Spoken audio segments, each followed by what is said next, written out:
love the flow. 69, now it's time for new believable. This song is 8 people, years and we must do old. It. If we don't control insiders, this will be over and over. To lead by an I can't believe that. This song is 8 years old. To halt the spread of lies, and we must do it big, fat, love, find common ground. To halt the spread of lies, and any America first, America first, non-fatal. We want to build a much better, believable people, and we must do it non-fatal. Communication very much higher. America first. To lead by an any insiders fighting for insiders. Time to stop. Insiders fighting for insiders. More of insiders fighting for insiders. Time to stop. Insiders fighting for insiders. America first. Love the flow. 69. Now it's time for new believable people, and we must do it. If we don't control insiders, this will be over and over. To lead by an any big, fat love, find common ground. To halt the spread of lies, and we must do it big, fat love, find common ground. To halt the spread of lies, and any America first, America first, non-fatal. We want to build a much better, believable people, and we must do it non-fatal. Communication very much higher. America first. To lead by an any insiders fighting for insiders. Time to stop. Insiders fighting for insiders. More of insiders fighting for insiders. Time to stop. Insiders fighting for insiders. America first. Love the flow.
Late?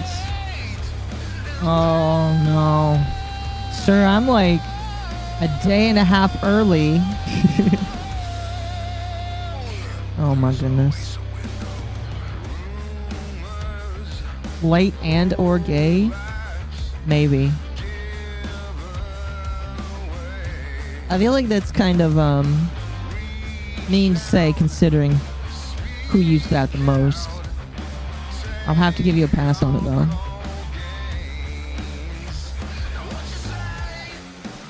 Once the song's over, we'll I don't want to interrupt this thing. This is a banger. Everybody loves this song.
What's the song?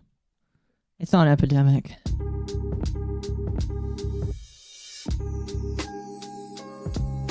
Hello, chat. I'm not late. I'm always here. Right when I need to be. Oh gosh, it's cold. Break off that. Chat. Ooh, that's much better. I can actually hear things now. Chat, it's kind of cold outside. I hope you bundled up because it's actually kind of cold. Medicare has a new intro. Are you talking about the Candyman song? I don't know. Like, did he play a new intro? I'm curious to hear.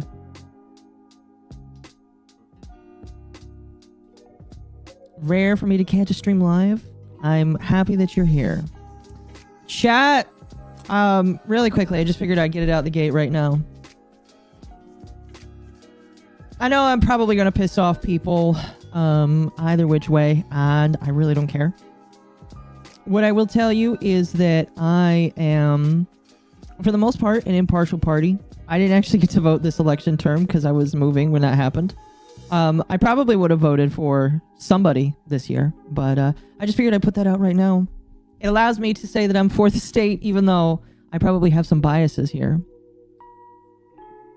I don't know. I just figured I'd say that right out the gate, because when I talk about this today, people are probably going to ascribe a certain political opinion to me that I will disagree with, even though I will probably be happy with a good majority of the things that are going to be talked about today. I just want to let you know, I voted for Kanye. You know it. My write-in vote for the blackest man ever to be president.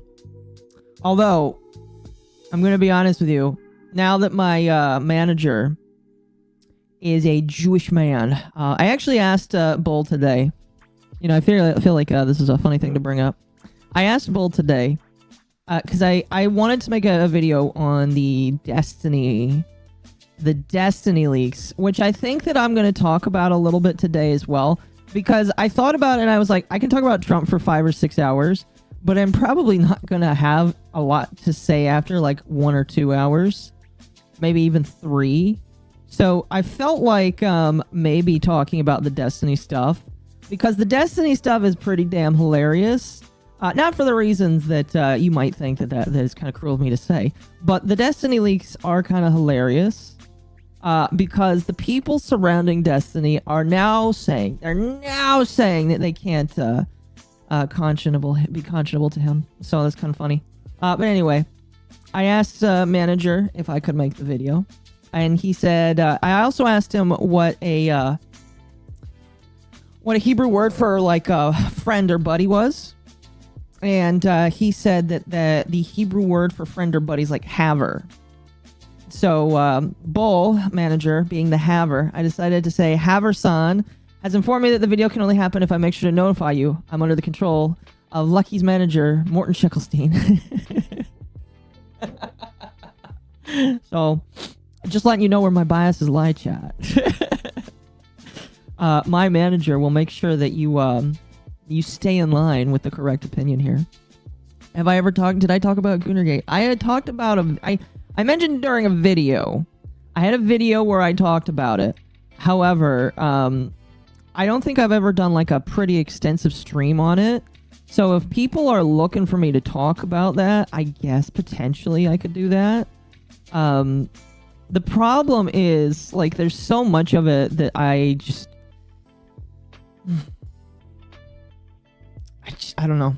Jim's new intro is the Candyman song. Well, here's the problem with that. I don't want to get copyright claimed by YouTube, because Candyman is probably most definitely a song that would get you claimed, in my personal opinion.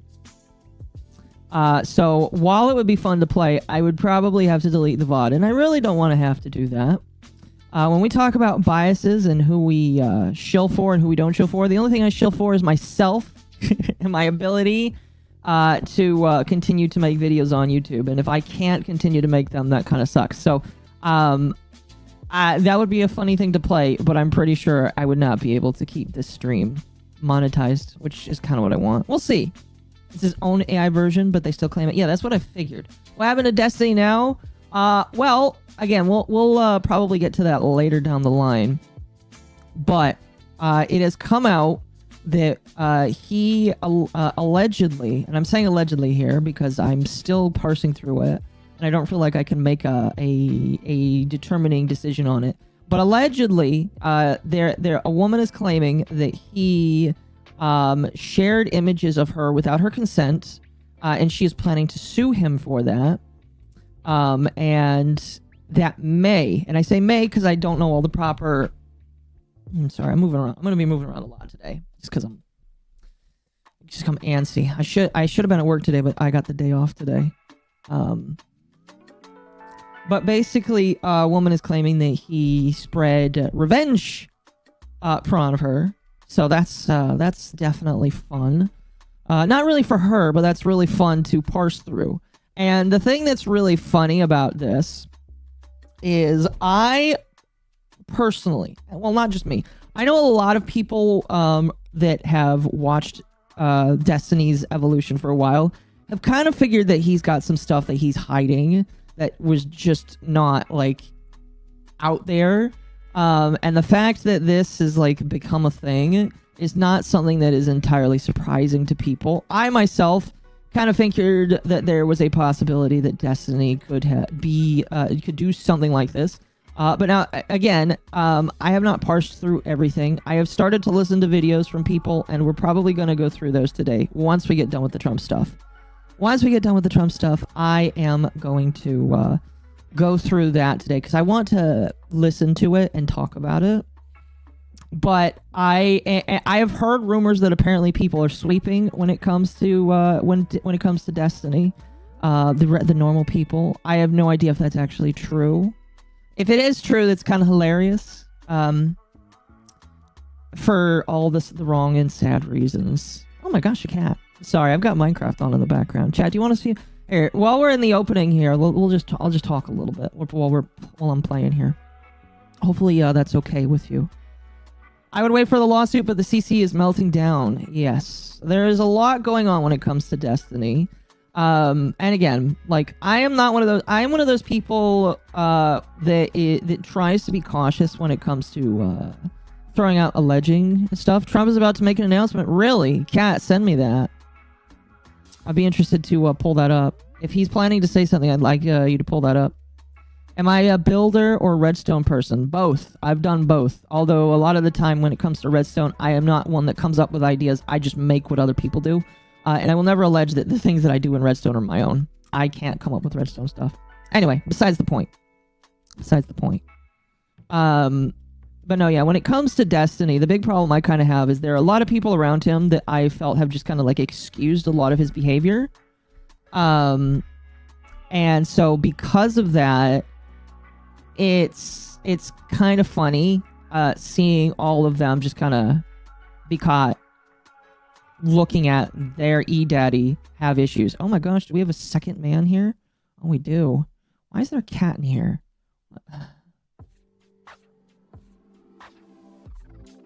Oh shit, I didn't mean to do that. Well, that guy's gonna get pissed off at me. Although I wasn't really planning to make him a villager. Which one are you? I don't care. I only need 2. This is my Adam and Eve. I haven't named them yet. This is my, by the way, this is my, my villager breeding room. When villagers decide that it is time to have the baby, this is where the baby is born.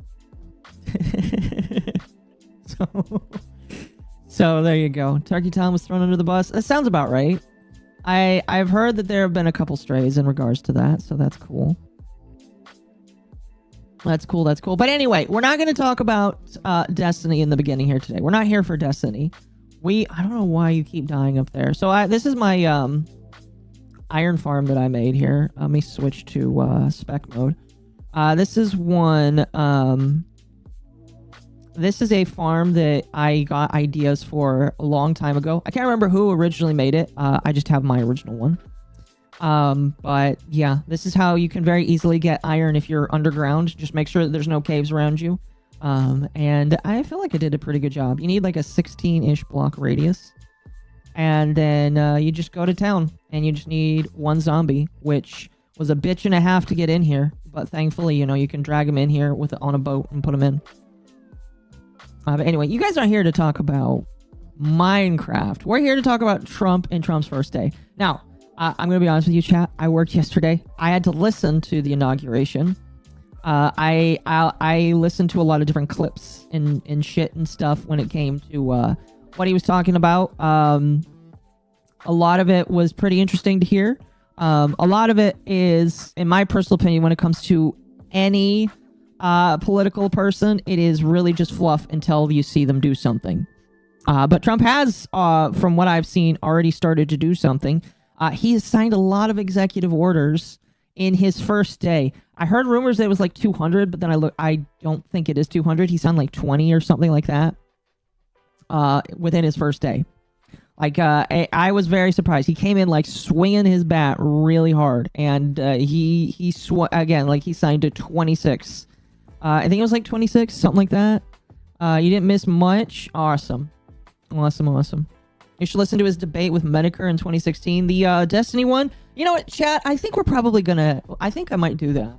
I might do that because that might be interesting to do. Just listen to Destiny debate Medicare. Because here's the funny thing. When it comes... sorry, I'll finish up talking about Destiny for the moment, then we'll jump straight into Trump. Here's the funny thing about Destiny. Every single person that... well, excuse me. I don't want to like put my hand in my hands here.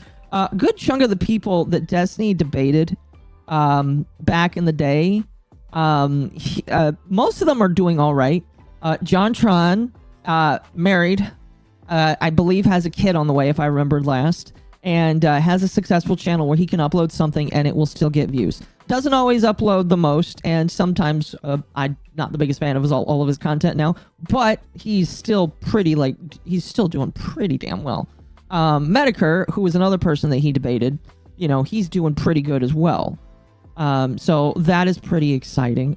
By the way, I have off to the side here the President Trump. I guess he's making Trump is going to make an announcement on infrastructure. That's awesome. That's cool. But yeah, Destiny, like every person that he has debated, excuse me, not every person. Again, I don't want to put my foot in my mouth here, but a good chunk of the people that he has debated, they've all done decently well. Medicare is okay apart from the incurable cancer. Well, yes. I mean, besides dying of cancer AIDS, Medicare is doing all right. So 2 people. I'm trying to think of other people that Destiny has debated. I'm trying to think. Destiny, like the video game? No, Destiny, the streamer. I'm trying to think of other people he's debated. Well, okay. We can't say everybody because Boblax, I believe, debated him. And look where Boblax is now. Sorry, sod of a man. Destiny has debated Aiden Paladin and Adam and Sitch. Well, I don't know how those debates went. I know that Aiden Paladin is screeching on Twitter. I don't really know much about her, so I can't really say. We'll say this. At least 2 or 3 people that debated Destiny are doing better than he is. So, I feel like I'll walk back the idea that, like, debating Destiny is a sign that you're doing well. In fact, I'll say that it really depends. Pretty much everything from the time is gone. Tim Pool seems to be doing it. Did Tim Pool debate him? Did Sargon debate him? Sargon debated him. That's funny. Speaking of Sargon. Actually, no, I'll leave that in the back of my mind. I'll leave that in the back of my mind. Because that is a surprise for later. I'll leave my Sargon thought in the back of my mind. Anyway. Let's talk about Trump. So, Trump gets in. He is sworn in inside. I believe that the reason why they say that Trump decides to get sworn inside is because it is cold outside. There has been a pretty big cold snap that has struck a major part of the southeastern side of the U.S. Some people think that it is actually just because he's afraid of getting shot at again, which I'm going to be completely honest with you, where they normally have the inauguration ceremony up on Capitol. At the Capitol, it kind of makes sense. I personally would have it inside if I was him. But it's whatever. I think that it doesn't matter which either way. He gets sworn in inside. It's a bit of an irregularity, so, whatever. Senate Rotunda. Yeah, there you go. January cold sucks. Yes, but here's the thing. I can't remember the last, if ever there was a time where they actually have the inauguration on the inside of the building. It's typically always on the outside that they have these inaugurations take place. It snowed yesterday, a rare thing in Texas. Well, I don't live in Texas anymore, but congratulations, I think. I don't know if that's cool for you. If not, I'm sorry to hear that. I remember when I lived in Texas, we had our cold snap that literally killed a whole bunch of plants and wildlife. I remember when I was still delivering for Amazon down there, I saw a lot of people that I delivered to. They were they were trying to get all of their plants inside, well, not inside, but like insulated, because they knew that the moment that cold snap happened, their plants were gone. They were just fucking dead. So I know that if you live in Texas, it's probably not very fun for you because you're not used to it. And trust me, as somebody who is used to it, I feel for you. But anyway, so they have the inauguration inside. I believe right after that, or sometime after that, after Trump talks to people and all that kind of stuff, poses for photos. Him and Elon Musk have some things that they say, and actually, do you guys want to pull up his post-inauguration speech? I haven't actually watched through the entirety of this, but maybe it's worth looking through. Let me, I'm gonna pull this up. And hopefully that doesn't get me struck, but there's a chance it might. I don't know. Fox News, we'll see how we'll see how that goes. Let's see here. So this is the full. Okay, so here's the full speech right here. Let me pull this up. I'm gonna pull it up on the screen in chat. You know how we play here. You know how we play here as Tism buddies here. I'll have some stuff up in the background. Elon 5 times the charm, right? I heard about that. Okay, you know what? That's a good. Thank you for reminding me. All I have to do is Google Elon salute, and you already know. That there's a shit ton of. Oh my gosh. Oh gosh. You know what? I'm just gonna show that here. Here, chat. Let me show you. Chat. I remember like when I was on my lunch break yesterday, because I didn't get to listen to this. And people were like, oh my gosh, he does this salute, and I'm like, there's no fucking way that people are gonna say that. And so I had to look it up for myself, and sure enough,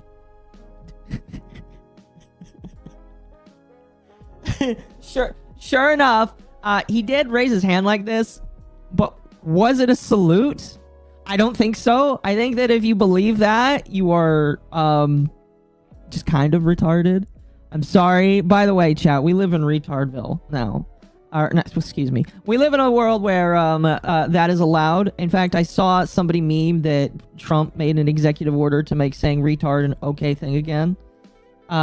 So, you know, oh, Victus made me a meme. What is this meme? Hold on a moment. Oh, I see what the meme you did. I see. So yeah, you know, you had shit like this. Victus, thank you for the meme. Occasional meme bringer in the chat. He's mostly a Kirsch fan, but that is okay. We'll forgive you for that. No, I'm just kidding. On another planet for the first time? Oh my gosh. Oh, I get it. I get it. Oh man, that's awesome. But anyway. Yeah, so I guess this was a thing. This was a thing right here where everybody has a story about it, all right? All right, you got Politico, The Hollywood Reporter, ABC 7, YouTube, Instagram, like a whole bunch of people are, well, I'm guessing that YouTube and Instagram are just like other news sources here. But like, look at all these people that are getting upset about it, saying that that Elon did a salute here. However, he's not the only one to have done this before. Let me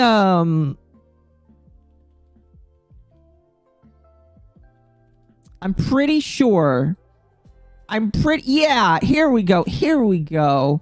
I'm pretty sure that, like, if you do a Google search of these kind of salutes, chat, do you know what you're going to get? The exact same thing done by two other political candidates that people have previously said that they are okay with. Oh, I guess Trump is doing his thing right now. You know what, chat? I think we're going to take a break from talking about this. Trump is doing his thing right now, so we're gonna unmute that. I'm gonna pause the music. We're gonna listen to what he has to say.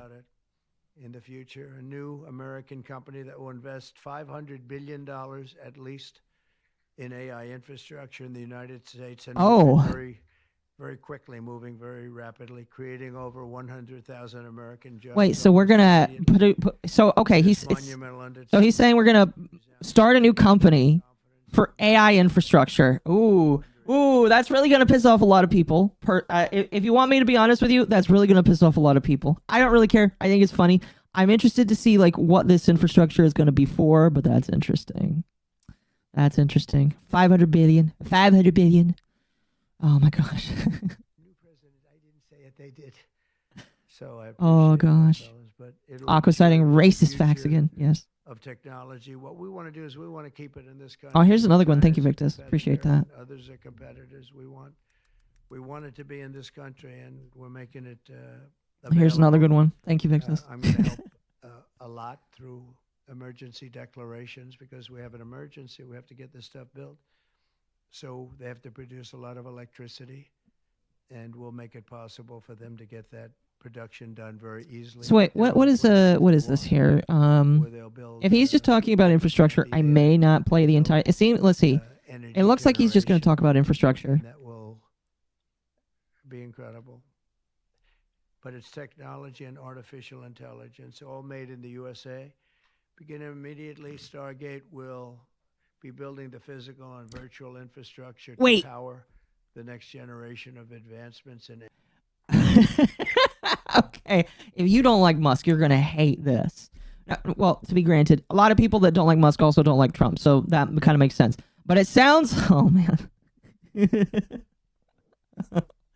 sounds like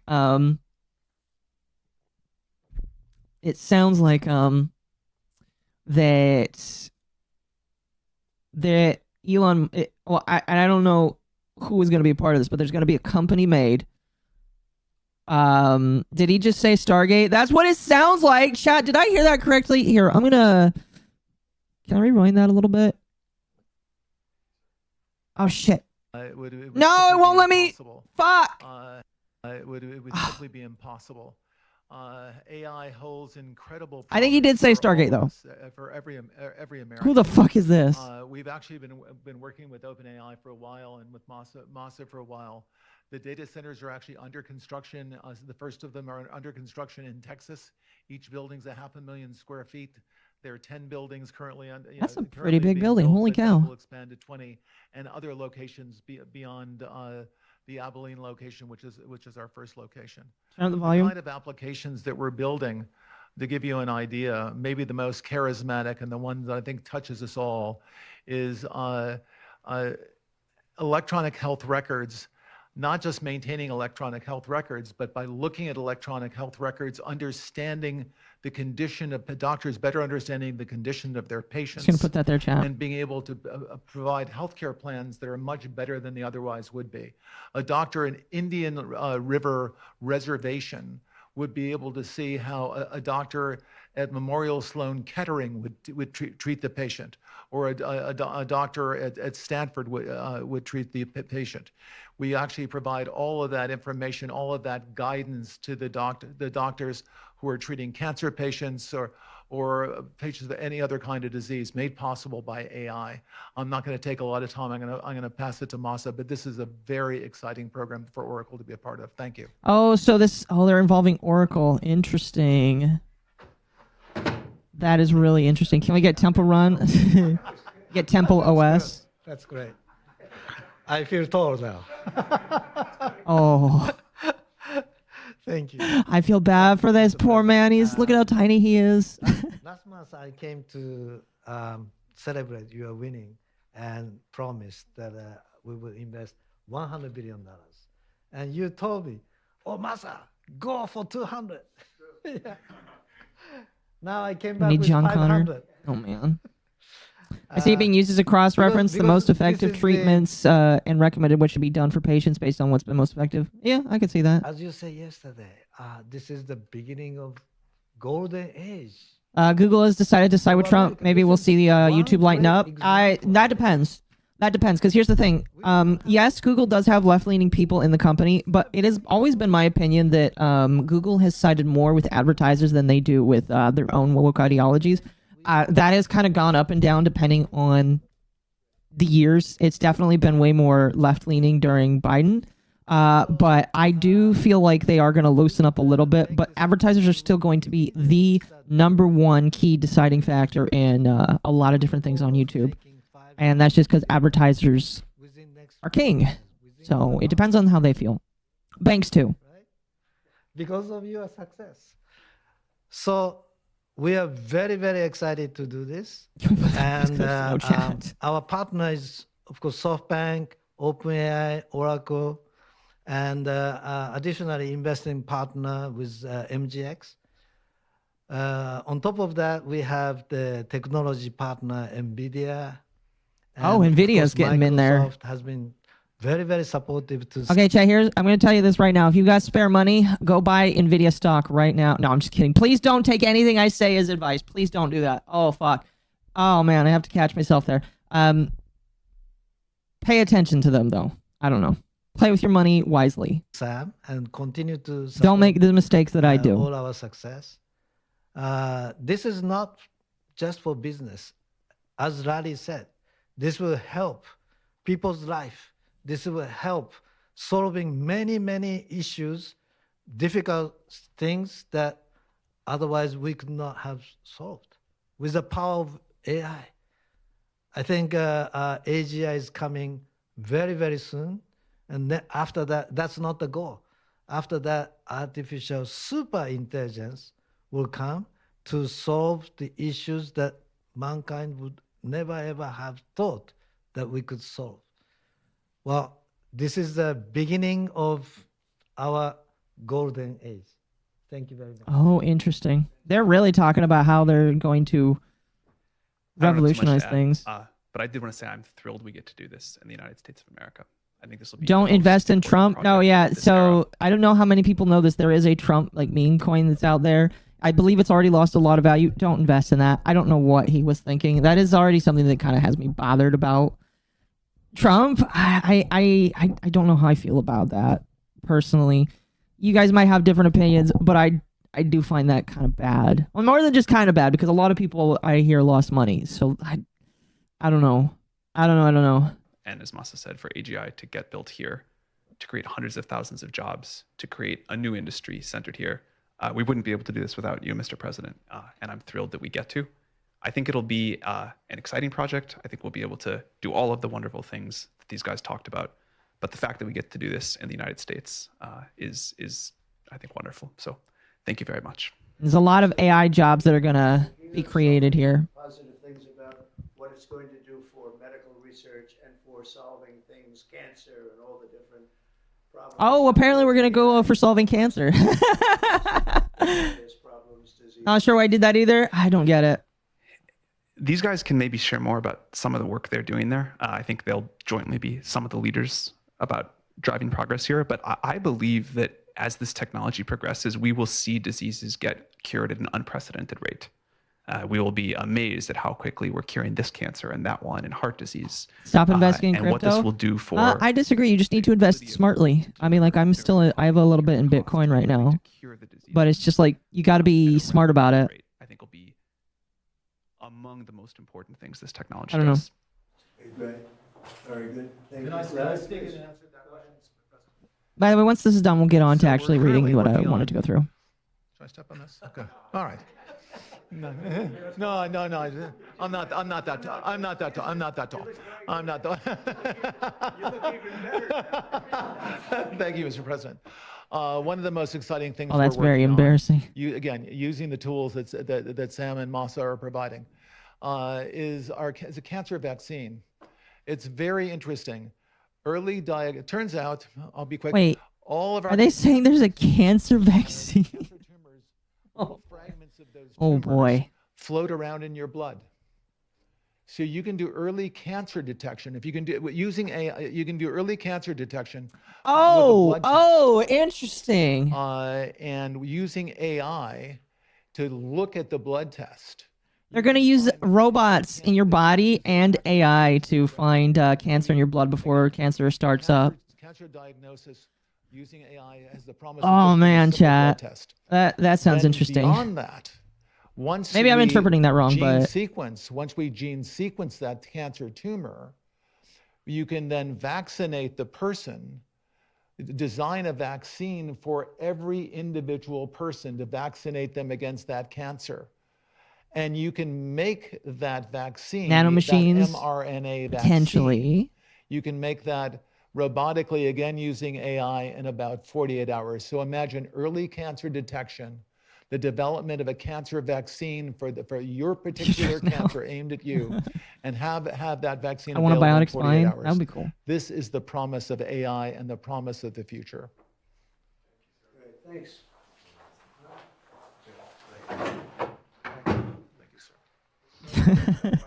Yeah, just 1 second. We'll finish up. But these are highly respected guys. I was shocked with Larry because I don't even think Larry does this stuff. You did a very good job for a guy that doesn't do it much. Right? But he's so respected. And Oh the gosh, that's like a minor jab, but it's also really a an honor, compliment. I but, feel like. For Larry to be here and do this is very unusual because he doesn't do this stuff. He doesn't need it. He does, and you don't need it, do you? Huh? You don't need it. But I think it's an honor to the country. It's a When was great Senator honor Armstrong that appear? this That's a group good question. These are the top people that they're going to do it, and they're going to do it here, and we're going to make it as easy as it can be. A $500 million Stargate project comes in addition to a separate pledge. Imagine getting a neural augmentation and getting ads when you sleep. Imagine getting ads while you're like dreaming. As long as it was I don't know if it was subliminal and like it didn't impede on my dream. I don't know. That would be interesting. I don't know. I wouldn't want ads in my sleep anyway, but that would be funny. I know them, and they're so highly respected. I'd rather do it this way. Many would like to do it this way, but we're letting the world know what's happening. This is money that normally would have gone to China.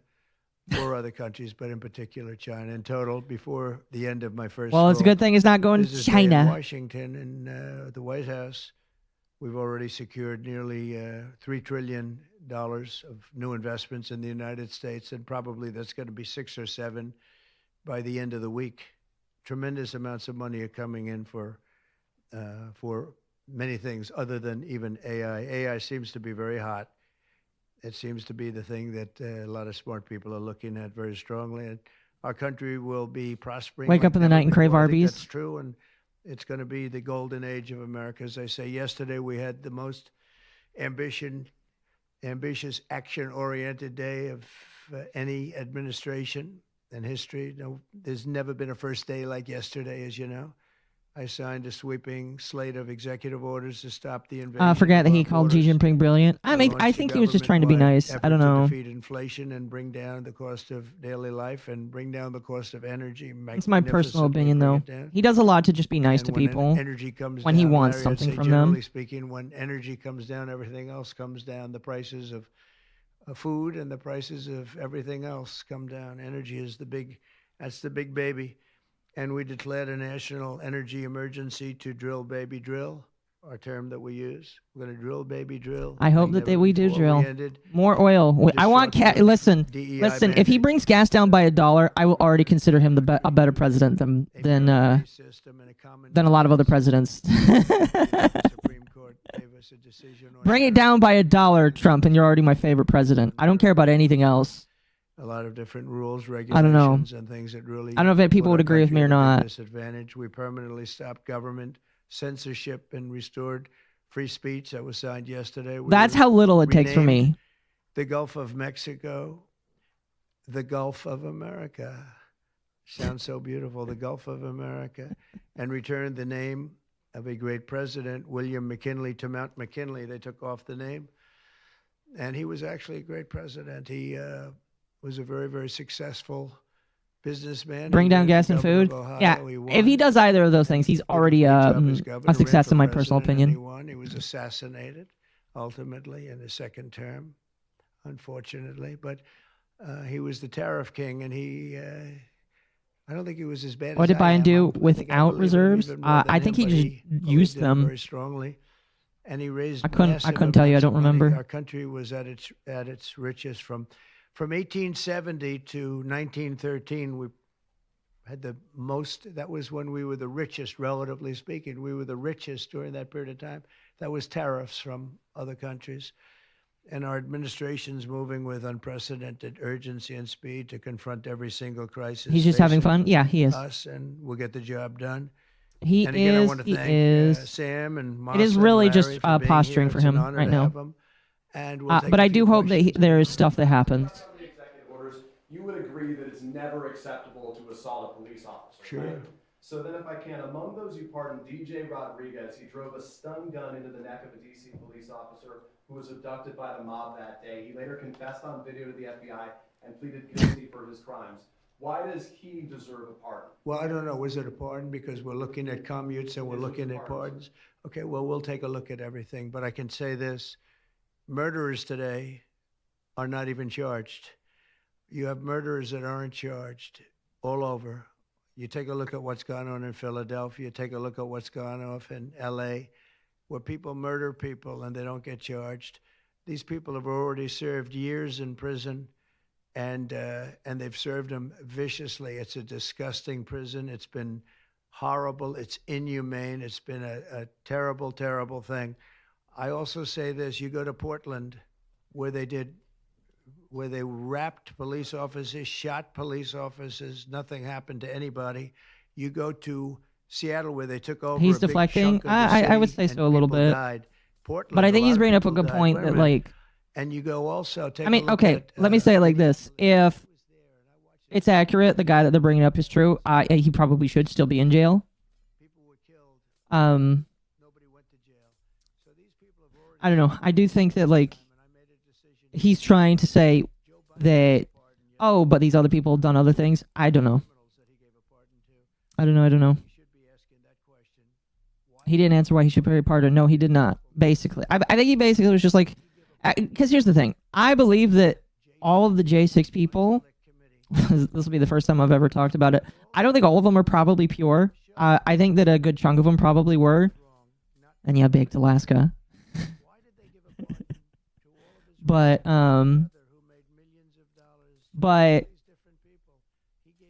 I don't know. I guess it would depend on whether or not the crime that was committed has had the time served proportional. If so, then it doesn't matter. I don't know. Tell us about your meeting with Speaker Johnson, Senator Thune. I don't know. I am not really that well versed in it. Pretty much. I think we have a You can't. What about ism crime? I agree. It's been in some ways made simpler by Los Angeles. I agree. Because they're going to need a lot I don't know. I think that it depends on if the guy served the term of the sentence. No due process. They failed. End of story. Again, I think that I am probably the wrong person to talk about this. If I had the elf on camera, she would probably be able to talk about it better. So I feel like it would be better for me not to talk on it because I don't know. I'll be there on Friday, and then I'm going from there to Los Angeles, and then I'm going to Nevada, and I'm really going to Nevada to thank them for the vote because we won Nevada overwhelmingly, and that's usually a Democrat vote. And I just want to go there to thank the people of Nevada for the big vote. So we'll be making that. Yeah, please. The leaders of the Proud Boys and the Oath Keepers were free following their pardons yesterday. At the time, back in 2021, you urged them to stand back and stand by. Is there now a place for them in the political conversation? Well, we have to see. They've been given a pardon. I thought their sentences were ridiculous and excessive. One of the guys took down a flag. Can I invite her? I'll tell her she's welcome. Yeah. Flag, and he was given years in jail. I don't know the exact number, but he was given many years in jail. I thought it was very excessive, and at least the cases that we looked at, these were people that actually love our country. So we thought a pardon would be appropriate. Yeah. Mr. President, is it also true in your conversations with Republicans today that you asked them to consider recess appointments for cabinet officials? I think, yeah, if it's needed. I don't think it's going to be needed. Marco, as you know, got passed overwhelmingly with 99-0. I will say a lot of the stuff that we're listening to, I probably can't properly comment on. So if you ask for it, I probably will just say I don't know. I guess he was the first one and just got approved. That's some vote, 99-0, and the nothing was a vote that he would have gotten if we wanted to do it. But you know whose vote that was? Who's doing a great job right now as vice president. Did you also talk about some sort of a trade or a deal involving wildfire relief in extension for a debt? Well, what I really want to have done, I was talking about this with the guys back in the Oval Office. Los Angeles has massive amounts of water available to it. All they have to do is turn the valve. And that's the valve coming back from and down. That's fair. I don't know. Here's what I'll tell you. I am not going to be a Hassan to try and like throw out random opinions when I don't know the answer. And it is of my opinion that I don't believe Hassan always knows the answer. I think he just throws out whatever he knows will get most people excited for him. What I'll tell you right now is I probably won't always agree with him, or with Trump, excuse me. But I will tell you that if you want me to say which candidate would have been better, I think that, like, for me to survive, Trump probably would have been the best. And that's me not saying that even though I didn't vote for him. So I will tell you when I'm underqualified to talk about something. You can opine whatever you want. But I also will ask you to glow if you need to. They didn't have any water. The fire hydrants, 40% of them had no water. The brush was soaked. Speaking of the fire, by the way, the sprinklers on the lawn weren't allowed to even. Is the wildfires in LA still going on? Everything was dry, and it was. I have stopped paying attention to that. Created an inferno, so we're demanding that they turn the valve back to. Los Angeles. Nerdy, thank you for the 2. Can we bribe the elf to come on? I've let her know, so if she wants to come on, she can. She may have life going on. I don't know. She does have a life too. I know that she does a lot of stuff off camera. And you turn it back toward Los Angeles. Why aren't they doing it? They either have a death wish, they're stupid, or there's something else going on that we don't understand. But we want the water. By the way, chat, please no fighting. If you guys fight, I will just have the mods remove you, please. Summer's still going on? That's what I figured. California. You know, when you drive up north, you see all of the land. I couldn't believe it. I was with Devin Nunes when he was a congressman and some other congressmen from the area, and we're driving up, and we're on the highway, and I keep looking at these farms, and the land is bone dry, and then you'd see an acre, about an acre or 2 acres, with the most beautiful green plants growing in it, the most beautiful you've ever. It's a rich stuff, and you look at the soil, and it's so rich. That soil is almost the equivalent Glow, to baby. like Yes. Iowa Please soil. glow, It's chat. phenomenal. 99 cents a Got no month water. for the emote. But the reason it has no water, I said, do you have a drought? No. I said, what do you mean you don't have a drought? Look at the thing. It's dry as a bone. The reason you have like an acre is because they say you can farm 1 acre, but no more, because they didn't want to waste water. But they throw the water into the Pacific Ocean. These people are crazy. So we're going to be issuing an executive order demanding that they immediately let that water come down through California. Farmers, even people living in Beverly Hills. Now, those people have been a lot of them are wiped out. Believe it or not, they were having restrictions, Larry, you know about this. They wanted to. As someone who, by the way, used to live in 38 California, gallons of I know water. there is a lot Sounds of like a lot. really It's not. stupid restrictive When laws you're that a they rich have to person, abide you by. need to take a I don't know if all of this is necessarily 38 true, 38 but I gallons think doesn't last very I'm long. willing to believe it They have because I all used this to live in water, and it's California. really good water. If you're a real Californian in the chat, please tell me if any of this is Someone wrong. comes in from Canada, a nice country, by the way, comes in from Canada, and it comes all the way through California, and they're restricting it. You even have the half pipes, the half pipes, the cut pipes, big ones, bigger than this room, and they're going all the way down, and they're bone dry, and they could be loaded up with water. No, but isn't it incredible that they don't do it? And it's to protect the Delta smelt. It's a fish that's doing poorly anyway. But I said, how are you protecting the Delta smelt by not giving it water? It's a fish. It needs water. It's all Nobody can stupid and answer true. that No, that's what I question. thought.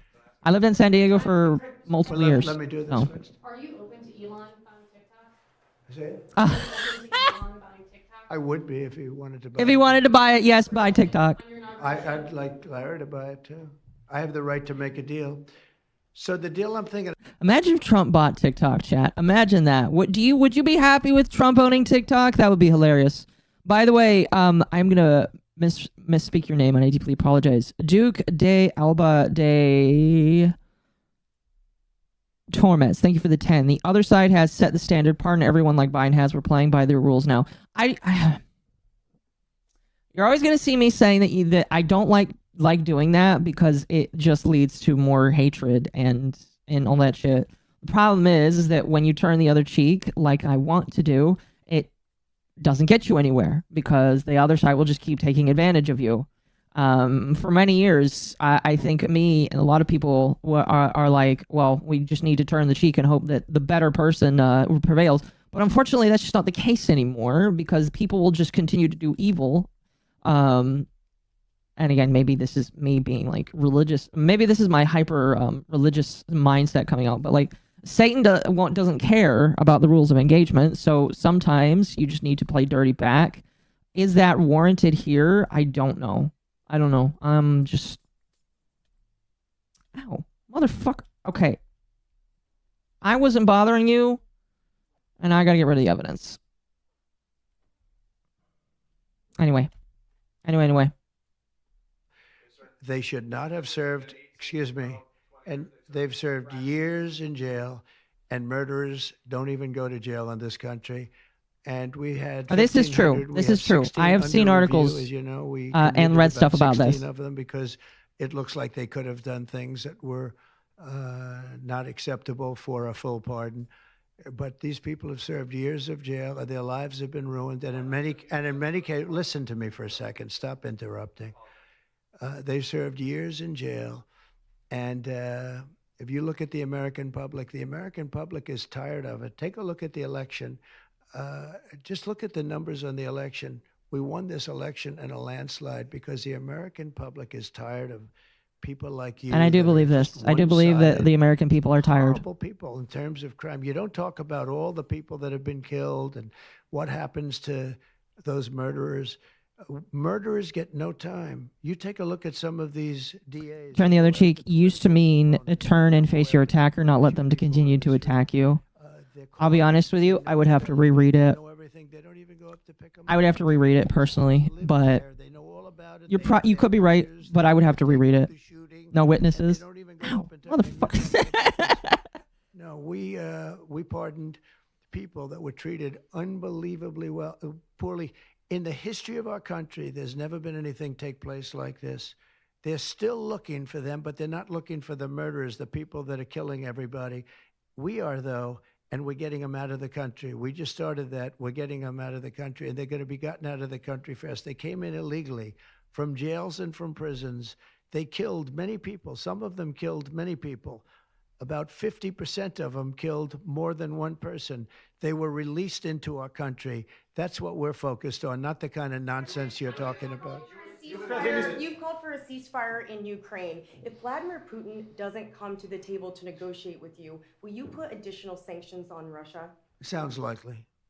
Yeah. Oh, interesting. The war should be frozen currently along The war current should have battle never lines? started. If you had a competent president, which you didn't, the war wouldn't have happened. I agree. The war in Ukraine would I have will tell never- you right now, if Trump was president during his second, like if he became the president during the last 4 years, I don't believe that the wars would have happened.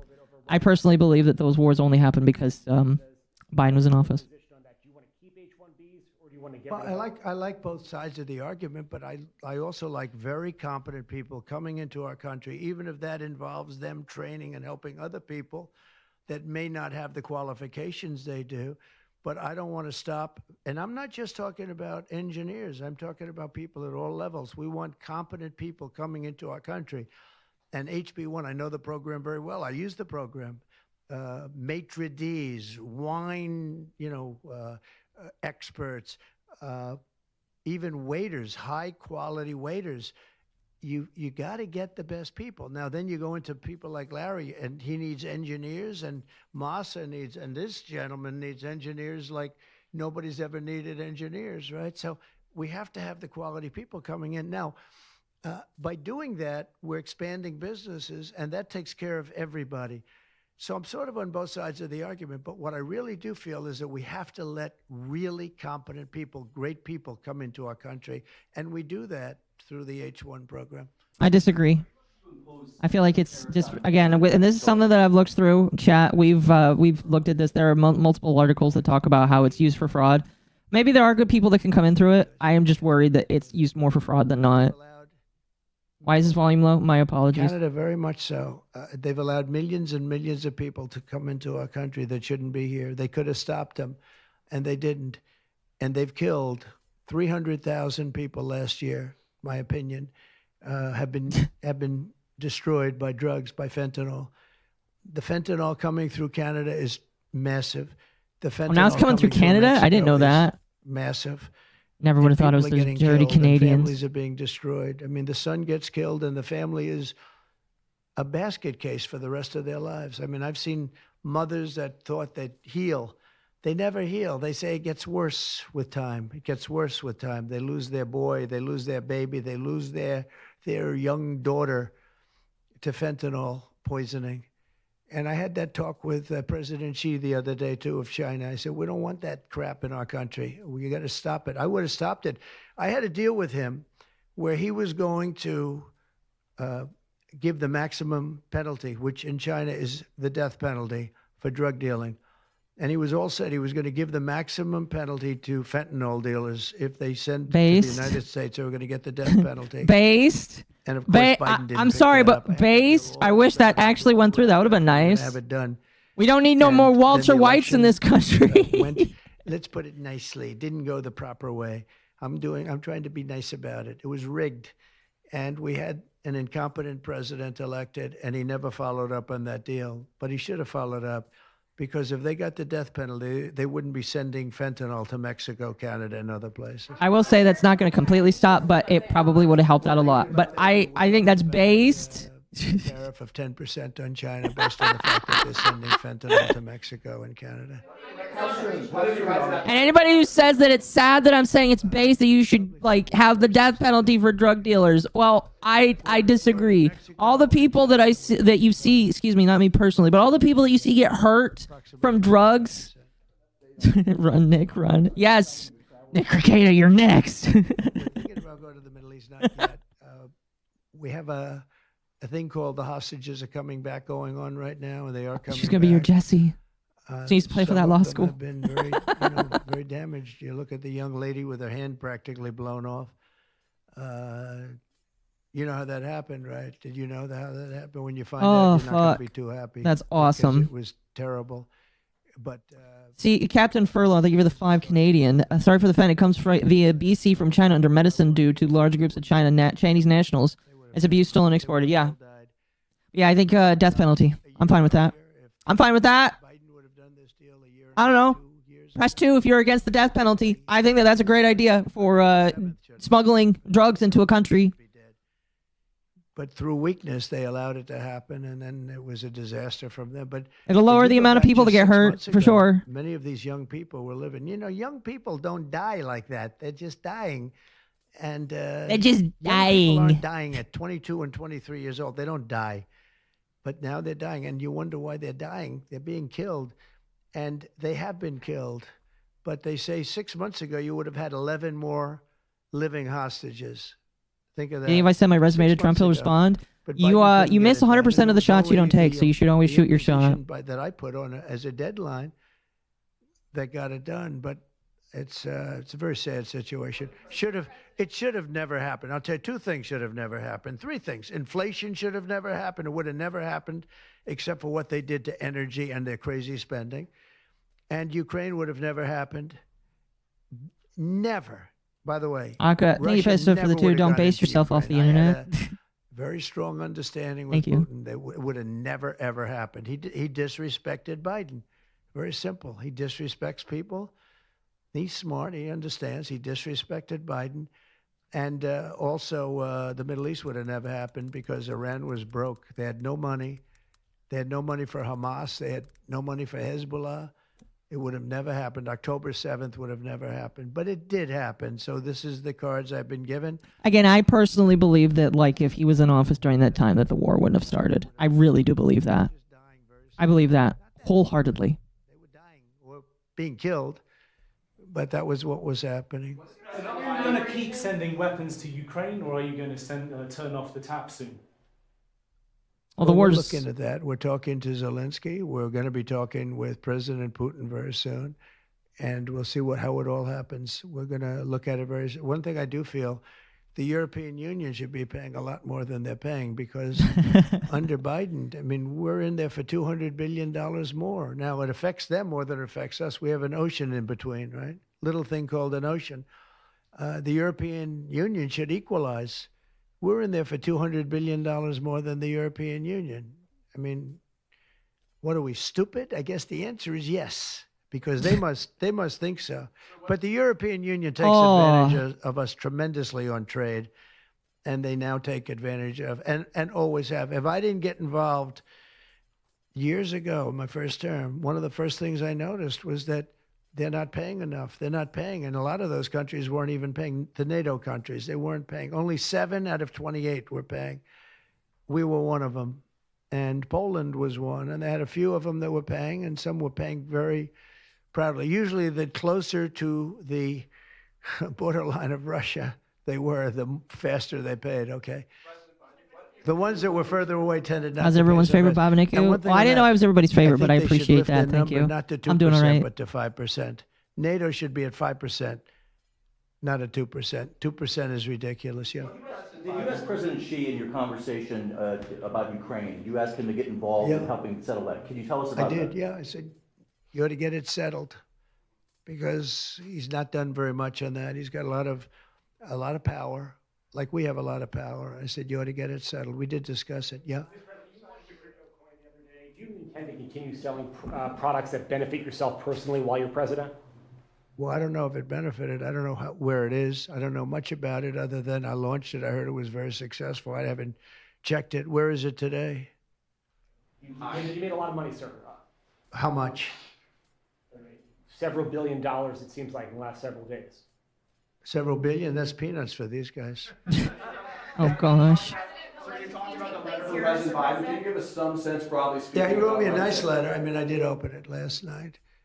And oh, that's right. Biden left him a letter. Did you get the letter? I said, wait a minute, let's see the letter. It's sort of a tradition. You put it in the drawer, especially of the beautiful Resolute desk, right?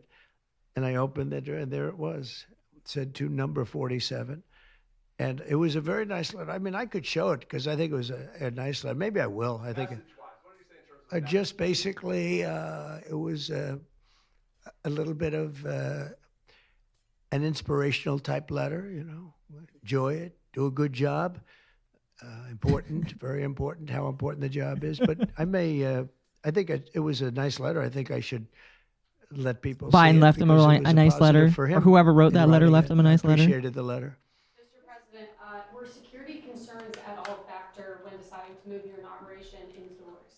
No, not at all. No, not at all. It was just cold. I don't believe that, Hey, but look, you know if what? we That's would've- fair. You know, I just went out to the Thank you for becoming a member. I appreciate that. Who else became a member? We said goodbye. That's My apologies. as long as helicopter before. Nerdy, you've been a member for 6 months. Thank you. And insert name here has become a member. Thank you, everybody. I appreciate you. You go out and you do that, and we stood there for 10 minutes, and I'll tell you what, people would not have been able to get through that day. That was cold. It was sort of interesting. I do believe it was pretty cold. I'm not going to deny that. I just don't believe that's the only factor that brought them inside. Because that was so freezing yesterday.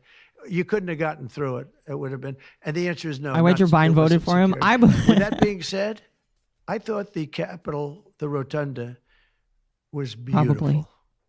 72 I don't know. Okay, degrees, press 1 if you think Biden voted for him, chat. unbelievable Sound. Press 2 if you think Biden You know, voted it's like for being Harris. in an opera house.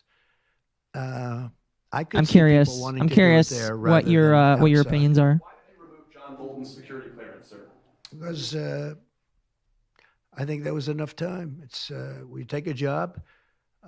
You take a job. Hello, everyone. you wanna Hello, do a Ava. job. You're We're not welcome gonna in have the call if you'd security on like. people for the rest of their lives. Why should we? I thought he was a very dumb person, but I used him well because every time people saw me come Damn. into a meeting with John Bolton standing behind me, they thought that he'd attack them because he was a warmonger. He's the one that got us involved, along with Cheney and a couple of others, convinced Bush, which was a terrible decision, to blow up the Middle East. You know, we blew up the Middle East and we left. We got nothing out of it except a lot of death. We killed a lot of people, and John Bolton was, one of those guys, a stupid guy. But no, you can't have that for life. You shouldn't expect it for life. Is that meeting that you mentioned with President Zelensky, will that Hi, take Jesse place P. here? I mean, And Saul when Goodman. will you meet with I don't know. President I mean, look, President Zelensky would like to have peace. He's told me that very strongly. He'd like to have peace, but it takes two to tango. We'll see what happens. When will you meet with President Putin? Anytime they want, I'll meet. I'd like to see that end. Millions of people are being killed, and they're being killed. It's a vicious situation, and they're now largely soldiers. He A lot forgot of he wasn't running and voted for people have been himself. I killed in agree. the cities, they look like demolition sites.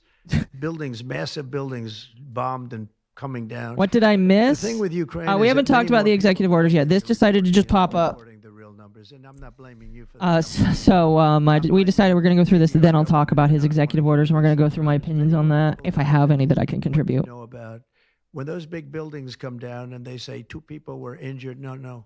Many people, thousands of people are being killed. But the real killing now is on the war front. It's a very flat land. And the only thing that stops a bullet is somebody's body. And you have young soldiers. So Russia's lost about 800,000 soldiers now. Ukraine's lost about 600 or 700,000. I think the numbers are low that they're giving out. But they've lost massive numbers of young soldiers. And that war should stop. It's very flat, it's beautiful farmland and it's flat. Oh, man, he's going in really circles. Beautiful I love in a it. different kind of a way, but they don't have any protection. The only thing that stops a bullet is a body. And those bodies are stopping a lot of bullets, and they're being decimated, both sides. In your conversation with President Xi, what did you tell him in terms of when to expect tariffs? And what can he do to avoid them? About which one? About tariffs? We didn't talk too much about tariffs, other than he knows where I stand. Look, I put large tariffs on China. I've taken in hundreds of billions of dollars. Until I was president, China never paid not 10 cents Hello, to the United Ava. States. With Let me they get you paid set up hundreds of here. $600 billion or so, or more than that even, of tariffs. And if I didn't do that, you wouldn't have a steel mill open in the United States right now. You wouldn't have There we one go. steel mill open in the United States. So what Let me I did stream is this I for you. saved Hold the on. steel industry. I saved other industries too with other tariffs. other countries are big abusers also. You know, it's not just China. China's an abuser, but the European Union is very, very bad to us. They treat us very, Trump very confirmed, badly. saying They that don't flat take is our beautiful. cars. Accurate. They don't take our cars at all. They don't take our farm products, essentially. They don't take very much. We have a $350 billion deficit with the European Union. They treat us very, very badly. So they're going to be in for tariffs. It's the only way you're going to get back. It's the only way you're going to get fairness. You can't get fairness unless you do that. But the European Union's treated us very badly. But essentially, everybody treats us badly. You know, everybody treats us badly. Oh, gosh. Yes, go ahead. Because we allow them to. Because we've had stupid people doing this, and we can't have. I'd like to have these three people negotiate for us, just for 1 week, and we'd be a rich country again. But we'll be rich. Mr. President, on AI data centers, will you rescind President Biden's executive order that opens up federal land? On which centers? On data centers. Will you rescind President Biden's executive order that opens up federal lands for data centers and energy production? No, I wouldn't do that. That sounds to me like it's something that I would like. I'd like to see federal lands opened up for data centers. I think they're going to be very important. Again, we have a lot of competition for that. So it's an honor to have these three. Here's something that I've said multiple times, chat. AI is the next frontier battle. It was like the space race. And whoever wins the AI battle is going to be the next big person in the world. So Trump is probably right to Thank you all very much. Address that personally. The AI battle is going to rule the world. That's what's going to happen. Yeah. Again, we won the young vote. I think I won it through TikTok. So I have a warm spot in my heart. Oh, that's funny. He's talking about how he wants TikTok back. Thank you. Mr. President. Don't worry, chat. She's unmuted. I think I wanted through TikTok. I mean, he might have very well won the young vote through TikTok. It's very possible, yeah. And he's done. All right, there you go, chat. There's his first kind of like, well, I guess second. They're collecting so much data. It looks like it. AI race will win, yes. So yeah, like I said, chat, whoever wins the AI race will basically rule the world. So Trump is probably smart for jumping into that. Apparently I'm muted. You are unmuted now. Don't worry. You are no longer the muted one. Narasama won the AI battle? Yes.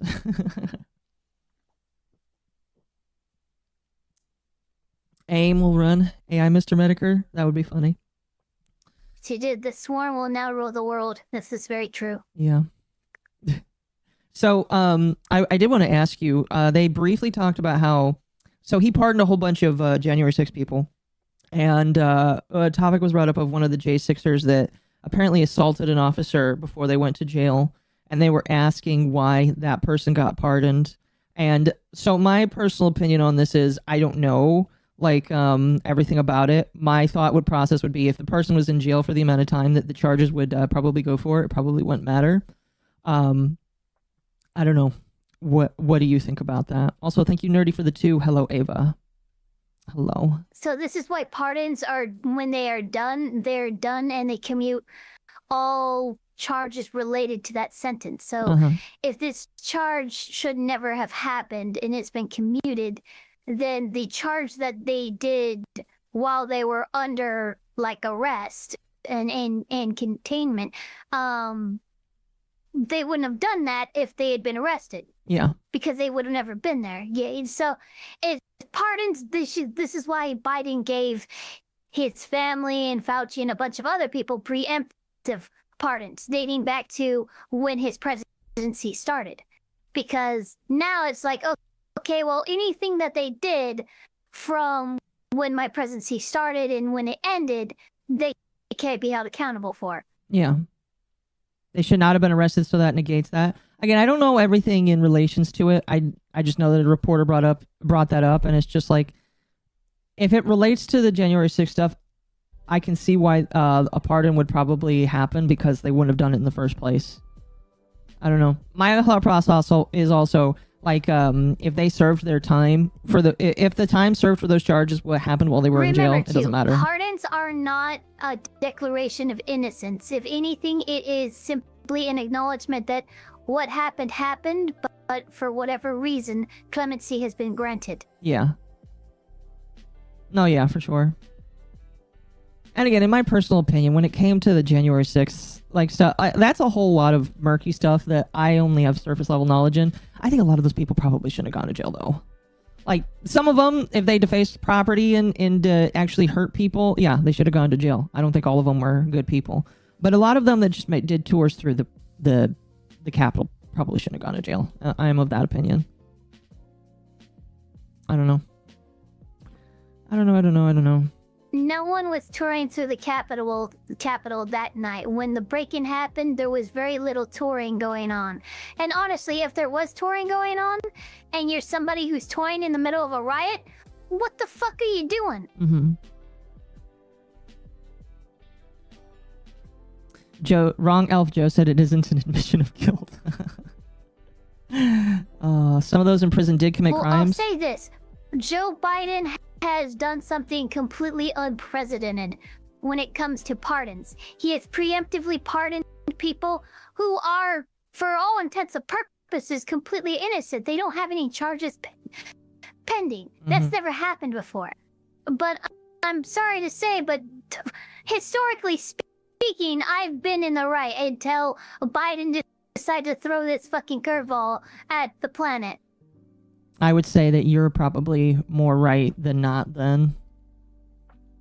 I would say that if your ability to be right is based off of the president that wasn't even really in charge, let's be honest, I would say that you're probably right. I don't know. I don't want to get too much into the weeds on something I don't know that much of. Awesome. Thank you, Hot Tar Kale. I'm not sure. They said Supreme Court rule pardon is also declaration of guilt. I would love if you knew the case that you're referring to, if you had the name or the case number, because I'm not familiar with that ruling. If they accept a pardon, it's an admission of guilt. I would like to, if that's the case, well, that's a little different, but I would like to know a little bit more about that.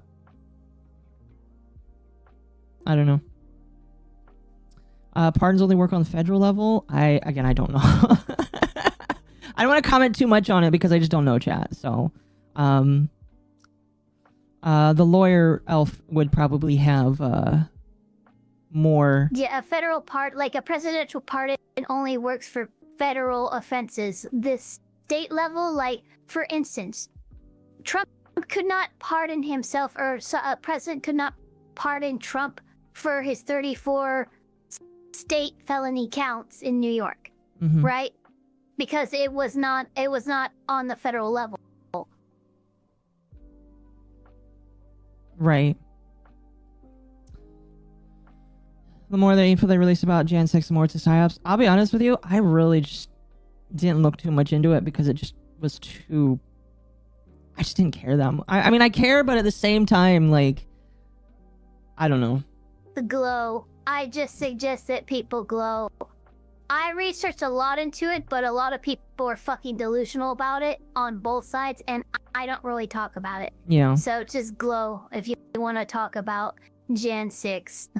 That's probably the best idea, I'm going to be honest with you. That's probably the best idea. But we're not just here to talk about things like that, chat. We also can talk about all of the executive orders that Trump decided to do on his first day. I don't know why I heard a magical number of 200. Somebody said that he did 200 executive orders. No, he did like 20, maybe close to 30. He did not do 200. And I figured that it would be cool to go through some of them and talk about them because that would be pretty fun. And because you're here, you can tell me what you think about all of them and maybe give a lawyer's opinion on them. So I do have them pulled up here. I'm actually, I'll share this page here for you. Oh God, I'm terrified. Let's hear him. Okay, there we go. This is, I guess there's like 3 pages of them. And these were day 1 executive orders on January 20th. All right. What's funny is I guess Trump issued more executive orders on his first day than any other president, is what I heard, which is kind of funny. But maybe he had a lot to undo. I don't know. I don't know. Well, thank you for the 2. Dry baby drill. No, glow baby glow. Yes. Oh, goodness. Chat, I need you to glow a little bit, please. Use emotes if you need to. Because I don't want you guys to fight in my chat here. A lawyer? No, it's a lawyer? Yes. But yeah, I do have the list right here, chat. That's what we're going to be reading off of. And I don't know if these are in order or not. These are just as listed on this website here. So the first one is restoring names that honor American greatness. Is there any more? Is there information on that? Because I have no idea. Okay, we do actually just have a. Oh, perfect. It gives a list of all of them. Perfect. And we can just pop them out here. Restoring names that honor American greatness. I'm assuming this is in regards to landmarks that were changed under the Biden administration. Let's see here. It is ordered. It is in the national interest to promote the extraordinary heritage of our nation and ensure future generations of American citizens celebrate the legacy of our heroes. American heroes, the naming of our national treasures, including breathtaking natural wonders and historic works of art, should honor the contributions of visionary and patriotic Americans and our nation's rich past. Appointments to the U.S. Board of Geographic Names within 7 days of the date of this order. Each agency head with authority to appoint members to the Board of Geographic Names Board pursuant to this law shall review their respective appointees and consider replacing those appointees in accordance with the law. Oh, you're cutting out a little bit.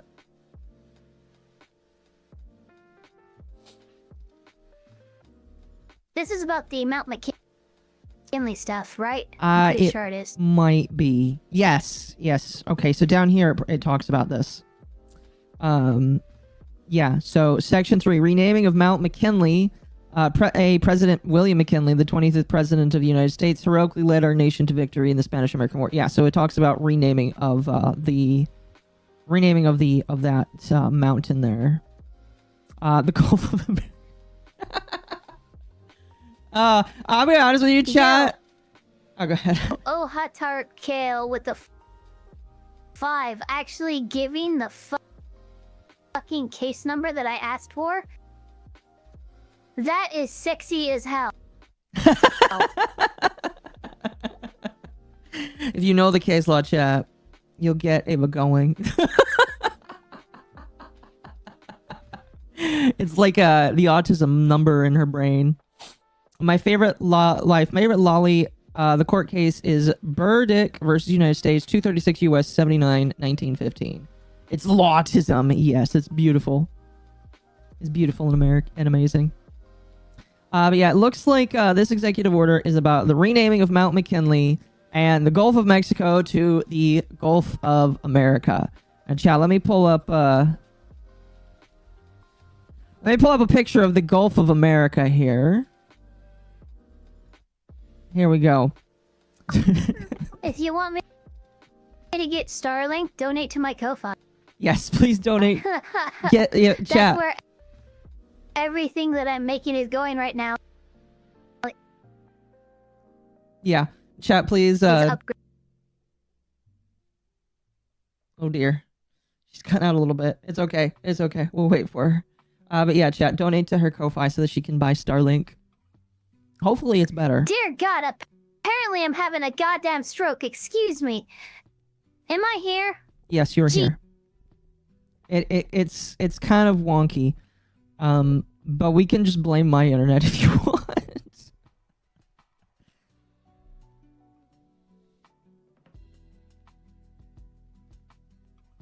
No, it's definitely mine. It's definitely mine. And also, yeah, Gulf of America, I don't really care. It's like, it's whatever. Yeah. You know? I will say that him renaming it isn't really something that, like, it's something he can suggest, but it doesn't, it's up to the international community whether or not people rename the maps and shit. Yeah. Like, he can't just decide that unilaterally. No, I agree. It's one of those things where we'll have to wait and see what actually happens with that. People are deciding to now name it the Gulf of America. I don't know how much that's going to stick.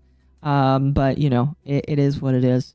It does remind me of, like, when the Mormons decided to stop calling themselves Mormons. I actually remember this happened. I was still a Mormon. Where the prophet came out and said, guys, don't call yourself Mormons. You have to call yourself members of the Holy Church shit, of Jesus that's Christ. hilarious. Yeah.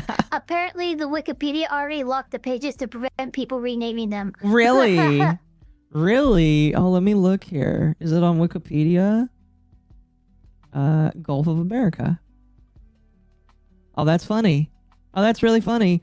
Let's see. The purpose of this redirect is currently being discussed by the Wikipedia community. The outcome of the discussion may result in the name in the change of this page or possibly its deletion in accordance with Wikipedia's deletion policy. This is so fucking hilarious. Oh. Holy shit, my god. All it has is a redirect to the Gulf of Mexico. Oh my gosh, that's hilarious. Again, like, I don't really care about this. I think that this is a meme, but it is funny. Oh, somebody sent me, is this all 200? Somebody may have sent me all of the, yeah, okay, so it is 200 executive orders. Well, why don't I have the full list then? Hold on here. This here isn't the full list. This is just like 26 of them. I'm confused. I'm confused why it doesn't show all of them, but it's whatever. Anyway, is it pronounced Kofefe? Yes, it is. But this is kind of funny. 26 of the most important ones. That's possible. That's possible. I want it like a whole list. People are saying that he only did 26. Some people said he did 30. I want the whole list. I want to be able to laugh at every single one of them. I slotted like a couple of hours to do this right before tonight. So I want to look through all of them. Oh, now people are just shouting out their favorite. You know, while he did do a mass release via mass pardon, technically speaking, if he had done it the right way or the way we've done it traditionally up until Biden, who has done like 8,000 pardons, that's technically 1,600 individual pardons, which are executive orders. While he grouped them all up, and he did them in mass, I mean, technically speaking, That's a lot of executive orders. We should have named it this a long time ago. Again, I think that it's just funny. I do find the whole Gulf of Mexico, Gulf of America thing funny. Is it that necessary? It's up to you, chat. It's up to you personally. I just don't care that much. I care more about my my gas being low, personally. it's, you know what, I say give it to Trump. I mean, it's something that he wants to be a president known for doing something that reshaped our nation. Yeah. You know, that's why he wants to acquire Greenland. That's why he wants to reacquire Panama. If he could expand or otherwise rename large swaths of our nation, well, that puts him in the history book as a president who we don't have many on record who got to do that. You know what I mean? Yeah. No, I agree. I know exactly what you mean. It's funny AF. Oh, Chad, I agree. This is one of the funniest things ever. And the reason why it's funny is it's going to make a lot of people upset. That's honestly why I think it's funny. I just don't really care that much. It's like a security or legacy. Honestly, if we had the relic from Cyberpunk 2077, Donald Trump would fucking get his mind zapped into the program immediately. Like, he would jump head first into it.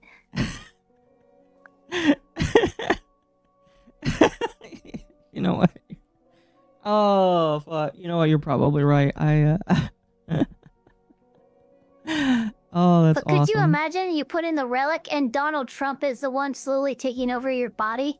That sounds horrifying to me. That does sound pretty horrifying. I don't know how I would, I don't know how I'd feel about that, personally. But it just, that is, yeah. It do be what it do be. We made it, we name it, otherwise follow the deal. All of a sudden you start thinking everything is a beautiful, the best. The best. It was the best. We have only the best here in America. And I made it the best, chat.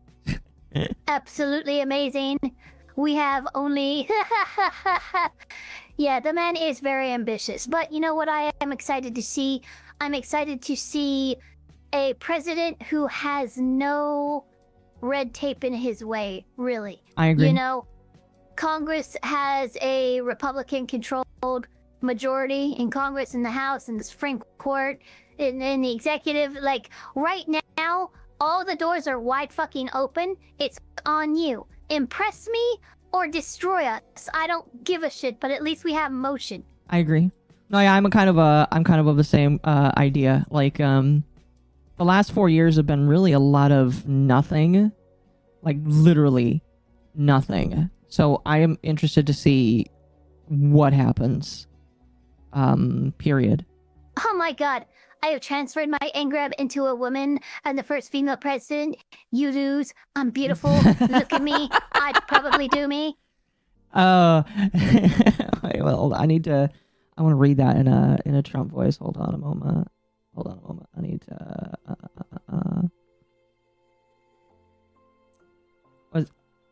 I have transferred my engram into a woman. I am the first female president. You lose. I'd be the best female president, probably the only female president in the world. Gulf of America is easy. We just need to take Mexico. Thank you for the 2.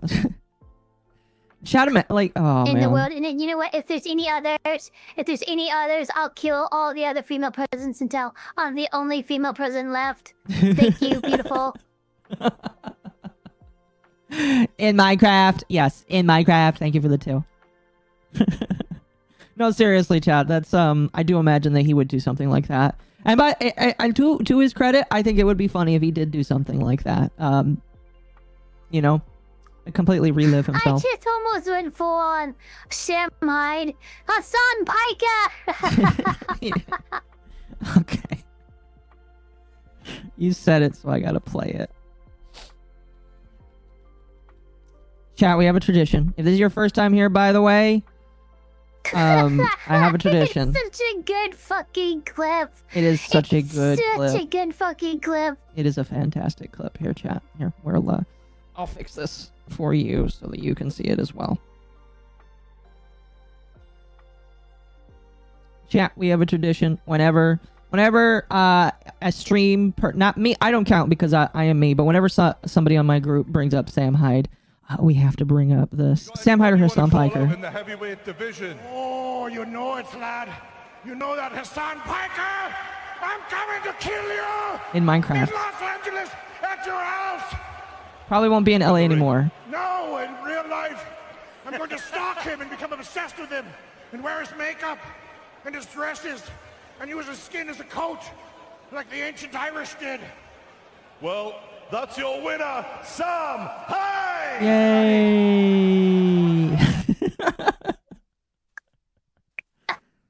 Again, you know what? The ancient Irish never did that.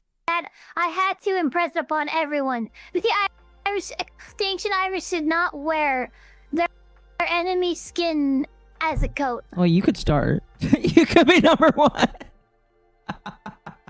It's a great Sam Hyde clip. It is. It is. Instead of Minecraft, it's now in LA. Oh, fuck. The hero we need but don't deserve. I swear to God, Sam Hyde is the one. He started the LA fires. He couldn't handle Hassan Piker breathing life essence anymore. And he got the address wrong. It did. He did. He got all. He targeted all of LA, and he was wrong. The new EvaElfpire tradition. Akko, the Federal Registry has not processed the executive orders yet. I'm still searching. Oopsies! It burned a perfect circle around Hassan Piker's house. Chad's saying that they haven't processed all of his executive orders yet. Slow, in my personal opinion. They need to be fired. We need better people to process my executive orders, chat. Imagine if Trump became like a Twitch streamer. Oh, dear sweet baby Jesus, that would be terrifying. But no, that's kind of surprising. That I mean, not really surprising. There's 200. And he just started calling the American people chat. Good evening, chat. This is your president. I'd be down for it. Good morning, chat. I've got my what is this meme here? Kofefe here. We're going to be playing some Fortnite. I heard that I'm probably gonna get a sponsorship in here. I'm gonna use my V-Bucks. You sound like Eric Cartman trying to be Donald Trump. It is really fucking funny. Trump is streaming on Twitch. No, yeah, he does stream on Twitch, but it's not like he's not like AOC and whatever the fuck. Respect my authority. Oh, you must respect my authority. Oh gosh, that's perfect. Trump becomes a VTuber in 2029. I'd be for it. Oh fuck it. Dang it. I hope that didn't destroy any redstone. Oh fuck. That was awesome. Kobe, thank you for the 2. What would Trump's VTuber model lore be? Well, he would be a lolly, obviously. Classified document reading ASMR. No, Jesus Christ.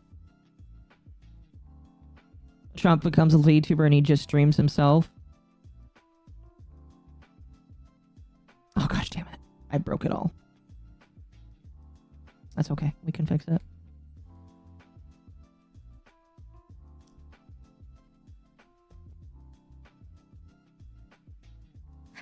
Trump is gonna be one of the rare golf streamers. He just streams his golf game. Oh man. Let's see. 1, 2, 3, 4, 5, 6, 7, 8, 9.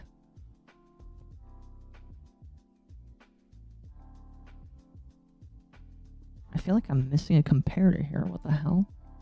Oh, there it is. The lolly Trump image turns into a VTuber. Chat, imagine. I would love to watch a lolly Trump VTuber. 4, 5, 6, 7, 8, 9. There we go. All fixed. Anyway. Let's move on to the second one that we have listed here. No, we can't get that unholy. We can't. That's something you don't go back from. What? Donald Trump is a lolly? It exists, Ava. What do you mean? It's a thing. It's beautiful. As a lolly VTuber, yeah. Donald Trump, no, but not as a VTuber does it exist. Oh, we need it to. I absolutely need it to. Get Mayweather that showed a model for Trump? Oh no.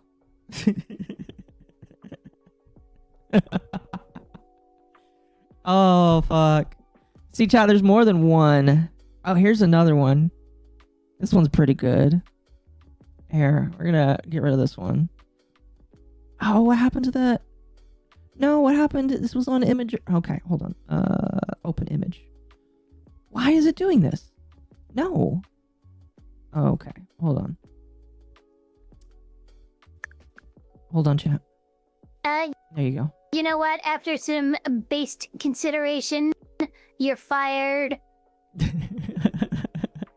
There you go, chat. Look, another lolly Trump. That's perfect. It's beautiful. We need one. Illegal correction. Oh no. Oh fuck, that would be amazing. I don't know. Maybe I'm a little crazy, chat, but I think it would be pretty funny. Is there a Minecraft mod where you can breathe underwater? Yes, there is. Anyway, here's the second. Have you seen the Asian commercial for Trump 2016? Yes. And it's like the most unhinged commercial I've ever seen in my life. There's a few of them. You would have to tell me which one specifically or link it to me. But I know that, like, what's funny is I think that some of them were anti-Trump, but they just made him look like amazing. They made him look way more than he definitely needed to be. It was kind of funny. Oh fuck. Well, there was one where he got into like a mecha suit and then like flew into space and blew up the planet. Yeah.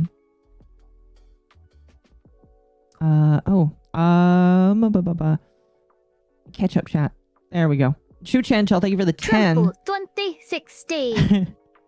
Oh my gosh. Trump's Oshi mark is a taco. Trump's Oshi mark. Oh no. A taco, a cancel sign, and an American flag. You know what? Oh my gosh. I don't think it would be. I think no tacos in America. That's what that tells me. No tacos in America? Are you kidding me? Oh, chat. A Come on. 78-year-old lolly. Oh, Jesus Christ. Now that's an old lolly baba. Holy cow. Okay, let's bring it back in. Let's talk about this next one here. I am getting DMs again from someone else saying that he did not sign 200. He signed 27, which sounds a little more reasonable personally. Okay, so this next one here. Designating cartels and other organizations as foreign terrorist organizations and specially designated global terrorists. This one's a little bit more, I personally believe, than the other one that we just read. I'm just gonna say, we launched the war on terror, and it opened up a lot of shit that people were able to do in terms of extrajudicial acts on other countries and shit like that. I'm just saying it's making me concerned considering I still have shit in Mexico to get. Are you saying that you're concerned that this is going to make our relationships with Mexico more strained? Or is that what do you think that's what will happen? Oh, Biden already assured that before Biden left office, he and Trudeau were criticizing judicial reform that Mexico was currently undergoing. Mexico responded by cutting all diplomatic ties, excluding our current trade ties with them. So if Trump just pushes it over the edge by declaring large swaths of the population the terrorists, which allow them to do all kinds of shit, or at least it creates a justification for it. It's gonna be messy. Yeah, I agree. That's all I know. I don't know what's gonna happen, and I couldn't tell you what's gonna happen. Nobody can. Right. I think it will get messy, whatever does happen. Right. No, I agree. I'm not quite sure which way that's going to go, but it is kind of interesting that he's doing this here. So it says, one purpose is to create a process by which certain international cartels and organizations will be designated as foreign terrorist organizations, consistent with Section 219 of the INA, or specifically the designated global terrorists consistent with IEEPA and the Executive Order 13224 of September 23rd, 2001. Let's see here. International cartels constitute a national security threat beyond that post. And remember, too, he's also promised to execute the Foreign Enemies Act of 1798, which, for those who don't know, that act is what allowed us to do what we did to Japanese Americans and Japanese citizens, even though they were citizens and they had rights. It allows the president to basically ignore those rights based on their ethnicity.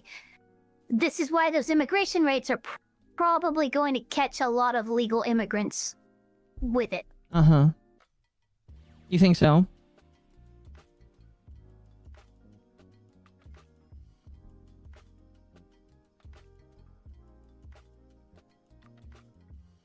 Yeah, I mean, that's pretty much the only reason why you would use the Foreign Enemies Act is because you believe that enemies that are a foreign external threat, like they're sourced from an external threat, but have gotten into our country far enough, like Japanese American citizens. Right. Oh no, they are clearly spies for the Japanese. Let's put them all in internment camps. Well, these guys are citizens. They've been here generationally. It doesn't matter. Right. We have this specific law the president can execute to completely ignore a legal immigrant's rights for favor of focusing on getting all illegal immigrants out. Right.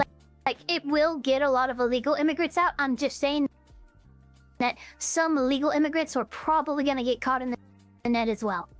I would not disagree with that. That is kind of like terrifying to think of. I hope that nobody gets caught up in that, but I can see the argument that somebody could get caught up in that. Excuse me. Talking politics cool. Tariffs coming to the Great White North of Mexico. Again, that's only if he executes executes that act, the Foreign Enemies Act of 1798, he has not done that yet. Oh, I noticed, chat, that you met the goal. So I need to speak as Donald Trump for half an hour. Oh gosh, that's really gonna suck. I hope you guys are excited for that. Oh fuck. No chat. It's literally, it's Eric Trump. It's Eric Cartman Trump. Oh gosh. It's what it is. God, I hope not. Oh fuck. Oh, I don't know. But no, chat, here's what I will say. I don't know very much about these tariffs. I'm not very smart. I'm not very educated. Not like my my counterpart, my actual counterpart. He's a little bit sexier than I am. That's what I'm told, at least. People tell me that he is. So I don't know very much about tariffs. I would have to refer to what he is actually saying. MommaOcco, please don't say that, chat. Dang it, that's not gonna get lived down. Thank you. Tariffs are paid by the importer, not the country that is being tariffed. So that's another weird thing that people don't seem to understand how tariffs work. I personally don't know how tariffs work at all. So I would be unable to give an accurate assessment of it. All I know is that they want to use tariffs to reduce our global deficit, and that apparently that's going to make us a shit ton of money. I'm not quite sure how well that's going to work, but we'll just have to wait and see. If it makes me more money or allows me to save more money, I'll be happy. And I feel like I speak on behalf of a lot of people where that is their thought process. In reality, imported goods being tariffed means that we're going to see higher prices at the grocery store and other places that you're buying imported goods from. That's what tariffs mean in the short term. So yeah, and so in the short term, you are probably going to see higher prices. Well, not even probably. You are going to see higher prices. But it is to be seen. A lot of people seem to be very negative on them.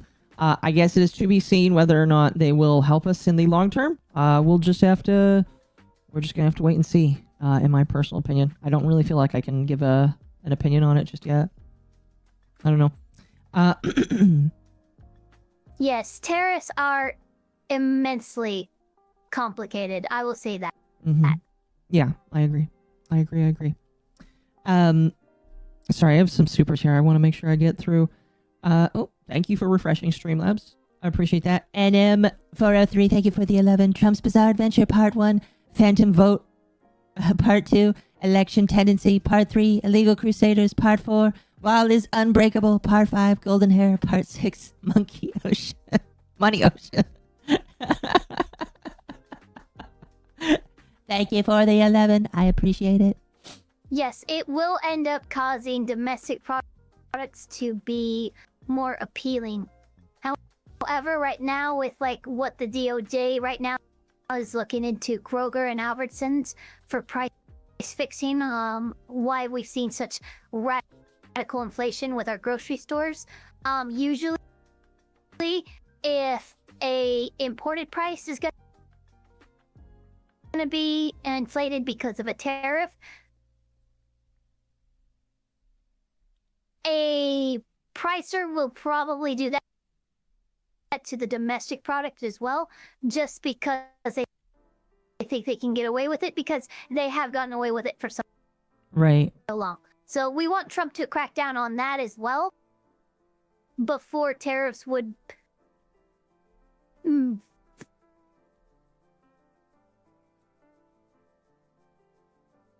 Just give her a moment, chat. She's got to think it through. She's the smart one here. Before tariffs would theoretically work. Sorry. No, you're good. You're good. Think it through. I'll be honest with you. You think more than me. So it's good. I don't know. Tariffs have to be done very specifically for them to make us a good amount of money. Tariffs are what, the early America system to even tax. We use tariffs. Before we had like a class internally being produced, we had to get it from external sources because we didn't have any money in. So it's something that a fledgling country can do, but not one as developed as ours. It's not.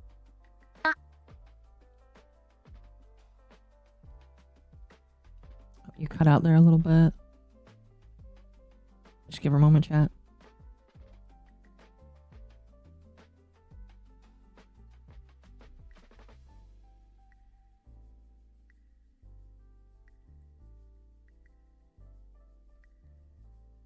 While we're waiting. The cool 2D, thank you for the 2. Great Trump voice card. I'm sorry, I just caught Steam downloading a shitload, which is part of what was the problem. Okay, fair enough. Fair enough. You're good, though. You're good. You may go ahead and continue.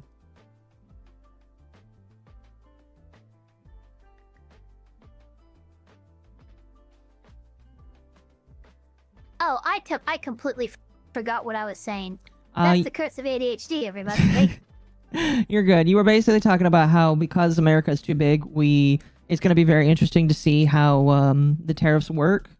That's basically what you were talking about. Tariffs can start a trade war, and tariffs can be used to help coerce a government economically to like sign up for the deal and stuff. But as a primary revenue stream, it's just not feasible in my opinion. But I guess we'll see. Okay. Well, there you go. There you go, chat. I appreciate that, though. Nerdy, thank you for the 5. Say Ava is the best lolly. There is no other lolly as good as Ava. There you go. There you go. Hope you enjoyed that little voice clip there. You guys beat the goal, so I need to make another one. Yeah, I've noticed everybody, the ads seem to be increasing with on YouTube. I don't know why, but I've been noticing a lot of chatters in multiple streams reporting that. Oh, are people getting more ads? Here, I can try and turn them down because YouTube has a thing where you can adjust how many ads are going. I had it on balance, but I'll set it to conservative now. We are in the conservative age, chat. I'm going to make my ads completely conservative and not progressive. There we go. I don't think that's going to affect how they work, but there you go. You have conservative ads now. Everybody's going to be extremely conservative. None of those yucky liberals. Or there's people who support China. Exactly. Anyway, I feel like there really isn't that much more to talk about with the cartel executive order. Let's move on to the third one. This one is reforming the federal hiring process and restoring merit to government service. So I believe this one here is forcing government officials back into the office and pausing federal hiring for the moment. Is there a progressive ad setting? No. By conservative ad setting, that's just less ads for you. It should be. Because I had it on balance. Yeah, this is basically just in response to basically what Biden tried to do is he tried to make it to where a shitload of federal workers didn't have to report into work until like a year after Trump left office. And this is just Trump reversing all that bullshit, basically. Right. Now, chat, I'm actually curious here. I want your vote. Press 1 if you feel like working from home is actually a good idea, and press 2 if you think that people need to be in the office all the time. This is one of those things where I am not really quite sure where I stand on it, because I have seen both arguments. I know that this is probably something that Elon Musk really wanted. Working from home is the future. People are absolutely insane if they believe it's not. No, I am kind of like not sure where I stand on it. Obviously, there are some jobs, like my job, where you kind of have to work in person. But there's a lot of things where it's just like, why are you forcing somebody into the office? Depends on the employee. Fair. But no, yeah, I want to see what chat thinks. So 1, yeah, I'm curious. Most office work, I would say, should be able to be done remotely. But there's a lot of work like what you do and stuff that just simply can't. Yeah. Pretty much. So, I don't know. This is a bit of a weird one. I think that if you're like a computer worker, like okay, so here's the thing, chat. I understand the argument where if you let somebody work from home, they're just going to slack. I do agree that there are people that are that stupid that will definitely slack off when it comes to working at home. Not only do I agree, I'm pretty sure I've seen it. I'm one of those people where I would probably need to go into an office for my day job, unless the day job was being a insurance salesman. It's a little bit different. Honestly, what's hilarious to me is that people's productivity levels can be more easily tracked when they're by themselves working from home. So honestly, people who just don't reach the level that's expected of their position can be snipped out. That's called trimming the fat. And working from home actually makes it easier for people to find out where fat needs to be trimmed. Mm-hmm.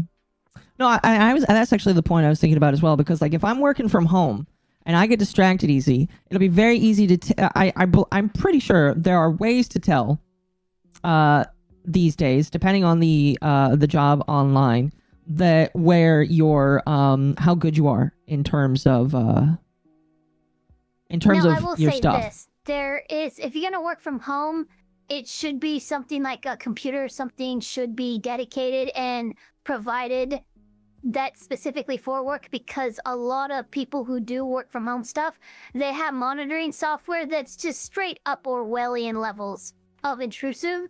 And in light of that, I do think that monitoring software is important to track productivity and stuff, but not on someone's personal property. So if you want to monitor somebody's work and their productivity, then you need to do it on your computer that you provide that employee. Mm-hmm. This is DEI, Akko. Read it. Oh, is there something that on this that I need to read? Okay, let me look through here. People are saying that this is important. Let's see here. American citizens deserve an excellent and efficient federal workforce that attracts the highest caliber of civil servants. Oh, does this have to do with DEI stuff? It might. That's why I want to read through this here. Let's see. They no longer focus. Okay. Here we go. Let's see here. They attracts the highest caliber of civil servants and committed to achieving the freedom, prosperity, and democratic rule that our Constitution promotes. Current federal hiring practices are broken, insular, and outdated. They no longer focus on merit, practice, skill, and dedication to our Constitution. Federal hiring should not be based on impermissible factors such as one's commitment to illegal radical discrimination under the guise of equity, or one's commitment to invented concept of gender identity over sex. I do agree with that, personally. Let's see here. Inserting such factors into the hiring process subverts the will of the people, puts critical government functions at risk, and risks losing the best qualified candidates. I agree. By making our recruitment and hiring processes more efficient and focusing on serving the nation, we will ensure that the federal workforce is prepared to help achieve American greatness and attracts talent necessary to serve our citizens efficiently.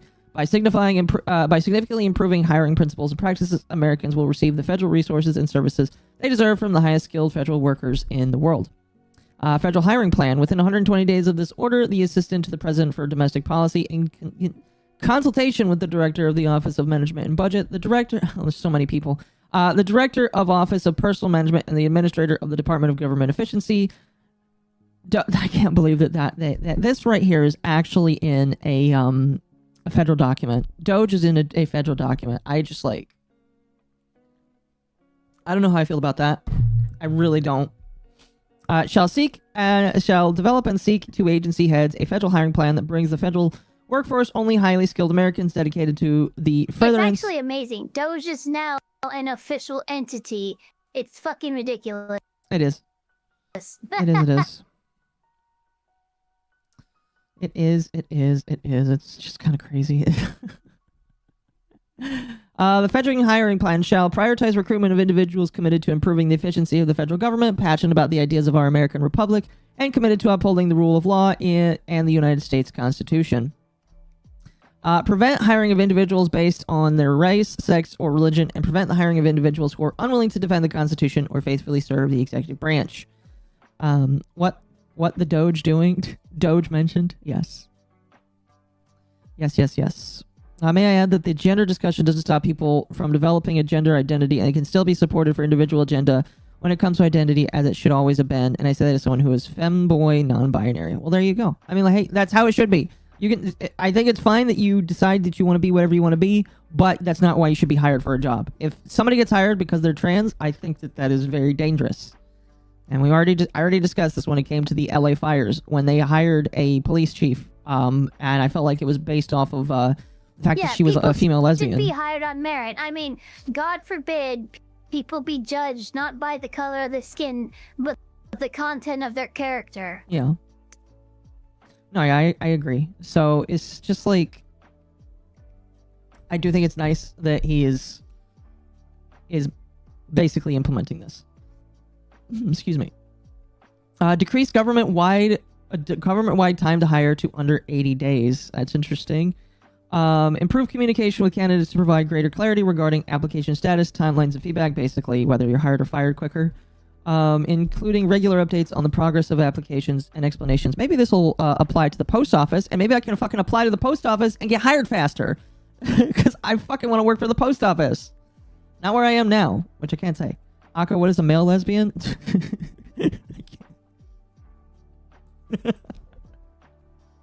There's no such thing as a male lesbian. You know, you can pull up Stephen the lesbian from that old what was his name? Henry Partridge. Henry Partridge, Stephen the lesbian. It's an amazing video. Oh fuck. Here's one that I feel like is interesting. Accountability and reporting.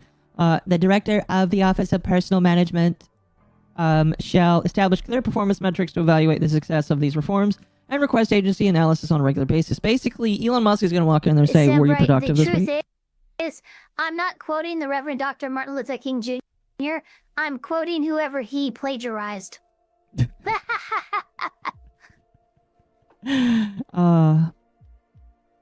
Yeah, something like that. Something like that. Identify as a bank. Can I apply for a government bailout?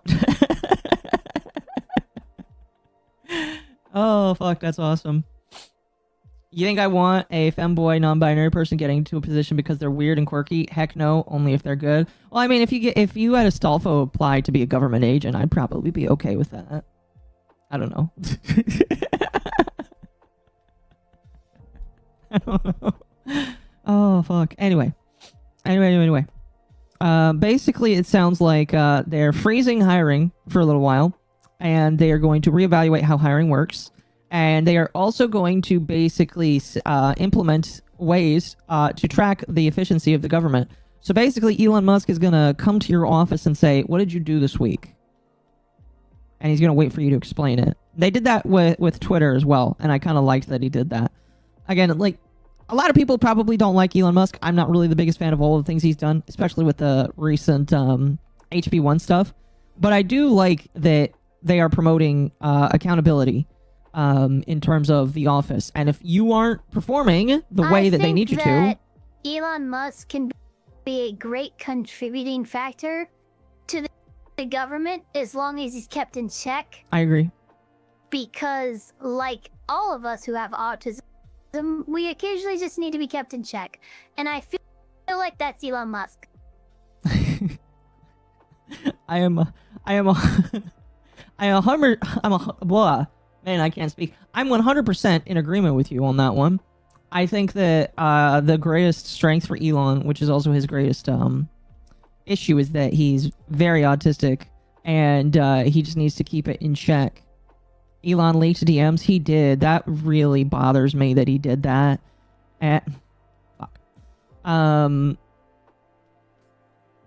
Like him leaking DMs with Asmongold, and also him misunderstanding what an editor does. Like him actually trying to construe that Asmongold's editors somehow have control over what Asmon says. Like, Jesus, dude. Yeah, I really just, I really hope that he stops doing stuff like that. There's a surprising number of furries in the IT industry. Very, very true. Very, very true. Like pirate software. Well, I think we just have to understand that with the genius also comes the minor retardation of him trying to prove to everyone that he is a great gamer by paying people to level his path of exiles account for him. Mm-hmm. I know not much about that whole situation. I actually was considering looking into it to report on. I just honestly never really got into all of that. I don't know what I think about that. If it is actually shown that he paid somebody to level up his character, It's just silly and extremely petty. It is 100% an autism moment, though. Oh, I agree. It's like him just like double and tripling down where he really doesn't need to, and it's just very, very cringeworthy. No, I agree. It's like, chat. I would hope I would never do that. I thankfully have friends that would call me out if I ever did something as stupid as that.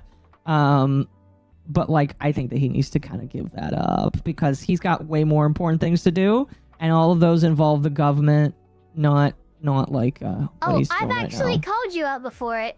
Remember when you hadn't gotten enough sleep and you were refusing to sleep? Yes. Yeah, you have. You have. So, and I appreciate that. But yeah, it's just like Elon can't do this. Because if he does, he's gonna erode the goodwill of the people that he is trying to appease. So, I hope that doesn't continue happening. I mean, it might, but I hope it's not like to the point where he gets fired from the government for that. He live streamed on it as a 97 character, yet he was playing like a level 1 noob. No, yeah. I'll be honest with you, I've never really watched him play video games. I just really don't care about what the richest man in the world plays. Yeah, he didn't understand even basic strategies or anything with pathologic cells. I don't know anything about the game. And that's the thing. I don't care that he plays video games either. And I wouldn't care if he's good at them. But he cares. Yeah. He cares immensely that people perceive him as a great video game player. Yeah. And that's the problem. So, I don't know. People talking about how Vivek was fired for something he started. I'm going to be honest with you, chat. I'm sorry, DK Combo. He can't keep not getting away from this. Oh, gosh. Excuse me. Speaking of he can't keep getting away with this, chat. We're going to be watching Breaking Bad in about 4 hours here with Ava on her channel, on her Pomf channel. So if you're interested in that, you should follow her if you're interested in that. So we'll be watching that later tonight, continuing on season 3. Yep, that is where we do lots of watch-alongs and stuff like that, as well as play games that I've heavily modded that no other platform alive would allow me to stream. I think I know exactly what you're talking about. Oh gosh. Anyway, let's continue on here. I think we're done talking about that. Reform. Okay, here's the next one. Ending radical and wasteful government DEI programs and preferencing. So this might just be a continuation of the last one. Oh, really quickly here. Some Shambler, thank you for the 10. I think Doge and the tariffs go hand in hand. TBH, we probably couldn't fund the government as it is now, but if we make those major changes with efficiency, it could be better, but we'll still see. But also, Elf. Crying face emoji. Thank you, Some Shambler. I appreciate that. I appreciate that. Spicy Elf, yes. Ava is quite spicy. Off platform.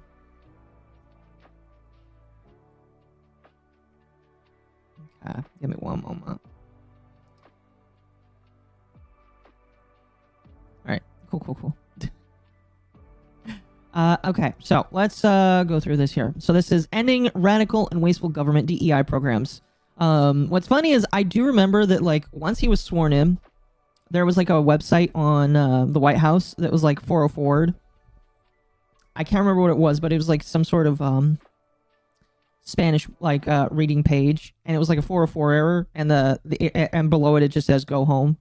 Now when go home, it didn't actually mean like go home. It meant like go home as in go back to the front page. But a lot of people were like taking a dab on that, saying yeah. I'm sorry. I'm so sorry. I didn't mean to burst out laughing. laughing like that. But holy shit, the go home part. Holy shit. Yeah, it was. Again, I don't think it's actually like telling illegals to go home. I think it is literally just like go back to the home page. Let me see if I can find it because I think I favorited it. I favorited a lot of things today.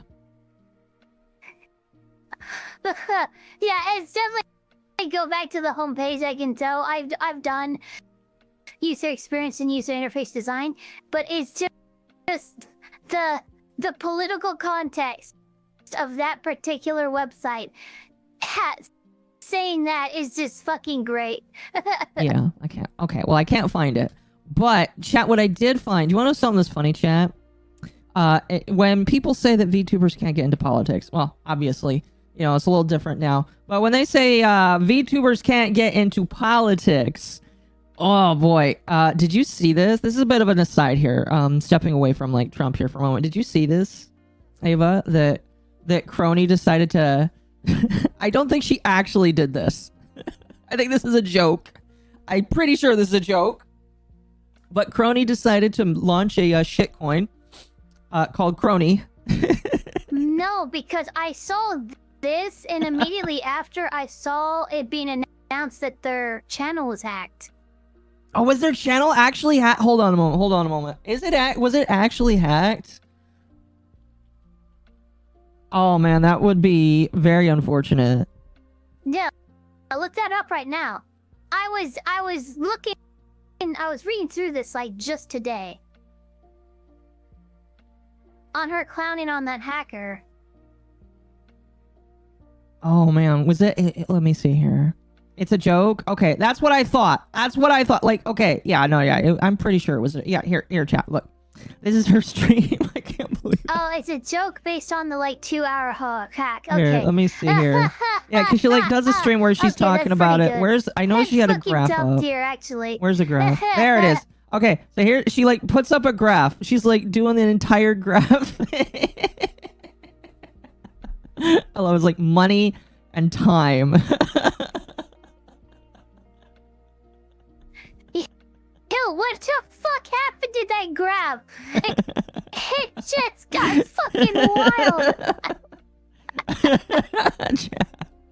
She's not MommaOcco, but maybe she needs to be. But you know who is MommaOcco?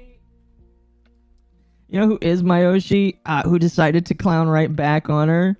It's fucking Maury.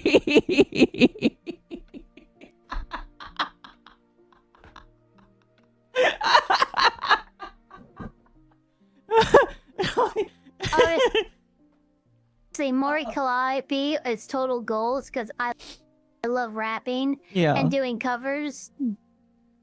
Oh yeah, and like right up in her stuff. Yeah, she's one of those VTubers that like inspired me because she's literally like, go fucking do something, and I'm like, I will do something. I'm watching that tonight. Dude, this is just great. This is fantastic. I absolutely love this. This is... I know it's a joke. Again, I know it's a joke. Oh, look, the description. I called out Crony for her dubious scam.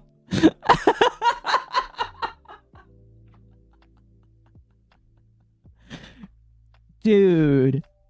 Imagine, like, oh man, if she referenced, I kind of, like, I know that CoffeeZilla is, like, busy with a lot of other stuff, but it would be funny if, like, she references CoffeeZilla. Who's this objectively better?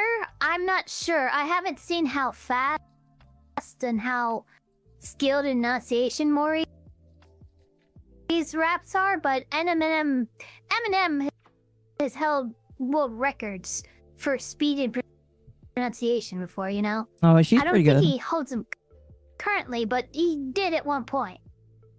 Yeah.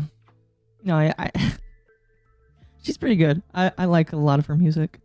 Can't name really any of them. Stream died. No, stream's still good. Stream is still good. F5. If you're having issues with the stream, F5 chat. It appears to be still live for me. Oh, but this is amazing. I love this. I love this. Thank you, Maury. Anyway, that's a side tangent. Bit of a side tangent. Couldn't find the funny thing. But yes, so jumping back to this. So I guess we're going to get rid of DEI in the government. That's cool. I appreciate that. That's awesome. Thank you. I don't like DEI personally myself. I think it's pretty dumb. So we need to get rid of it. So let's see here. The Biden administration forced illegal and immoral discrimination programs going by the name diversity, equity, and inclusion into virtually all aspects of the federal government in areas ranging from airline safety to the military.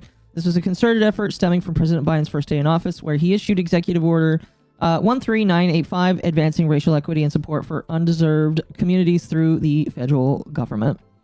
Pursuant to Executive Order 13985 and follow-on orders, nearly every federal agency and entity submitted equity action plans to detail... Underserved. Huh? Not undeserved. Oh. It was underserved. Excuse me. My apology. Undeserved. There we go. Submitted equity action plans to detail the ways that they have furthered DEI's infiltration of the federal government. I do like that they say infiltration, because yes, I agree, it is an infiltration. The public release of these plans demonstrated immense public waste and shameful discrimination that ends today. Americans deserve a government committed to serving every person with equity, dignity, and respect, and to expending precious taxpayer resources only on making America great. Got to put that in there. That's awesome. Implementation. The Director of the Office of Management and Budget, assisted by the Attorney General and the Director of the Office of Personal Management, shall coordinate the termination of discriminatory programs, because they are discriminatory, including illegal DEI, and diversity, equity, and inclusion, and accessibility, mandates, policies, programs, preferences, and activities in the federal government under whatever name they appear. I'm glad that he says under whatever name. That one, Nick Osune, guess what? Everyone on Twitter says everyone is a Nazi whom they do not agree with. So that's not like, it doesn't hit as hard anymore because it's been overused. Yeah, I'm gonna be honest with you. You can call me a Nazi, and I really don't give a shit personally. I'm pretty sure I've seen somebody say that once, but like I just don't give a shit. Like it doesn't mean anything right anymore. It would have meant something to me like 20 years ago. It doesn't mean anything to me anymore. Also, I was called a Nazi. Really? A snow elf Nazi.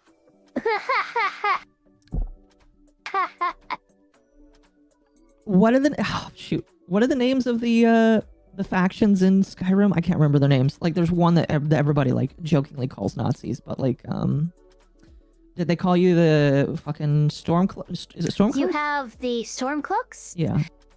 And then you have the Imperial Legion. Which one were considered the Nazis? I think wasn't it the Stormcloaks, or what? No, those were the ones that were fighting against the Imperials. I guess it depends. I don't know. I'm not very learned in that. Yeah, but the Stormcloaks were extremely racist. Were they? It's really difficult to say. I mean, Imperial Legion had like fascism. All the racisms. Yeah. Stormcloaks? The Okay. Thalmor, I'm sure, but like the Stormcloaks had. They were trying to like cleanse the world. That were definitely more like Nazis because they're like anyone who wasn't a high elf. Okay, so people called you basically a Thalmor. That's very mean of them. Stormcloak Skyrim is for the Nords. Yes. And before Akko and a Hugo Boss uniform. Somebody did AI art of me like that, chat. It does exist. Just in my server. Let me see if I can find that, actually. I'm curious. Let me see if I can find it. People do lots of funny art of me. All the time. No, that's not me specific. You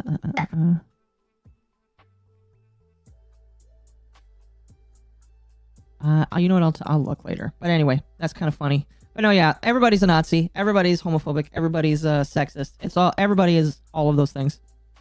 And you're all pedophiles as well. So you know, I don't care anymore. It's just it doesn't. I just don't give a shit. You know, I don't give a shit whatsoever. What people say in that regard has no turn on me anymore. What just happened? Huh? I just got back and I just heard you call everybody pedophiles, and I'm like, whoa, alert. No, I'm basically saying that it doesn't matter anymore. Don't matter no more. It has no meaning, sadly.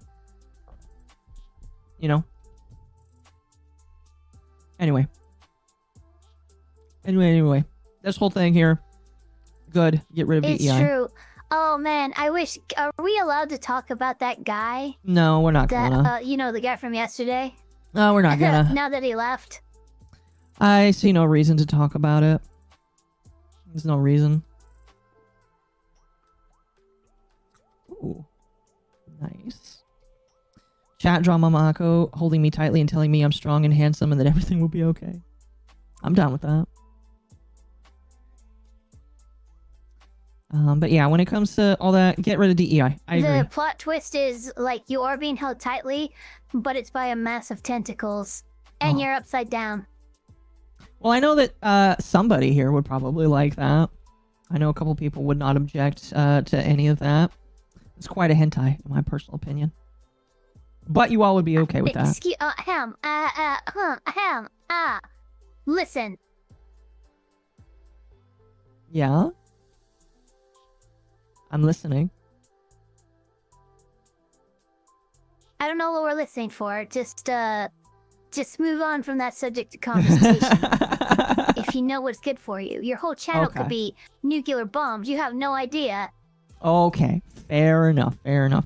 Some Chandler, thank you for the 5. When there's literal furry people and wannabe dumbass Vikings in your world, I think racism is justified. Dark elves supreme.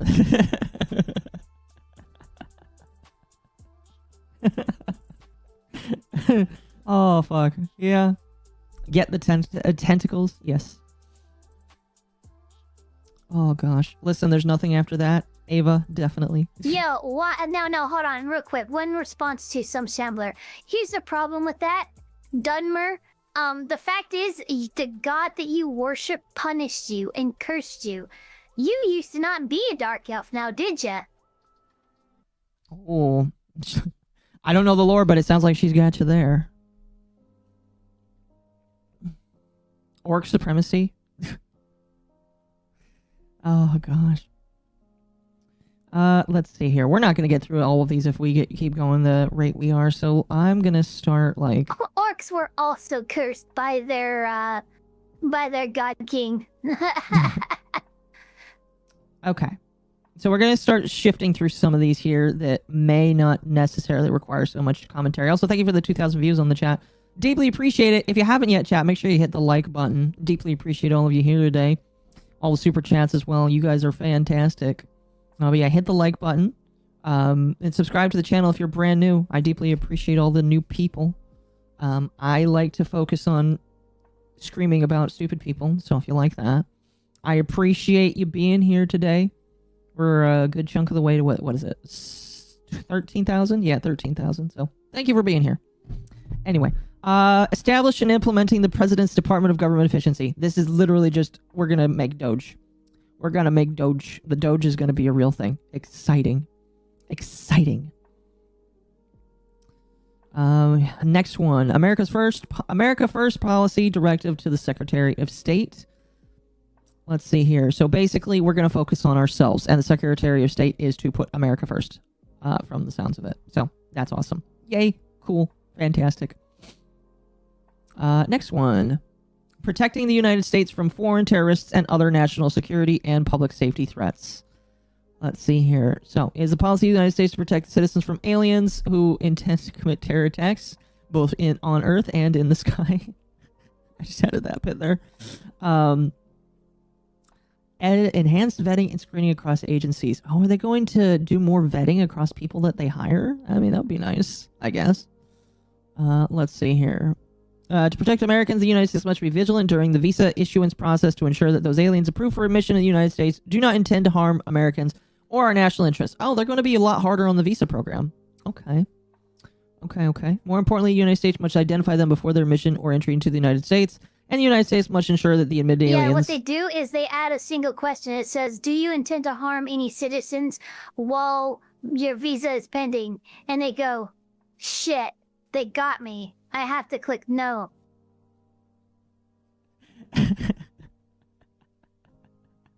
Yes, that's perfect. Yes, that's absolutely amazing. Okay, it was a question, guys.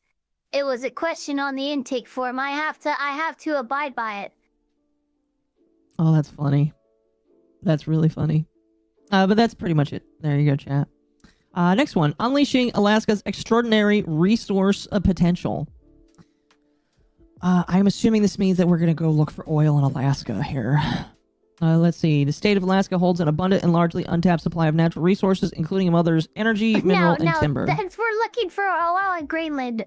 We're stealing oil from Greenland. No, it is Alaska. I think it is Alaska. We'll call Greenland Alaska too. Unlocking this bounty of natural wealth will raise the prosperity of our citizens, while helping to enhance our nation's economic... Greenlaska. It's Greenland and Alaska combined. Yeah. Greenlaska. Yeah. Also, wow. Oh, wow. Sly Maverick with a 50. Thank you for the 50. When I walked home from work yesterday morning, someone in my neighborhood popped off fireworks when the announcer said, please welcome the 45th and 47th President of the United States, John J. Trump. I had the biggest smile on my face. Well, there you go. I'm going to be honest with you. I didn't hear any fireworks outside my house yesterday. Granted, I was at work when the inauguration happened. In fact, I actually remember what was happening. I was training a new guy. Because at my job, I help train new people. A lot of people are very happy. And I think a lot of people, like, morale for the country is in a weird place for half of the country, but the other half is very happy. Yes, so, I agree. You know, just be along for the ride. Let's see what happens. Yes. I am pretty much in agreement there. Again, thank you for the 50, Sly. Very much appreciated. But I do agree with you. I believe that the morale of the country has definitely gone back up. We've had the last 4 years have been a lot of people that have been very dour and very sad. But I do think that we are seeing a shift where people are going to be a lot more happier. At least I hope so. I've been trying to have more of a happier attitude this year. Like my resolution this year is to like try and be way happier than I have been. I mean, like, you know, life's not perfect for me right now. I have a lot of things I have to take care of, but I have a lot of things that I have gained just even at the beginning of this year that I've been very excited for. And I'm trying to be more happy. So, I think that I hope more people are happy. I think it's 2/3 happy. I hope so. I don't know. Social media is unhinged. No people are happy. Yes. Yeah, you made me into a goober for the new year. If anybody wants to see that. I did? Oh, you mean a Doro? I did make you a Doro. I did get you a Doro. Let me find that. Did I download that? Oh, Ezrafel. Yeah, Doro. I meant Dora. Yeah, I meant Doro. Why do I have a picture of I'm a Dorko. You are a Dorko. Yes. It's on. There we go. Let me grab it. Chat. And I do need... Oop. Oh, where is it? Where is it? There it is. Let me pull it up. Download. There we go. Ava is now a Doro. Isn't that amazing? Look at her. Look at her. She is the cutest little thing ever. Oh, this isn't even one with the tooth. Hello, Ray. Thank you for the 10. I am Eva. The EvaElfpire. Let me get the one with the tooth. No, that's not it. There's the one. There's the one with the tooth. She's got a tooth. She's adorable. Absolutely adorable, chat. I love the one with the tooth. With the little tooth. Yes, with the tooth. He's got a little tooth. I would love to see this, but it's animated where I'm just like vibrating in place. Like I'm so zoomy ready. Well, here, I'll show chat. What's awesome is you can actually get this guy for $2 an animation. Do different Doro things here. So here's the different Doro-mations. Yep, Doro animations here. So he's got a lot of different ones here that are amazing. He's also continuously adding new ones as well. But they're like $2 each, or you can pay like $16 for all of them. So if you want to give Ava $16, there you go. And all you got to do is just provide your Doro picture. I think the chunk one is my favorite. I like the chunk one a lot. I don't know. I think they're all really cute. By the way, oh my goodness. You're right. Thank you for the 10 as well. Who's the pretty redhead? We already read that. And Festival for the 20. Appreciate that. Wait. Hold on. Yeah. The 23rd president, off the top of my head, I believe that's Benjamin Harrison, was the 23rd president of the United States. Elected in, I think, 1893. Or no, that's when he left office. I'll be honest with you, I didn't memorize presidents. I'm a horrible American. Thank you for the 20 festival, though. I believe the greatest president we ever had was the 23rd. Truly, his heart and actions were utterly unclouded. All of that, of those justice. If the late and funny Valentine got the corpse, America would be beautiful. Well, thank you. I appreciate that. Ava Chonkrun. Ava Chonkrun would be amazing.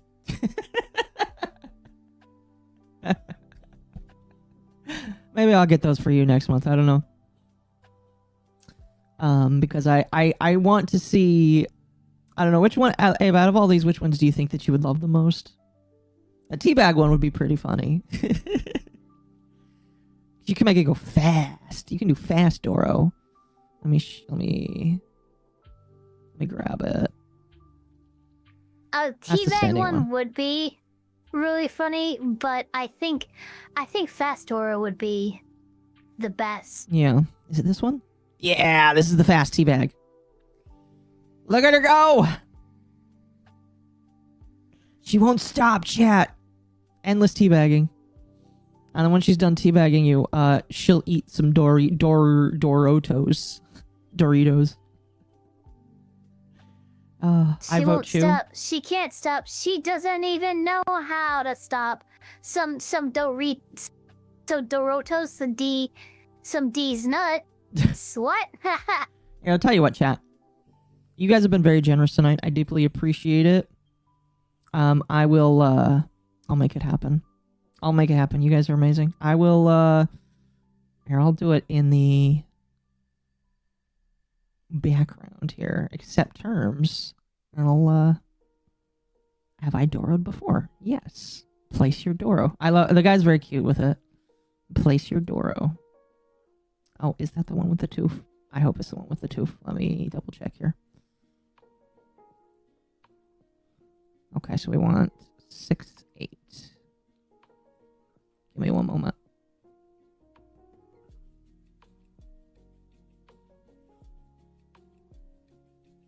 All of them. We get all of them.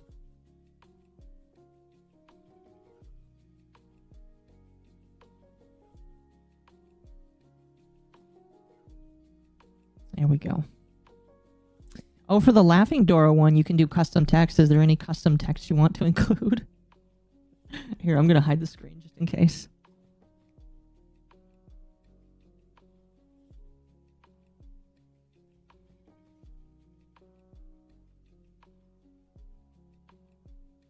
Ooh, I'm not sure. I can just include... We could just have it be Doro if you don't have anything that you're thinking of. I'm not sure. What would you say in the laughing text other than like ha ha? Or get it blah blah blah like Hotel Transylvania. Yeah, something like blah that. blah blah. Stupid. Isn't there a Doro restaurant in Mexico? Maybe. How much did you pay for getting that emote commissioned? I think it's like $5 for the initial one and then $2 for every moving one. Or a total of $18 for all 9 of them. Or 10 of them, excuse me.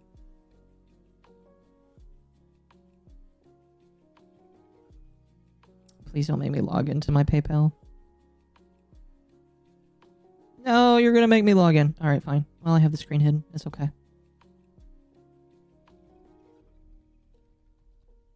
Chat, take this from... No, I don't laugh at Legal Eagle. I just feel sad.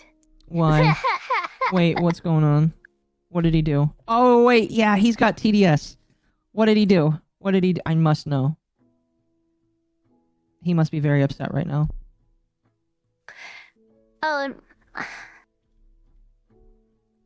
Oh, he didn't do... Okay, calm down. I just said that in response to somebody said, Eva laughing at Legal Eagle, like, as one of the Doro things. And I'm like, no, I don't laugh at Legal Eagle. I just feel sad for him. Oh, fair enough. Fair enough. Fair enough, fair enough. Ava, what is your EDC? What is an EDC? I'm stupid, chat. Eva, what's your EDC? What the fuck is it? ADC could refer to a lot of things, chat. Did he make a video? I don't know. What happened to Legal Eagle? He's suing Honey and PayPal. That's really what's happening right now.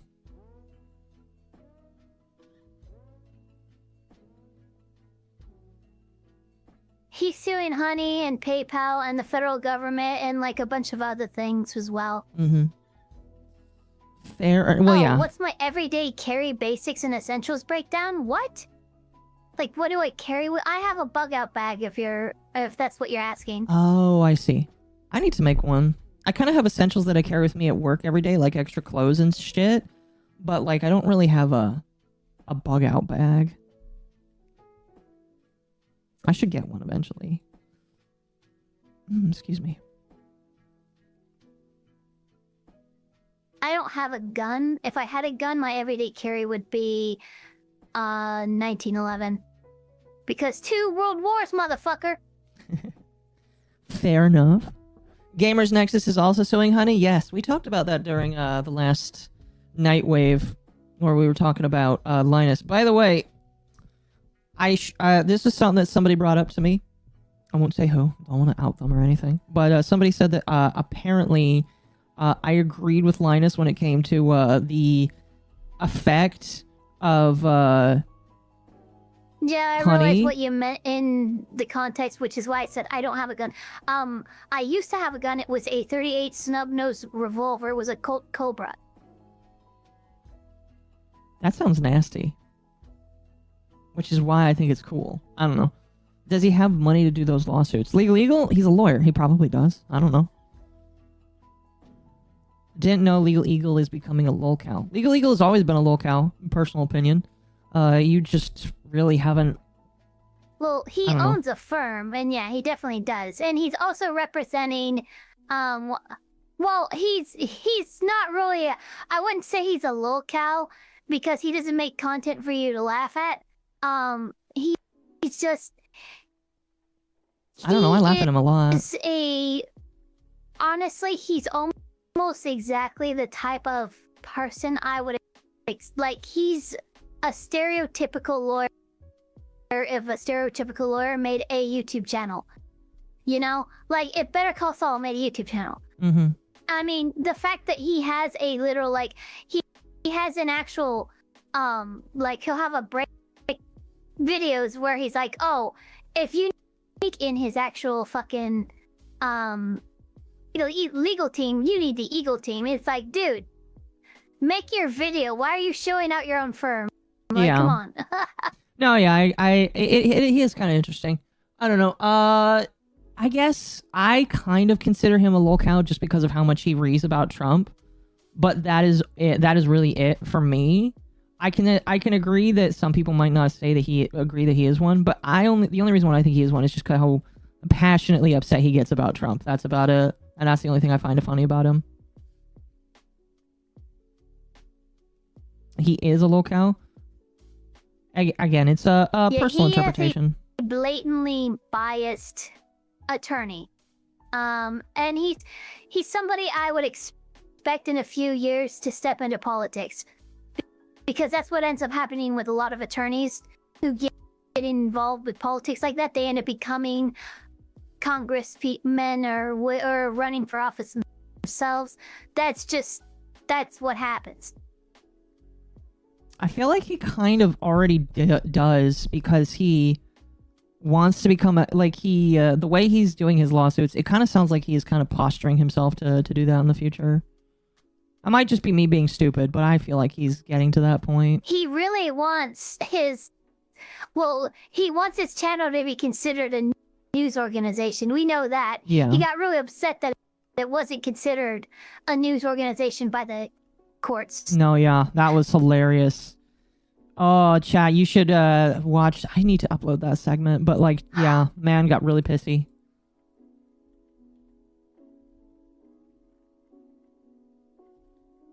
It was hilarious. Oh, goodness. Anyway, let's see here. The next executive order. Again, we're going to try and bash through some of these so that we can move on because there's a lot of them here. And I would honestly, I kind of want to move on to the Destiny stuff here eventually. But I did want to kind of go through as many of these as possible. Although I will, I'll hold a poll and I'll see what you guys want me to do. And if you guys want me to move on, we will. So.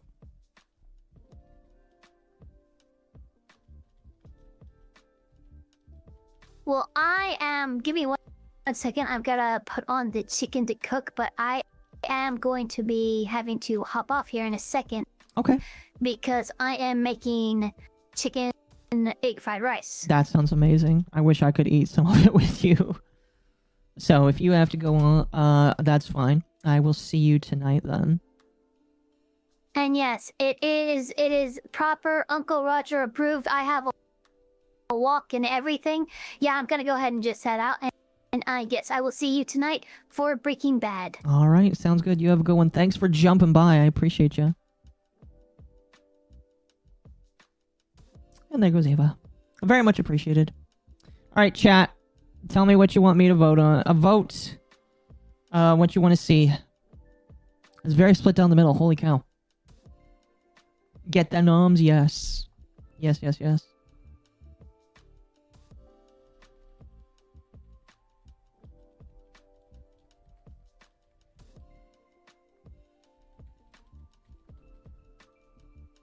Ava confirmed no jam in the fried rice. Yes. And by the way, chat, here. Let me, I need to have a toggle to turn that off. Let me shout out Ava real quickly. I'll just throw her coffee out there. Donate to her coffee. She's trying to get Starlink again. So if you want to help her get Starlink, donate to that so that she can get Starlink. Again, Ava is fantastic. She comes onto the stream. She's part of the same, VTuber group that I'm in, Lucky Entertainment. So, which is slowly structuring itself more. I'm very excited about that. Everything I wanted in a VTuber group. She's a shrimp who can fry my rice. Oh my gosh, I hate it. It's funny.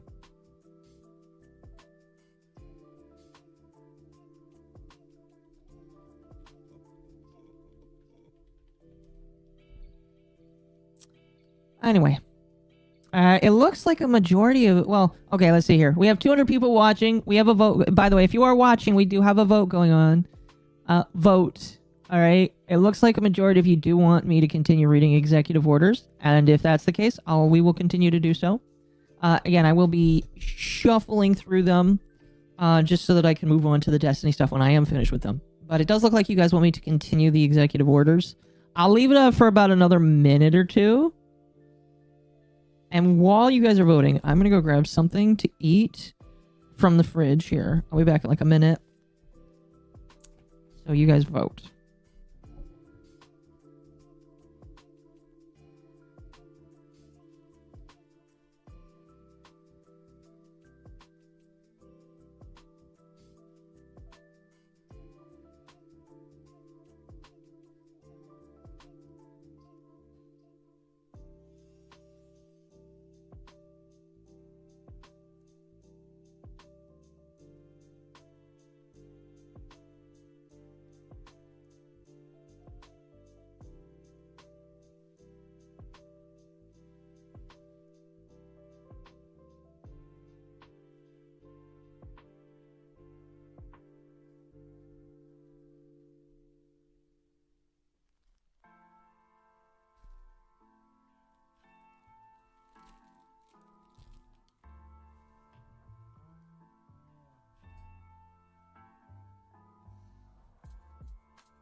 It looks like most of you guys still want me to read executive orders. I think I can do that. I still want to hear Anko do a Trump Cartman impression. Respect my authority. I hate how close that sounds. I really do. I guess the only thing I don't have is like a adage to that is I don't have Alco being drawn in the oh, what would it be? I don't have Alco drawn in that style. Which maybe is a good thing. I don't know. He's already walking back on the HB1 stuff? Who, Trump? Or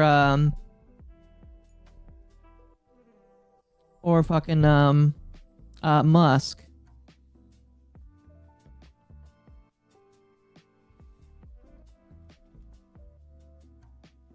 Spot on. Yes, Trump. I mean, we just watched through earlier in that when he had that thing. We watched the address earlier. He was basically like basically saying that he wants good people to come in. Again, I just think the whole thing is dumb. I think the whole thing is dumb.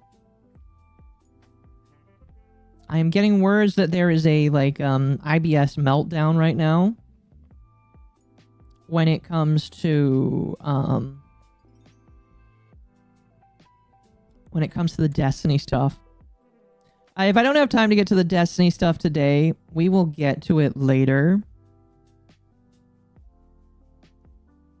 But the Destiny stuff is like very insane.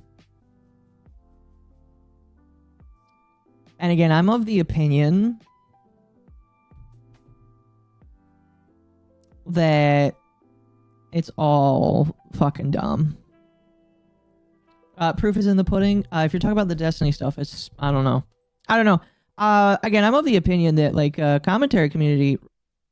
I don't know how I can see that Destiny is a red flag before people like Turkey Tom does. Like, bro. Okay? I ain't for this new age, like, oh, maybe we can let people be in polycules and shit. If you're in a polycule, that's a red flag to me. Did he get cucked? No! He potentially committed revenge pornography. I say potentially because, like, I haven't seen it yet. I am just going off of the small stuff that I heard and saying allegedly.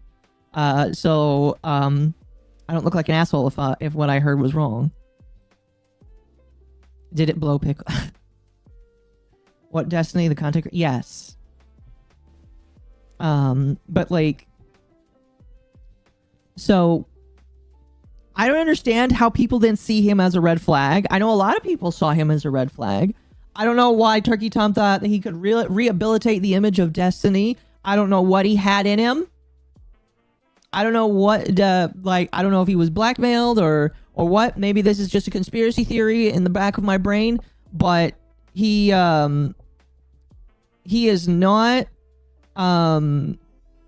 worth rehabilitating. He is worth just, like, letting be on his own. And again, I don't know why it took getting to this point for commentary to realize that Destiny is a lost cause that you do not touch. I don't get it. But now all of his shit is out. And people are running around trying to blame each other for different things. Okay? I'm sorry. If you have I will just say, like, his open marriage, while it's not like that big of a red flag, it is definitely like a sign, in my personal opinion. I'd like to think that Turkey Tom is learning. I don't know. I don't think so. I think he realized way too late that the guy that he idolizes, there's something wrong with him, or there's something some conspiracy theory that I'm just like that I need to stop opining on. Either way, the Destiny shit is fucked, and everybody that like here's the thing. I don't care if, like, and I listened to the calls that they had with Diorio. I don't care if you sat on information because you wanted to protect the victim. If you want to protect the victim, great, that's fine. Wait for them to say that you can leak or reveal stuff. Cool. I don't have a problem with that. What I have a problem with is people continuing to associate with the man after this is all going on. I don't know how long all of this shit went down. Like, if people learned months ago when they were still associating with Destiny or still talking positively about Destiny that all of this stuff went down, I would have stopped hands down associating with him. Because this just makes you look bad.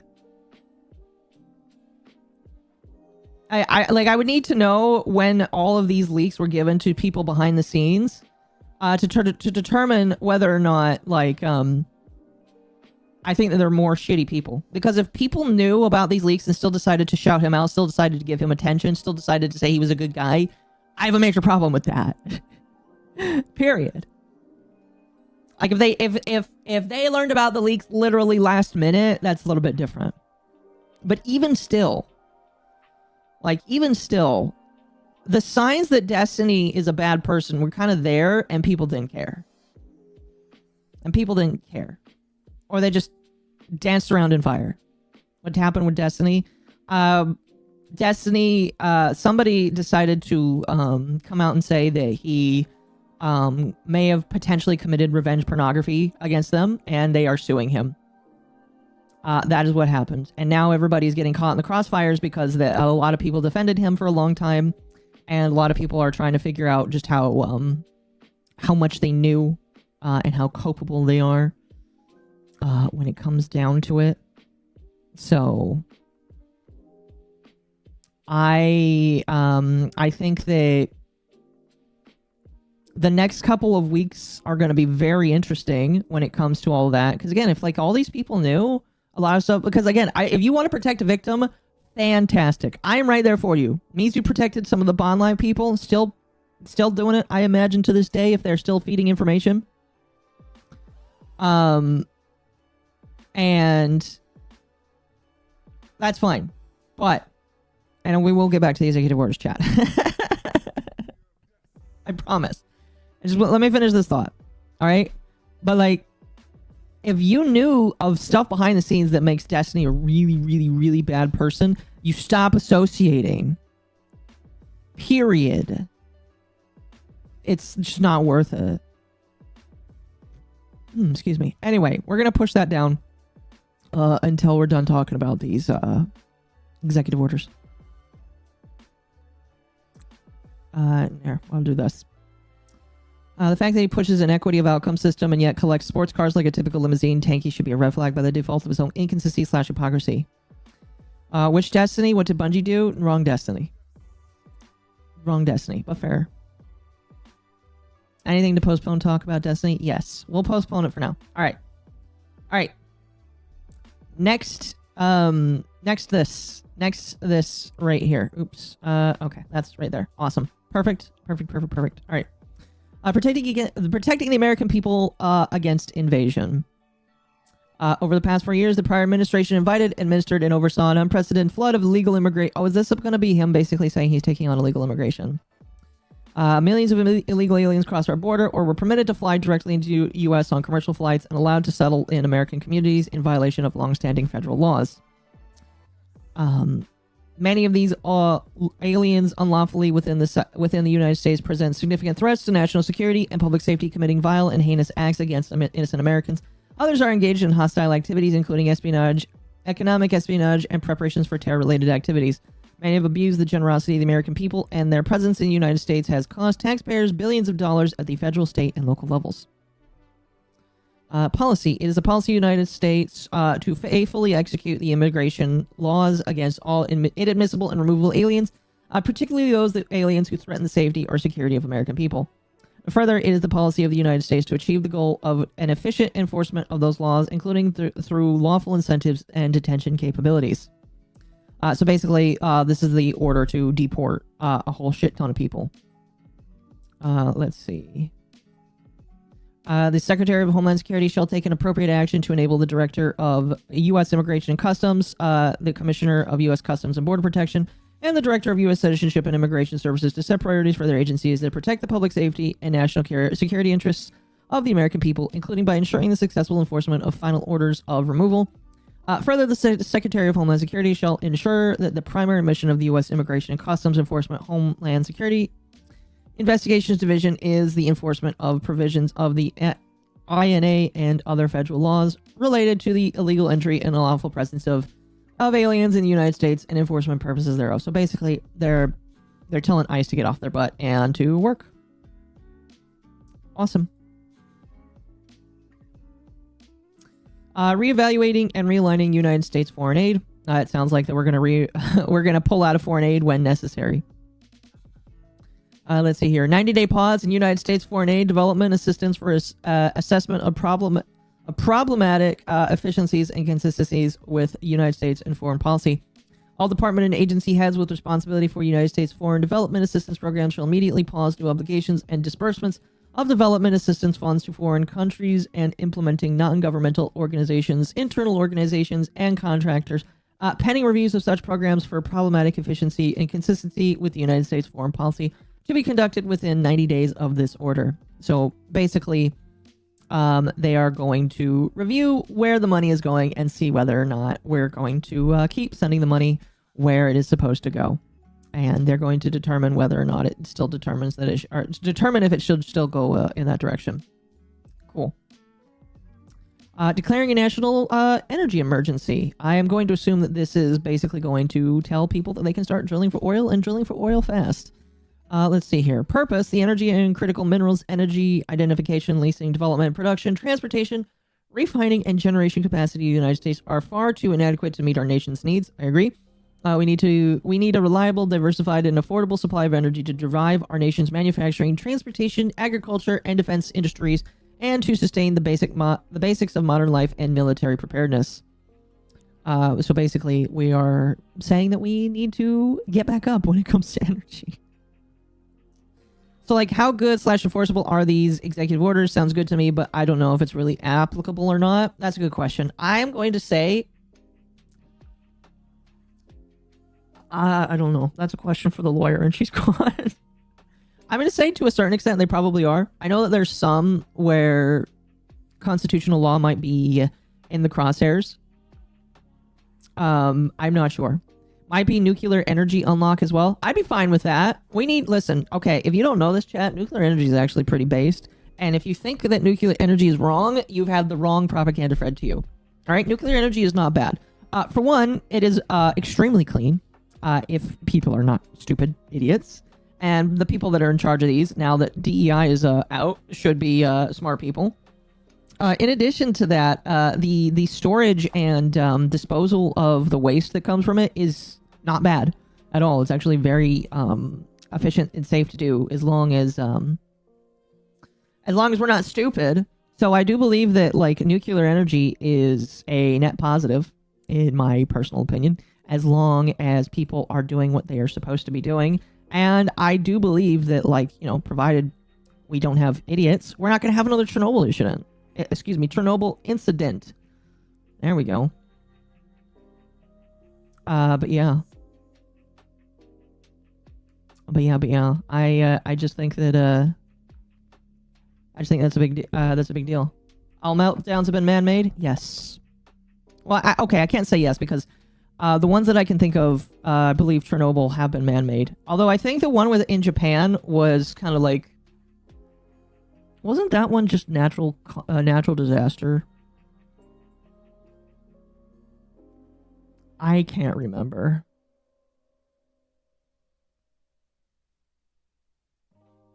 I want to say probably because... I don't know. Both. I'm just gonna go with both. So, you know, we have a national energy crisis, basically. Ooh, here's an interesting one. Restoring the death penalty and protecting public safety. Ooh, nice. Capital punishment is an essential tool for deterring and punishing those who would commit the most heinous crimes and acts of lethal violence against American citizens. Before, during, and after the founding of the United States, our city, states, and country have continuously relied upon capital punishment as the ultimate deterrent and only proper punishment for the vilest of crimes. Our founders knew well that the only capital punishment can bring justice and restore order in response to such evil. Depending on, so yes, but amen on that one. Will it tell me where? Okay, here we go. Section 3, federal capital punishment. The Attorney General shall pursue the death penalty for crimes of severity demanding its use. In addition to pursuing the death penalty where possible, the Attorney General shall, where consistent with applicable law, pursue federal jurisdiction and seek the death penalty regardless of the other factors for every federal crime involving the murder of a law enforcement Really? Really? That's... Wow. Wow. That's a big one.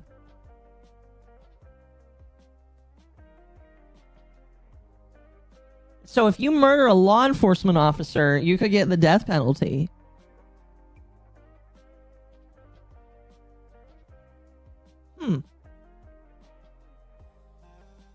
Well, there you go, chat.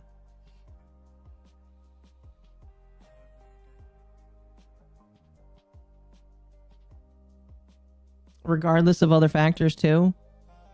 I thought it was always like that. I guess not. I guess not. Wow. The other one is a capital crime committed by an alien illegally present in the country. That one I agree with. If you're illegally in the country and you do something stupid, you should probably face pretty massive punishment. First time watching your streams? Well, hello. Welcome. Welcome, welcome. Subscribe to the channel. That is pretty crazy, though. The murder of a law... So, and obviously you can't apply this retroactively. But, like...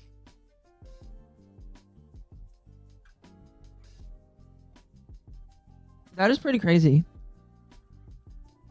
But maybe we need it. I don't know. Don't try and kill law enforcement officers.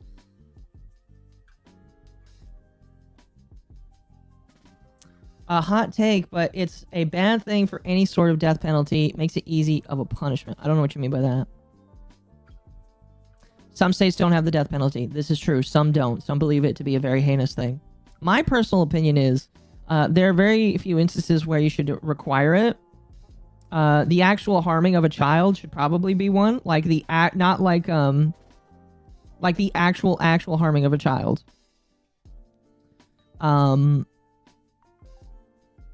And you know what? Murdering of a law enforcement officer, that would definitely deter a lot of people, I would say. If that makes crime go down, great. I don't know. Thanks for the work you do. I appreciate that. Thank you. Thank you, thank you.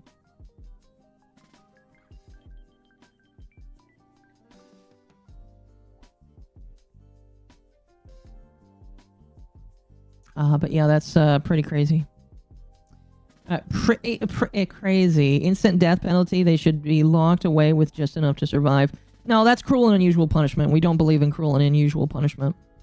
Anyway, damn. Pretty crazy right there. There you go. Here's one. Securing our borders. Awesome. Let's see here. Is a policy of the United States to take appropriate action to secure the borders of our nation through the following means. Establishing a physical wall and other barriers. Okay, walls back on, boys. And we're gonna make Mexico pay for it. Walls back on. Chat.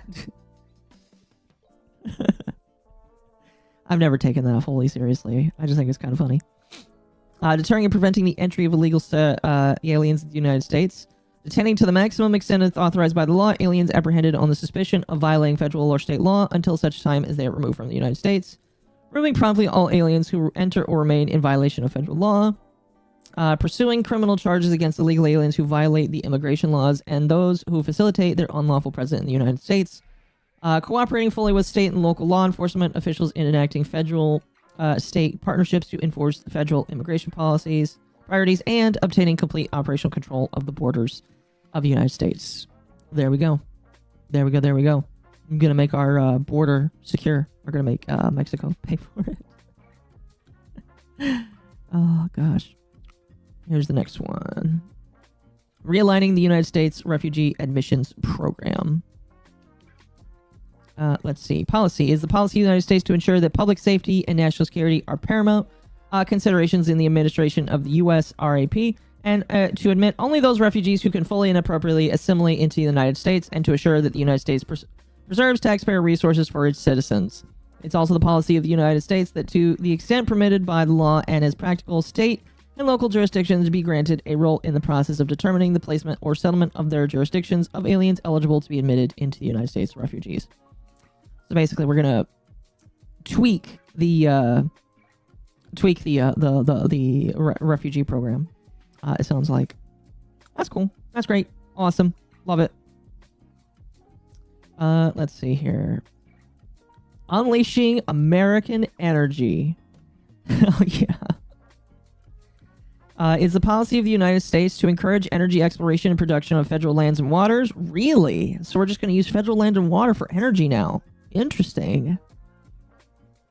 Including on the outer continental shelf in order to meet the needs of our citizens and solidify the United States as a global energy leader long into the future, to establish our position as the leading producer and processor of non-fuel minerals, including rare earth minerals, which will create jobs and prosperity at home, strengthen supply chains for the United States and its allies, and reduce global influence of malign and adversarial states. Protect the state's economic and national security and military preparedness by ensuring that an abundant supply of reliable energy is readily accessible in every state and territory of the nation. Awesome. To ensure that all regulatory requirements related to energy are grounded clearly into applicable law. To eliminate the electric vehicle mandate. Ooh! Oh, electric vehicle owners. You better buy your cars now because there's no more EV mandate. Which I think... is that the one that, like, gives you a tax cut if you buy an EV? I can't remember. I know that there's, like, a mandate that lets you have, I imagine that because Musk is here that he wouldn't do that, but I have no idea. If that is the case, that would be funny. He just wants to refill what Biden dumped from these strategic reserves? Yes.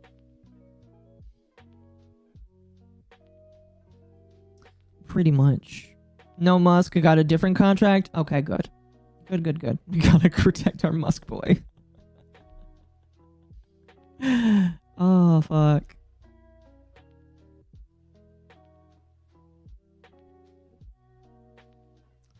Let's see. By removing regulatory barriers to motor vehicles access, by ensuring a level regulatory playing field for consumer choice in vehicles, wherever evaluated... Oh, is my stream having a heart attack? Wherever evaluated... Oh, is my stream having a heart attack? It looks like it might be. Just give it a moment. Just give it a moment. Did we lose? No, you did not lose. I don't know why it's doing this. Don't worry, chat. You haven't lost me. Don't worry, you haven't lost me. There's F5. F5. F5 it. Alright? Cool. Awesome. Oh yeah, I saw it. Like, it dropped there for a moment. Is it back? I think we're back. Okay. But basically here, it sounds like, we're gonna get rid of people, or get rid of the mandate that we're basically gonna make it easier to get more energy. Awesome. Cool. Fantastic. Fantastic. Another border security one.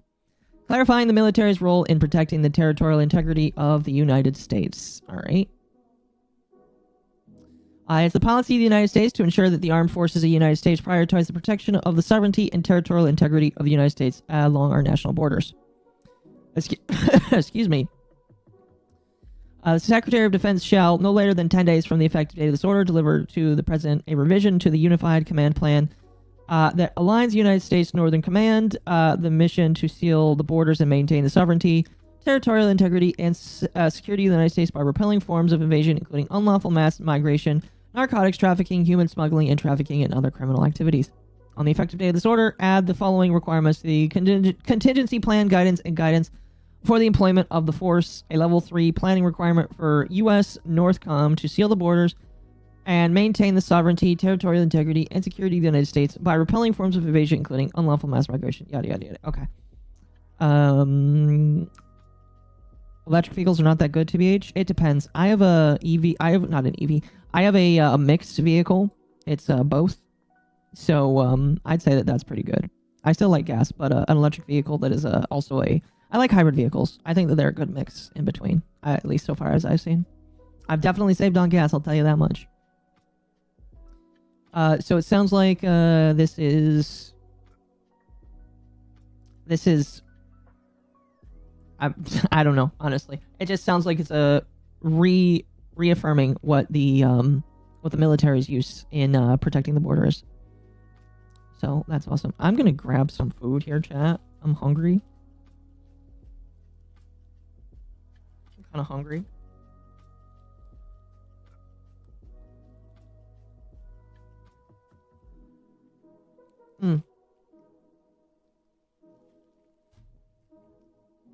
I want nuclear-powered vehicles. I don't know if I'm that excited yet.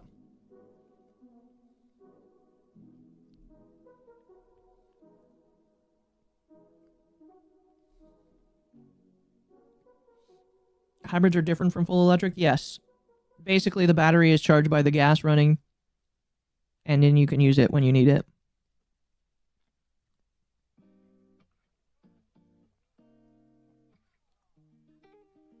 I want those Fallout nuke cars.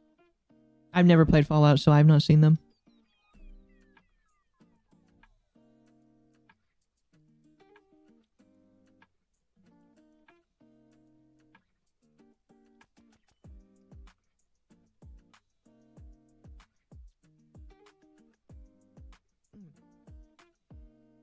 Occo eating? Yes, I am eating. I'm sorry if eating is kind of gross. I've just been here for 3 hours now. Holy cow. It has been 3 hours. Anyway. Holding former government officials accountable for election interference and improper disclosure of sensitive governmental information. It's the policy of the United States to ensure the intelligence community not be engaged in partisan politics or otherwise used by U.S. political campaign for electioneering purposes. I have a feeling this all has to do with the 2020 election. The term intelligence community has the meaning given the term in Section 303 of Title 50 U.S. State Code. It's policy of the United States that individuals who hold a government-issued security clearance should not use their clearance status to influence U.S. elections. I don't know how you're going to enforce that or say otherwise, but, you know, go off. Is the policy of the United States that classified information not be publicly disclosed in memoirs, especially those published for personal monetary gain. Implementation effect immediately. The Director of National Security Intelligence, in consultation with the Director of Central Intelligence Agency, shall revoke any current or active clearances held by the following individuals. Oh my gosh! There's like 50 people that he's revoking their security clearance for. Shall we read all 50 of them? I think we shall. James R. Clapper Jr., Michael V. Hayden, Leon E. Panetta, John O. Brennan, C. Thomas Fingar, Richard H. Leggett Jr., John E. McLaughlin, Michael J. Morrill, I don't know any of these people, Michael G. Vickers, Douglas H. Wise, Nicholas J. Rasmussen, Russell E. Travers, Andrew Lipman, John H. Mosman, Larry Pfeiffer, Pfeiffer, Jeremy B. Bash, Rodney Snyder, Glenn S. Gerstel, David B. Buckley, Nada G. Bacos, James B. Bruce, David S. Carians, Janice Carians, Paul R. Kolb, Peter L. Corsell, Roger Z. George, hold on a moment, Stephen L. Hall, Kent Harrington, Don Hepburn, Timothy D. Kilborn, Ronald A. Marks, Jonah H. Mendez, Emil Nakle? I don't know. Gerald A. O'Shea, David Priest, Pamela Persilly, Mark Polymerofol. Oh my gosh. I don't know. I'm sorry. Chris Salvo, by the way, I suck at pronouncing names. You're welcome. Chris Salvos, Nick Shapiro. Oh my gosh. Ben, they got your buddy, your brother. Or whatever. John Cipher, Stephen B. Slick, Cynthia Strand, Greg Tarbell, David Terry, Gregory F. Treverton, John D. Tullis, David A. Vanell, Winston P. Wiley, Kristen Wood, and John R. Bolton. And I'm pretty sure I've heard that name before.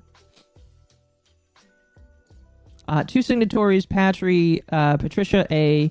and Brett Davis are deceased. Well, that's depressing. So I guess this is literally just an executive order to say these people aren't allowed to have a security clearance.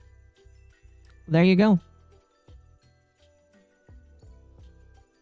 There you go, there you go. There seems to be some conservatives in this list. They must have been never Trumpers. Oh, well.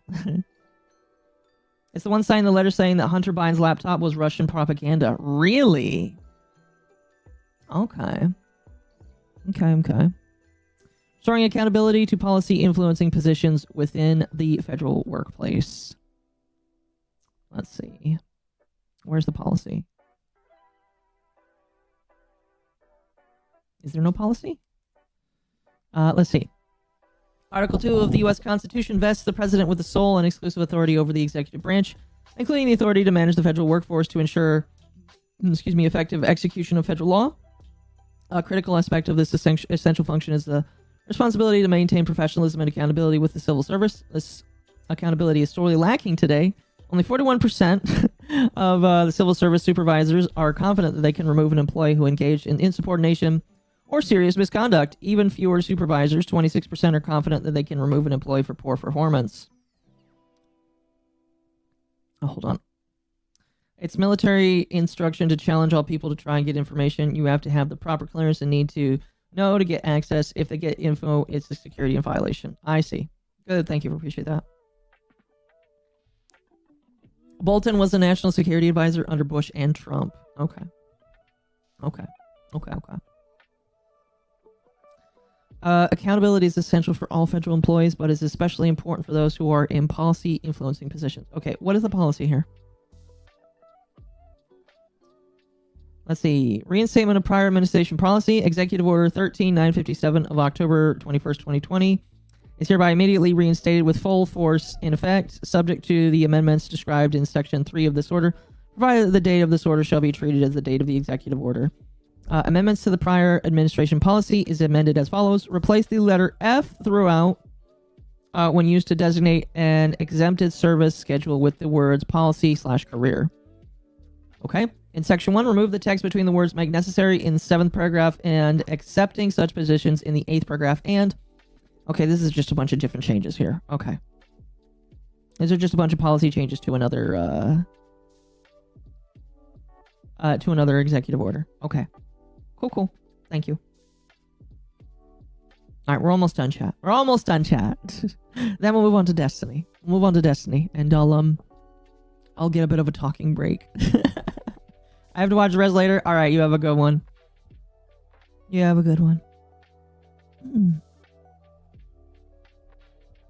Okay, here's one that everybody's excited for. Withdrawing the United States from the World Health Organization. Do I even need to read through this? Let me see here. I think we all know what this is going to do. The United States intends to withdraw from the WHO. The presidential letter to the Secretary General of the United Nations signed on January 2021 that retracted the United States July 6, 2020 notification of withdrawal is revoked. Executive Order of January 25th, 2021, organizing and mobilizing the United States government to provide a unified and effective response to combat COVID-19 and protect United States leadership on global health and security is revoked. Okay. Basically, chat, we are out of the WHO. We're out of the WHO. Congratulations. Why is TikTok an executive order? I forgot about this. Application of Protecting Americans from Foreign Adversary-Controlled Applications Act to TikTok. The Protecting Americans from Foreign Adversary-Controlled Applications Act regulates foreign adversary-controlled applications, specifically those operated by TikTok and any other subsidiary of China-based parent company ByteDance Ltd. on national security grounds. Section 2 of the Act prohibits entities from distributing, maintaining, or updating certain defined foreign adversary-controlled applications within the territory of the United States by providing A, services for such distribution maintenance or updates by the means of online mobile application store or other marketplace, or B, internet hosting services to enable the distribution, maintenance, or updating of such applications. Section 2G of the Act defines foreign adversary-controlled applications to include websites, desktop applications, mobile applications, and augmented or immersive technology applications operated directly or indirectly by ByteDance Ltd. or TikTok. Under Section 2A of the Act, the prohibitions of the Act with respect to these entities became effective on January 19th, 2025. I have the unique constitutional responsibility for the national security of the United States, the conduct of the foreign policy, and other vital executive functions.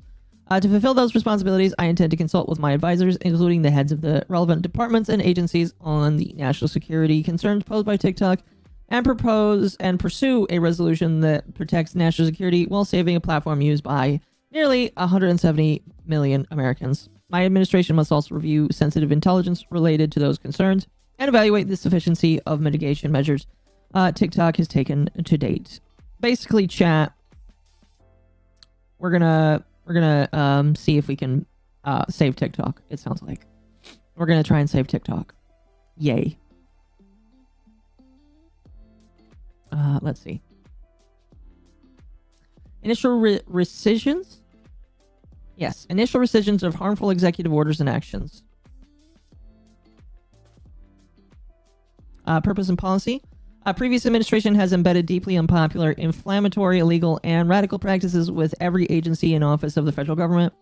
The injection of diversity, equity, and inclusion in our institution has corrupted them by replacing hard work, merit, and equity with divulsive and dangerous preferential hierarchy. Orders to open the borders have endangered the American people and is all federal, state, and local measures that should be used to benefit the American people. Climate extremism has exploded inflation, and overburdened businesses with regulation. To commence the policies that will make our nation unified, fair, safe, and prosperous again, it is the policy of the United States to restore common sense to the federal government and unleash the potential of the American citizen. The revocations within this order will be the first of many steps the United States federal government will take to repair our institutions and our economy. Senate Section 2 revocations of orders and actions. Okay, so these are a bunch of things that he is revoking, and they are probably all Biden. Yeah, they are all Biden. They are... Oh my gosh, how long does this go? Oh my god, just wow, that's a lot. Okay, all you need to see is he's revoking a shit ton of executive orders. Cool. Restoring freedom of speech and ending federal censorship. Is a policy of the United States to A, secure the right of the American people to engage in constitutionally protected speech, to ensure that no federal government officer, employee, or agent engages and facilitates any conduct that would unconstitutionally abridge the free speech of any American citizen, ensure that no taxpayer resources are used to engage in or facilitate any conduct that would unconstitutionally abridge the free speech of any American citizen, and identify and take appropriate action to correct past misconduct by the federal government related to censorship of protected speech. Ending censorship of protected speech. No federal department, agency, entity, officer, employee, or agent may act or use the federal resources in a manner contrary to Section 2 of this order. Basically, we're gonna protect free speech, which, cool, awesome, love it, great. Oh, actually says here 67 executive orders signed by Biden, so all 67 orders were revoked by him. Holy shit, that's a lot. Adding the weaponization of the federal government. As the policy of the United States to identify and take appropriate action to correct past misconduct by the federal government related to the weaponization of law enforcement and the weaponization of the intelligence community. Alright, so it sounds like we're going to, as it says, stop using the government to go after people they don't like. Awesome. Oh, this says right here that the star is where we reverse orders from Biden. That's funny. And the last one. Man, my voice is going. Put America first in international environmental agreements. It's a policy of my administration to put the interest of the United States and the American people first in development and negotiation of any international agreements with potential damage or stifle American economy. These agreements must not unduly or unfairly burden the United States. Cool. I can't spell today? Well, I can't speak today. United States Ambassador to the United Nations shall immediately submit formal written notification of the United States withdrawal from the Paris Agreement, awesome, under the United States Framework Convention on Climate Change. The notice shall be submitted to the Secretary General of the United Nations, the depository of the agreement attached as Appendix A. The United States will consider its withdrawal from the agreement and any attendant obligations to effect immediately upon this provision notification.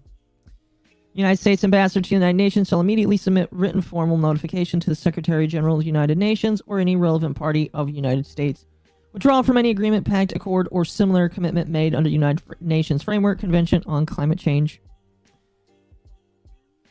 All you need to know is we're leaving the Paris agreements or whatever the shit is called. Yay. Yay. Awesome. Fantastic. That is a lot of executive orders. Well, chat, that's all of them for now. Awesome. Oh, gosh. I'm going to stretch. Oh.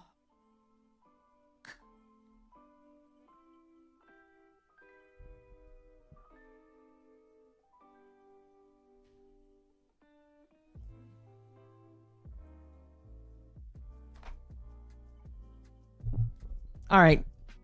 Well, what do we think? Do we like? Do we hate? Do you think that anything he put down there was a bad idea? That agreement sucked anyway. The Paris Accords, I heard that it did suck. Let me tell you, chat. Again, as somebody who doesn't really consider themselves Republican or Democrat, conservative, or I consider myself fairly in the middle, but you can probably tell where I have some political leanings. My personal opinion is anything that has to do with climate, most of the time it's a scam. Most of the time it's a scam.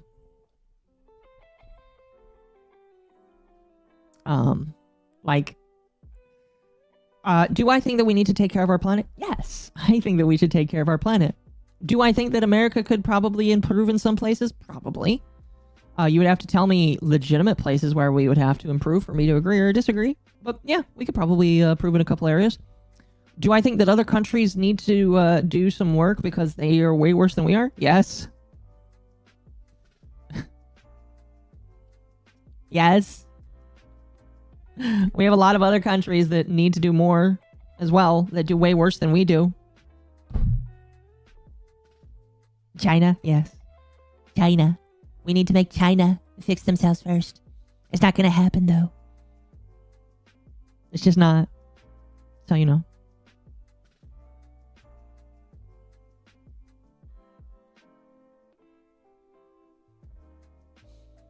But anyway. Anyway. That is pretty much all of his executive orders. That's what I mostly wanted to go through today.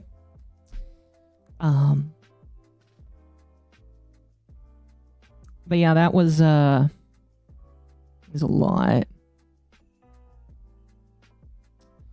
It was a lot, and I bet you we're going to see more and more of it. I'm fairly on board with the TikTok ban. Again, my position on the TikTok ban is I don't agree with banning anything that okay, let me start over. With regards to banning a platform like TikTok, my biggest concern is that it could be used to be weaponized against other platforms in the future. And that is my only concern. If we can have assurances in writing that won't happen, great. I'm all for it. But I am like worried that banning TikTok is going to harm other platforms. That is my one big concern. And maybe I'm wrong. I'm willing to be wrong. All right. I'm very willing to be wrong. All right. If it ends up that I am uber wrong, fantastic. I am okay with that. I just worry that it will lead us down a wrong road. That will harm us. But that's what I think. What do you guys think? I'm very curious. Very, very curious. Again, by the way, thank you guys so much again for the love, the hospitality today. Again, if you're brand new, thank you for being here. I deeply appreciate it. I don't normally stream this early in the day, so I appreciate you all being here. I am still gonna keep going though. Don't think that I'm done just yet. We're not done. We're not done just yet. I did want to go through the Destiny shit. It did just kind of happen. I was thinking about doing it another day. At the very least, I want to start looking through it right now. So we're gonna do that. If you are not wanting to be here for the Destiny shit, understood. Thank you. Have a nice day. I appreciate all of you guys for being here. If you decide to leave now, I love and appreciate all of you. Again, just go ahead and leave and subscribe if you are enjoying the content. All of you guys are great. All you guys are absolutely fantastic. Now let me find the let me find what I'm looking for here.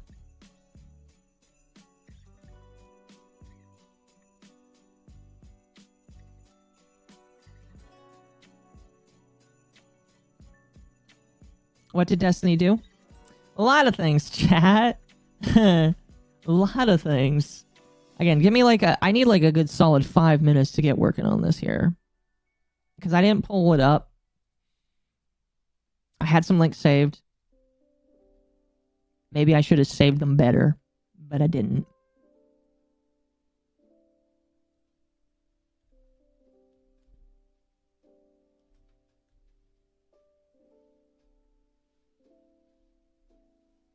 What's the Destiny stuff? Yeah, so give me a moment.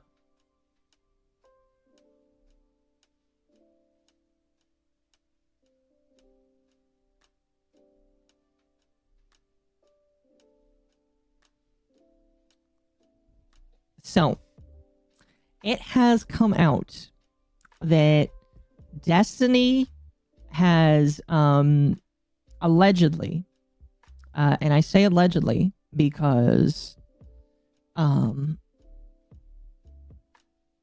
excuse me, Destiny allegedly may have sent revenge pornography of another person to other people on the internet. And this individual, their name is Pixie, has decided that they are going to sue him in federal court. Before I get started here, I am going to get some more food in me. I hope you understand.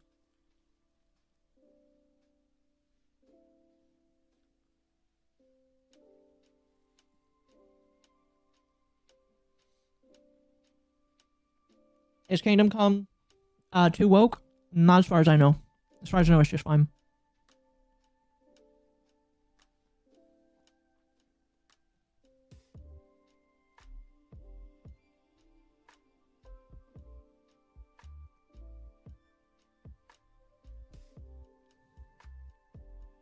Now I'm going to say, chat. I'm going to say allegedly. But a lot of people seem to believe that this is true. So, I don't know. We'll see. Give me one moment. I'll finish chewing here.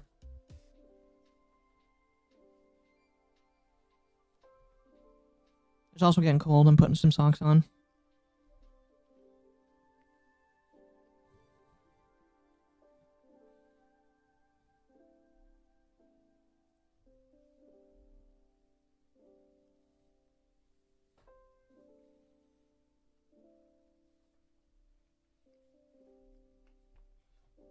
I'm also gonna let me ping my audience again.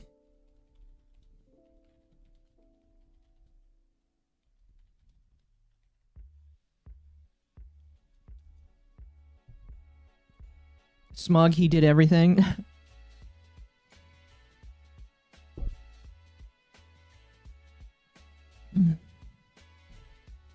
So, it has come out on the 20th. Wow, it actually came out yesterday.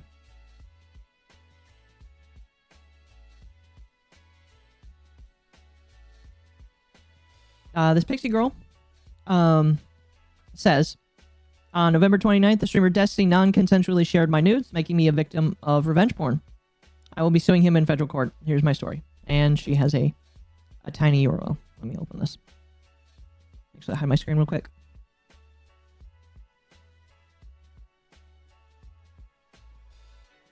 Oh, wow, it just goes to a Substack.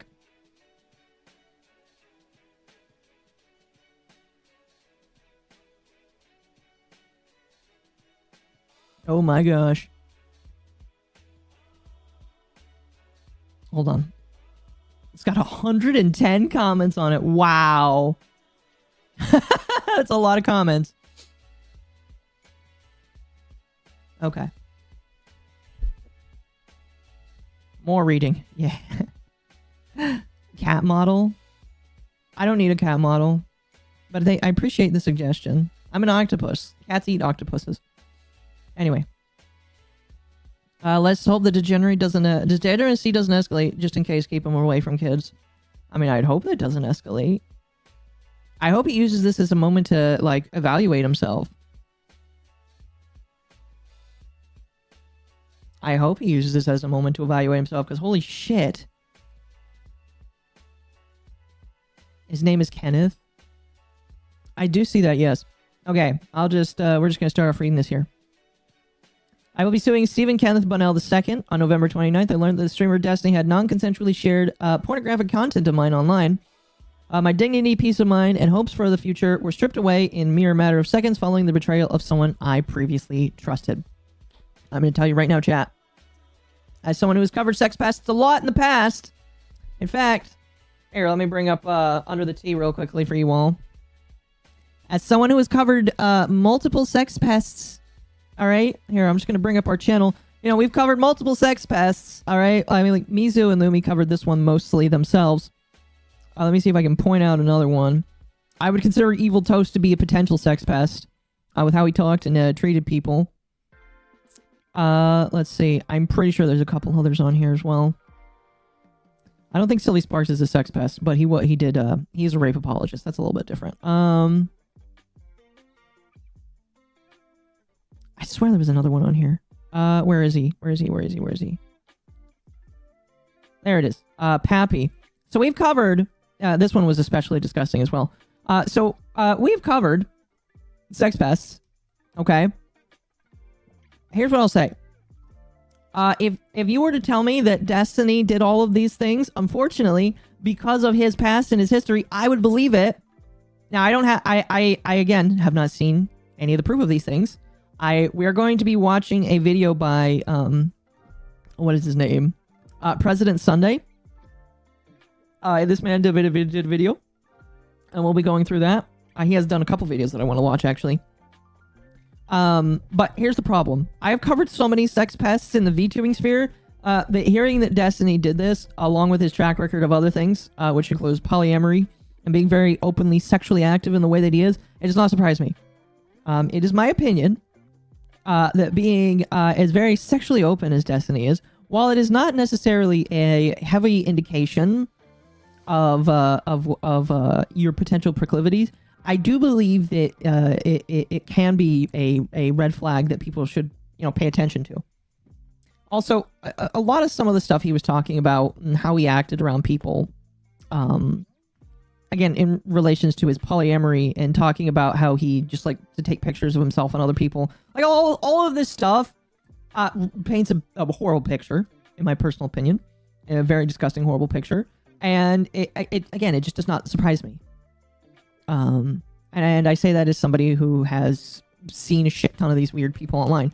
But anyway, besides the fact, the point I'm trying to make here is, and this is a message for women everywhere. All right. And I'd like to say this right now. Pixie is a victim. And we should pray that she can get over the trauma that Mr. Stephen Bunnell, Destiny, I hope that she can recover from that. Okay? I also believe that she, like many other women, need to be more careful with the idiots that they meet on the internet. Because it is way too often... when I see or cover somebody like this, not always, sometimes there are legitimate victims, and she could potentially be just a legitimate victim. But I very often see women on the internet that are willing to meet up with literally bad people and and be with them. And that's not a good idea. If I can give any advice to any potential women on the internet doing anything of this nature, don't engage with people like Destiny. All right? If you've already seen all this other shit that he's doing, all right, it's not worth it. It's not worth it whatsoever. All right? This guy's weird. He's creepy. Again, I would say probably a sex pest. And just like all of the other guys, unapologetic, in my personal opinion. I don't think he is apologetic about this. So be very careful, all right, women of the internet, please, so that you don't get into a situation like this. You don't have to worry about for multiple hours what he could do to you or any potentially crazy people could do to you. All right, just don't do it. Bad idea. Please think with your head so that you don't have to sit down writing this stuff out, because you don't want to end up like Pixie.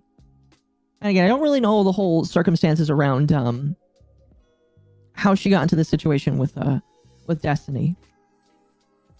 But I would just, like, if I could, I would just, like, tell her in the past, don't do this. It's just a bad idea, period. Well, thank you for the 2. Bad boys with a heart of gold are rare as unicorns. Yeah. No, I agree. The fact that people take Destiny's opinion seriously is crazy. There's a lot of crazy people in the world. Thankfully, it's a minority. I am of the opinion that the people that take these people like Destiny seriously are a minority. They are a minority of people. They don't really exist. They don't really exist, chat. Anyway. Continuing on here. I was at least the 3rd person he has done this to. I hope to be the last. I will not be commenting on the experiences of other women he has hurt, as it is not my place or story to tell. I will, however, share my story in hopes of preventing this from occurring again. I have known Destiny for 5 or 6 years. Okay, so she knows how crazy he is. And often find myself in heavy disagreement with him. I'm not going to judge the woman. I promise. I still think she is a victim. She is a victim. I'm going to have to say that multiple times tonight, I feel like. She's a victim. It just sounds like she made bad choices. Okay? Bad choices. Despite this, I do my best to see the best sides of all people and try my hardest to spread positivity and create understanding where I can. Okay, then he took advantage of you. It's corny, but I want to meet people where they are and focus on which ways we can build bridges towards a better future for everyone. Some people call this a fault of mine. They claim I am naive and should be more careful. Those people are right. When I was 19, over 5 years ago, I was extremely sexually inexperienced and sheltered, being severely terrified of leading someone on or SA. I thought I could trust Destiny, who I had multiple long conversations with regarding consent and boundaries. So you can imagine my surprise when I discovered he distributed pornographic content to me without my consent. I can't take her seriously either. Again, like, chat, my opinion is, you need to be not stupid on the internet, all right? It's not mean of me to say this woman was a little bit stupid, and that she should have not done this, or gotten with Destiny. I think that any rational person would think to themselves that a man in polyamory is a stupid person to hook up with, all right? I'm just going to say it. I think that if you look at Destiny and you don't see something wrong with the fact that he is openly flirting and hanging out with other women, there's an issue there. People like to talk about different degeneracies on the internet. And I agree, there is some stuff online that is bad. Red flags. You can call it a lot of different stuff red flags. But the polyamory is one that I have never, ever seen work out. Ever. I've met a lot of people who told me they think it will work out, and oftentimes later down the line, they have to quietly admit to me that it didn't work out. It is quite a shame. So again, I just think that it was a very bad idea that she decided to put her stock in this man. Can I still see her as a victim? 100%. I just think that she was very stupid to lead herself into this situation. That's it. That's really my biggest criticism, if you could give me one. Or if you could ask me for one. Yes, read that right. Stephen Kenneth Bonnell sent pornographic content to me to a random 19-year-old e-girl Discord kitten. Okay, you really don't need to add this. Just keep the facts in here.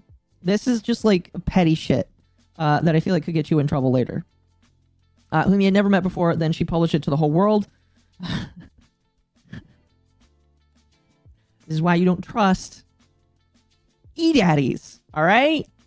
All right? I'm going to make a joke here. Chat. I'm going to make a joke here. There's only one e-daddy I trust. There's only one e-daddy that I trust. Who's never led any of us astray. Ever. Don't make anybody else your e-daddy. There is nobody else that deserves to be your e-daddy. Only Medicare. Who is probably laughing his ass off right now. By the way, I want to watch that Medicare interview. Mizu can't be your e-daddy. Bob Ross. Sure, Bob Ross. Anyway, let's continue on here. Rest assured, despite never having met her, he at least spoke to her plenty of times on the phone. Again, this is one of those things where I will heavily criticize this woman because she took pictures, or I don't know if she took pictures or took pictures with him, but pictures of Destiny, or this woman, were in Destiny's possession. Sorry, that's my phone case. I'm autistic, so I'm like messing around with this off camera so that I can think and talk at the same time. But she gave this man, or consented to this man taking pictures of her, and then he decided to give them to a random nobody on the internet. That is how stupid this is. All right? Thank you, Sparky, for that. I don't know if we'll have time to watch that tonight. It's an hour 45. I would have to start it like literally right now if I wanted to listen to that. That might be another day for stream. Might be. Because that I want to listen to. But anyway. The fact that you trust the guy that I don't know. I'm walking in circles at this point. But don't trust Destiny or other random men on the internet with your nudes.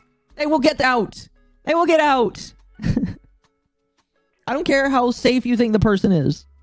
The reason why I don't send pictures of myself in any way to anybody. And when I get like a partner, I'm not sending nudes online, and I'm going to tell my partner they can't either.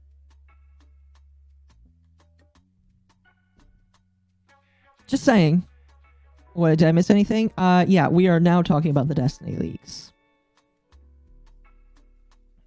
But I feel like I have to say this again and again and again, because people need to understand this is what happens when you share this kind of shit online. It will get out. It doesn't matter who it is at all. It will get out.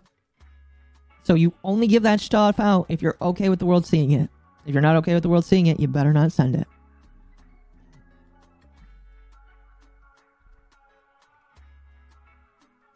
Is this about Destiny? Yes. Yes. I'm glad my wish came for the downfall of Destiny. Did you wish for that, Viper? Damn.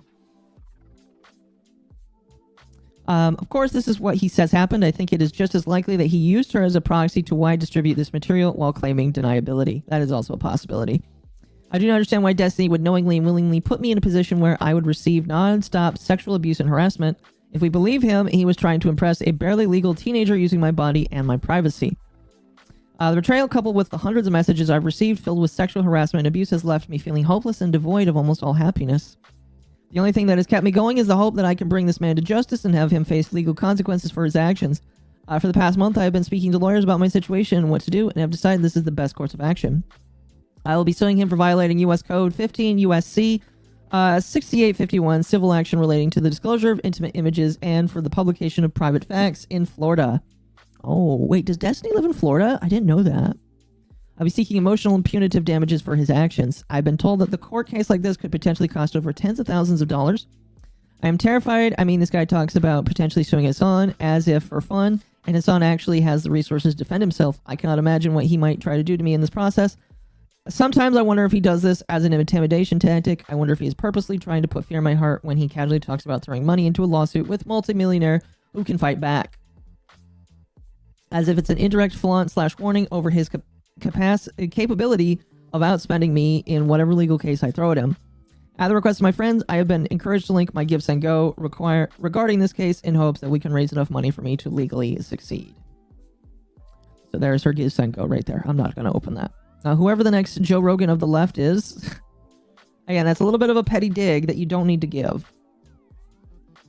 It cannot be someone that crosses sexual boundaries, violates consent, and puts women in well-being and safety at risk. It cannot be someone who puts women in positions where they will be sexually abused and harassed. It concerns me that Destiny has been interviewing potentially DNC chair candidates such as Marianne Williamson's or Martin O'Malley, who have no idea of what he's done. As time passes, he tries to position himself to have interviews with increasingly powerful figures such as Zelensky.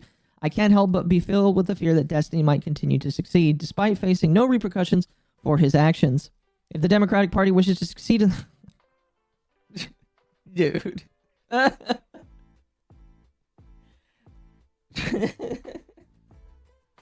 Oh, fuck. I retract my statement. I'm gonna criticize you for this.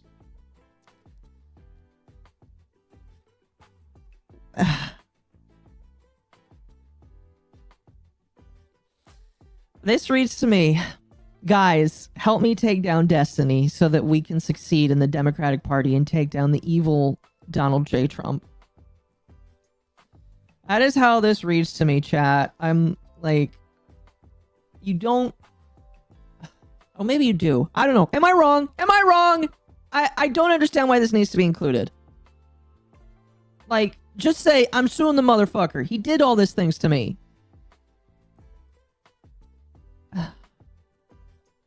I don't, like I feel upset and hurt because of all of his power. I feel afraid of him. You don't need to mention, I don't want... For fuck's sake.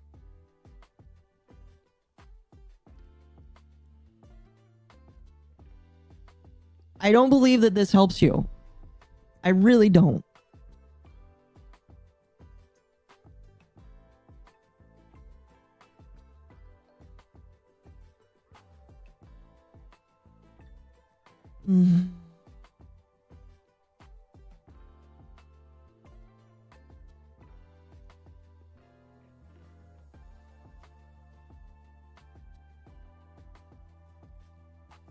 Oh my gosh.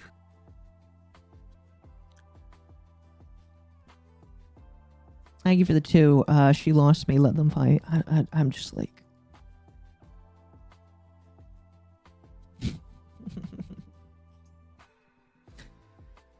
I'm not surprised, chat. No. Again, like, I've gone through this multiple times when we've read Google Docs on VTubers. They all sound the same. Can I just have a woman that, like, says...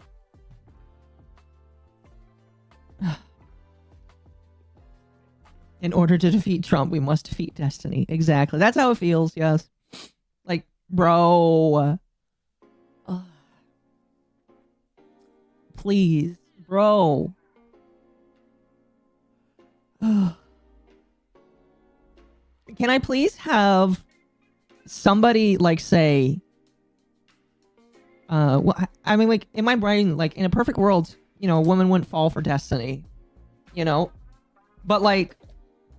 Even if you do, can I please have a world where you don't have to include all this shtick right here? I don't need this right here. Because he can use this as to say that you're just character assassinating him, and that he can use this as a way of saying that you're canceling him, and that he's being unduly hurt. And I don't know what all is out there. Maybe there is no way for him to do that. Okay? Maybe there's no... Maybe there is no way for him to do it. Maybe there's enough shit out there that he can't do that. I'm willing to believe that. But, like, all of the credibility that you gained by talking about this ended when you decided to add this. I just, like... I don't know. I'm gonna finish this. We're gonna go through the video, and we're gonna go through some of the other stuff I have on this. But like, I don't know. I don't know. All right. If the Democratic Party wishes to succeed in the future, it cannot be a party that accepts sexual exploitation of women. Ma'am, I got some bad news for you. Last president. It can't be a party that allows men like Destiny to break into the mainstream for allowing him to access such places would be a direct endorsement of it. For allowing him to access such places would be a direct endorsement of his behavior. I've been told that the payout might not be worth the harassment and attention I would receive. In an ideal world, I would do this privately, but I've been told there is no realistic way the court will grant me anonymity. This means my only option is public. I have been told by a variety of people to not go public. I've been told by some people that Stephen really does feel sorry, but I am not inclined to believe them, especially taking into consideration his actions regarding me. Regardless, what Destiny did is unacceptable, and I believe he will do this again unless he faces justice. Let me be clear. Destiny has violated federal law in his transgressions against me. He has violated my consent and directly is responsible for the sexual abuse I have received. I am terrified. Evidence log. Oh, okay. Oh, here's some stuff. Oh, she actually includes some shit down here. Awesome. Awesome. Okay, so here's some messages here.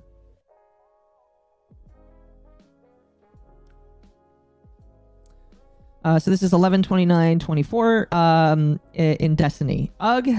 There shouldn't be no. I'm sorry, there's literally zero excuse. I've had phone combos and stuff with this person. They were fairly close to me. It's worthless to say at this point, but I'm super sorry. There's literally no excuse. I won't say or confirm anything about them. If there's any particular action or thing I can do, just let me know. And I'm assuming that's in relations to Pixie.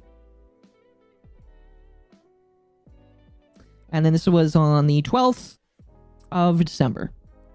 Pixie says, it's more complicated than that. I feel like there's no justice for what's been done. I feel like people for the rest of my life are going to try and send it to my family or workplace wherever I go. I feel extremely violated with how so many people saw me non-consensually in a vulnerable position. I feel like people are always going to use this as proof that I slept my way into whatever achievement I garner. I feel like it's evidence that everything would have been better with me gone. And I do believe that that's how she feels. Like, legitimately, I do believe that that's how she feels because it is extremely violating. And again, I don't like that that happened. I think it's very disgusting that Destiny did this. Period. There's no if, and, or buts. Destiny, if this is true, he broke the law. Gotta go. All right, you have a good one. Thank you again, Sly, for coming today. Destiny. I think the number of people who know or even keep up with it enough to go after you on this is probably almost zero. I think the people hate others involved, me, Lauren, Nick, lol, way more, way more, and it overshadows everything a lot more. As for any achievements or anything like that, the majority of the work and stuff you've done has been completely independent from me anyway, so the only people who would say anything like that are people who would have said shit like that anyway and aren't worth the time. Okay, so he's trying to downplay what happened. And by the way, these are out of context. I feel, by out of context, I mean, I need to see more. This is something that me and the other Under the T crew have decided to start saying. If I can't see more of the messages, I feel like there's missing shit here. So I don't know how much I can put into this personally because I need to see the whole DM. I don't care if you have to blotch out private information, but just cutting screenshots of this is like, I don't know.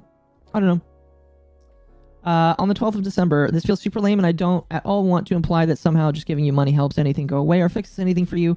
But if you have bills or owe money or anything or have financial stuff I can help with, I can at the very least chip in and help with any of that. So it's at least one less thing you have to worry about or stress over while you're worrying about getting through this. And again, there's no mentions of anything in here, so my only problem with that is I feel like there's context missing. And I've read enough Sex Pest docs to know that you kind of should include all of that. Not just Sex Pest docs, but I've read enough stupid VTubers. There's been so many fucking retard VTubers out there that I now think that if you don't include the whole thing, I have an issue with that. But there you go. That is Pixie's Google Doc.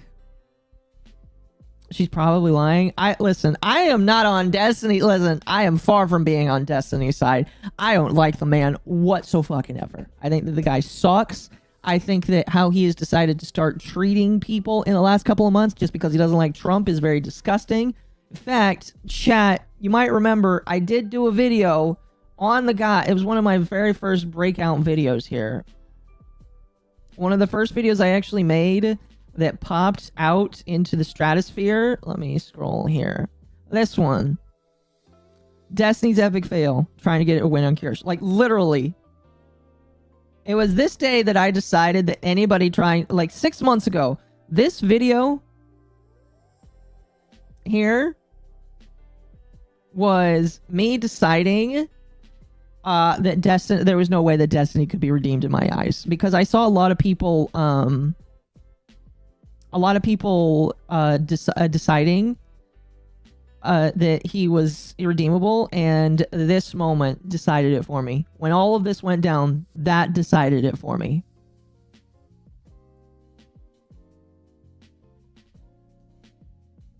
Just saying. Just saying. Like, and it is of my opinion that if you try, if anybody, I think this is around the time that people tried to stop redeeming him. Excuse me.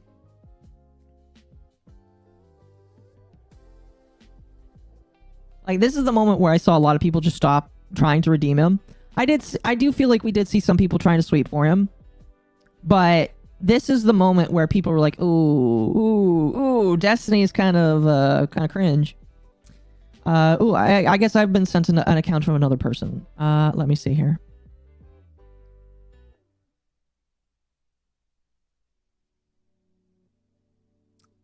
So I was sent this. I'm being told this is another victim. I can't really confirm the legitimacy of that, but we'll read this through here.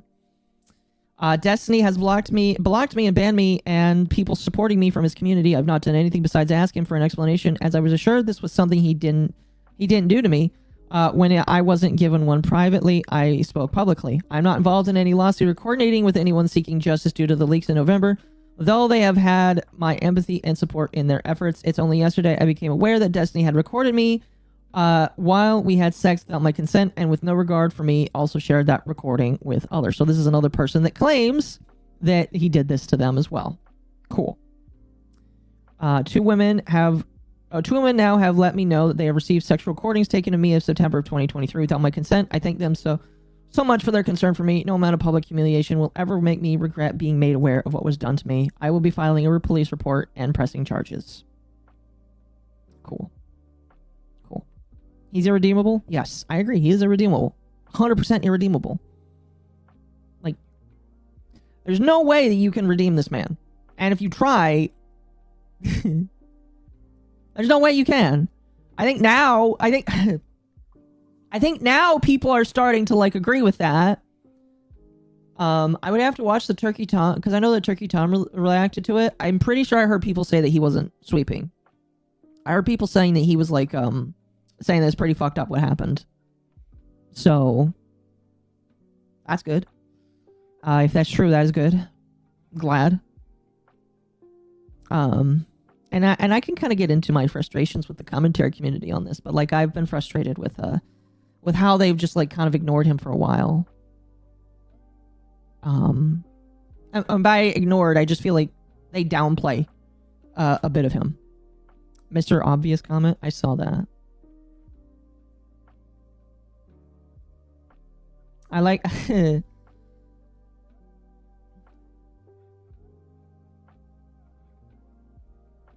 Is that mean? Is that mean?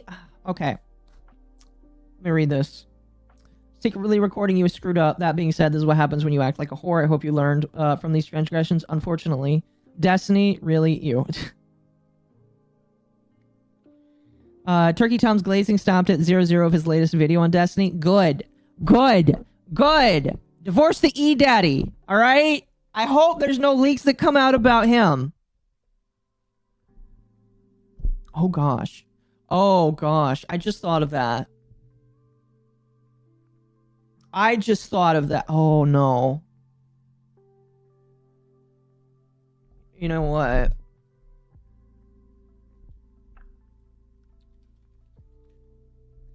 Oh no. I just thought of that. Hold on a moment. Where is that Medicare tweet? It's not even a tweet. It was a super chat.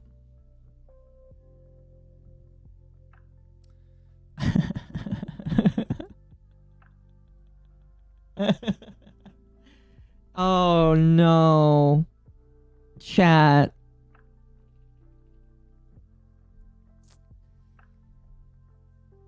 And maybe this is just a conspiracy theory. Maybe. Maybe. But is this too far off the mark? Let me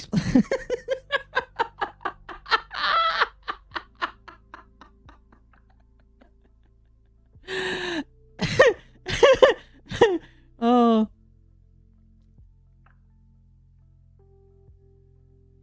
Oh, I miss when Destiny was spazzing on Twitter. Yeah.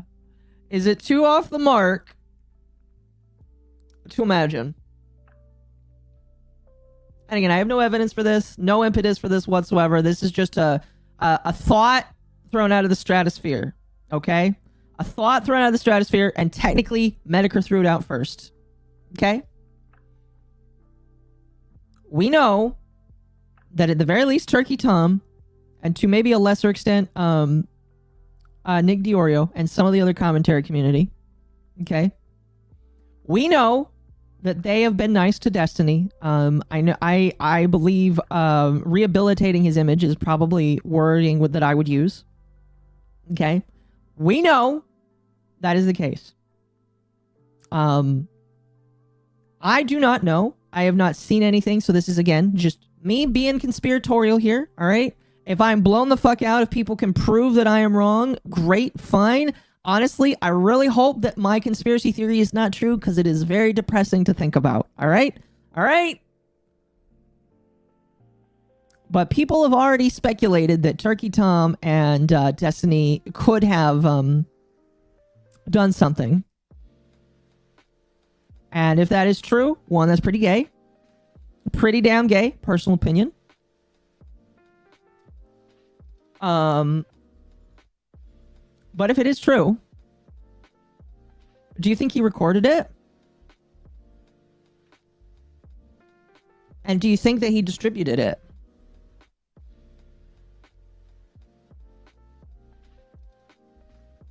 And again, I hope the answer to that is none of that happened. I really hope. I really, really hope. Because I just really hope.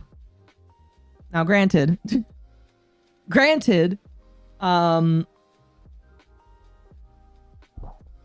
all of the moral fiending that we see in the commentary community, it would not surprise me. Would not surprise me whatsoever. I want that to be wrong, all right? I don't want that to be real. That is just a random thought that came to my head. I hope it's not real.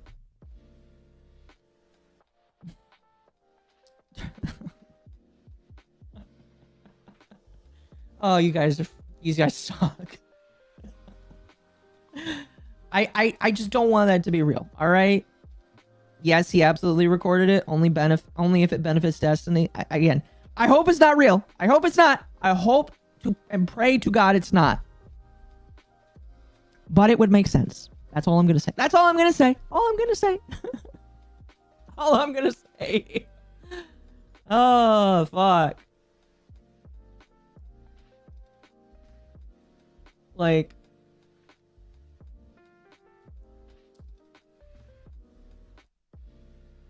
you don't think so?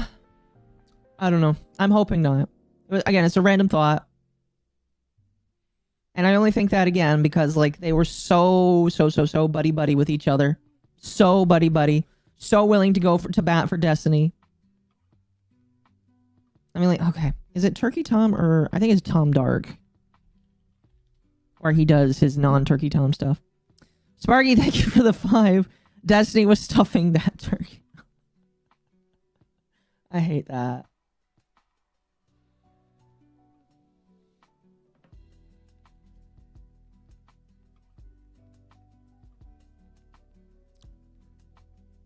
I'm curious if it's still up. Let's see. because I'm pretty sure he's had an interview with Destiny.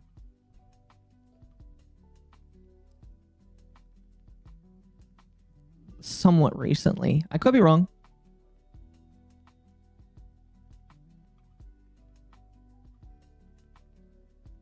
I'm sad it's over? What do you mean sad it's over?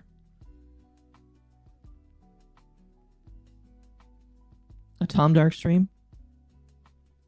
Was it a stream that he did?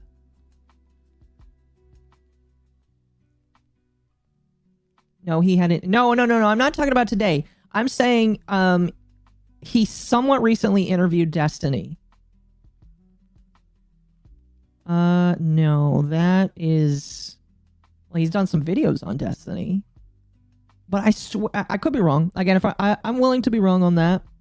That is kind of like a thread that really probably... honestly, it probably doesn't even matter. But I know that he's been close to Destiny. And getting closer and closer to Destiny. So... I don't know. It's just... I don't know, man. I find the entire thing pretty weird. I hope I'm wrong. He made a documentary. Yes, he did make a documentary on Destiny. That's right. That's what I'm thinking of. That is what I am thinking of.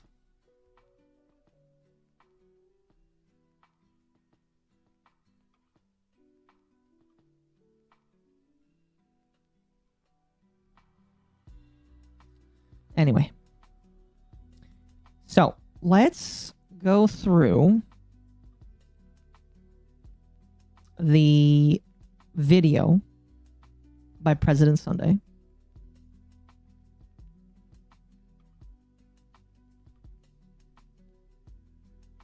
And while this video goes on, I am going to go back to my crowd because I'm like, yeah. I did get Tom to wear a colander on his head for a while in one stream. You did not. You did not. If you specifically did that, that's funny. That is funny, but I don't believe it.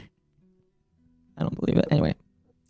All right, so this is the President Sunday video, the Destiny Abuse Machine Exposed. He has 3 videos. One of them is on Destiny, and then 2 of them are on Nicholas Diorio. And I felt like we'll watch at least one of them because I feel like it's good to give context. I gotta go. All right, you have a fantastic one. See you later. The romance was adorable, not gonna lie. It was definitely something. It was definitely something. And again, I'm not a judgmental person here when it comes to that, but it's pretty gay, not gonna lie. It was a dono. It happened. Really? That's funny. All right, here we go. In this video, I'm going to tell you a story about a man. It's a story that has been replicated. By the way, when I first heard this video, I thought this... I don't listen to a lot of people in the commentary sphere. Really, only the top 3 or 4 when I'm looking for opinions. I thought this guy was vouched for a moment. He sounded a little bit like him. That's mean. I understand. That's very mean. Maybe this guy's a nice guy. I do know. Now, I should say, I know that there is a very specific bias from President Sunday. He does not like Destiny. It is my understanding that President Sunday was doxxed by Destiny, and that is a big reason that contributes to why he does not like him. So, understanding that aside, we're going to listen to this video. But that is a bias. Maybe he should have explained, but does he say that in his description? Let me look here. He does not. Okay. Yeah. So, he does not mention that, but he was doxxed by Destiny. They sound close. They do sound a little bit close. Again, I'm not trying to be mean because to President Sunday because I don't really know the guy. He might be really nice. But he hates Destiny. And so he has every reason to go against Destiny. And I'm just pointing that out there before we move on, because I just felt like it's important to get that context. Over and over and over in government, in show business, in business boardrooms, restaurant franchises. This time, it's about a man with a small social media empire on YouTube. A man who uses his clout and his fame to lure mentally and financially vulnerable women from his community into sexual encounters, encounters which he records and then, without their consent, shares with others. It's about how that man developed such a stranglehold over his community that no one, no matter how disgusted they are, will dare call him out for this, even when it becomes public knowledge.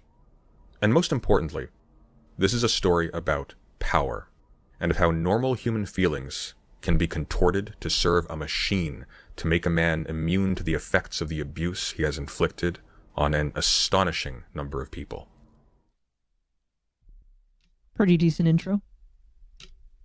Now, okay. Did he need that intro? Yeah, I would say so. I don't know. I do believe that, like, when you're trying to talk about this kind of stuff, there is a debate by some people to say whether or not you should be, like, overly dramatic on it. In my personal opinion, I don't care right now. I think it depends on how you get it out there, I guess you could say. I don't know. I don't really mind this too much. I was like, what, a minute? Yeah, something like that. Stephen Bennell II, or as he's known online, Destiny, is a highly successful political streamer and content creator who has garnered infamy not just for public outbursts and controversial political positions, but also for an impressive number of public threats, sexual scandals, and even outright criminal actions. This recently culminated on November 29th of 2024, when an anonymous Discord and Kiwi Farms user going by the name Solo Leaks published a large repository of private messages and pornographic images and videos of Destiny with various men and women to... Does anybody remember that? I remember that. I remember when all that came out. That was kind of, in my personal opinion, like, the beginning of all of this. Because, like, up until then, like, I feel like Destiny, up until then, was just kind of crazy for the assassination attempt. But when all of those leaks came out, it put a lot of people in hard situations that liked him. A lot of people. Because they had to come to the realization that he had leaks on a lot. And it maybe started to get people terrified. This is probably when a lot of people figured all this out, too. Maury's having a blast with her bit. I'll have to watch it later. I really wanted to see that. Discord and Kiwi Farms, recordings that Destiny had shared to strangers without the consent of the people in them. It's important to note that this is not the first time that Destiny has been the subject of a large sexual scandal involving non-consensually leaked intimate material. All the way back in 2012, Destiny was caught up in a scandal involving a competitive StarCraft 2 player called Blue T, who had tweeted out a photo of his genitals. This was in retaliation for Destiny previously leaking nude images of her to his friends on Skype, wherein he laughed at how, quote-unquote, fucking hideous her face was compared to her, quote-unquote, beautiful body. In 2021, Destiny had a romantic entanglement with a YouTube streamer named Anna Voir. Anna would go on to become known for insisting, often tearfully, that she was actually in a long-term romantic relationship with Destiny, which Destiny denied, painting her as crazy to his audience. It was later revealed that in fact while Man, that's hilarious. I think I need to reiterate this right now. I am not in a relationship with any of you, and if you think that you are, and you try to find me, you will get a restraining order. And if you come on my property, I open carry for a reason.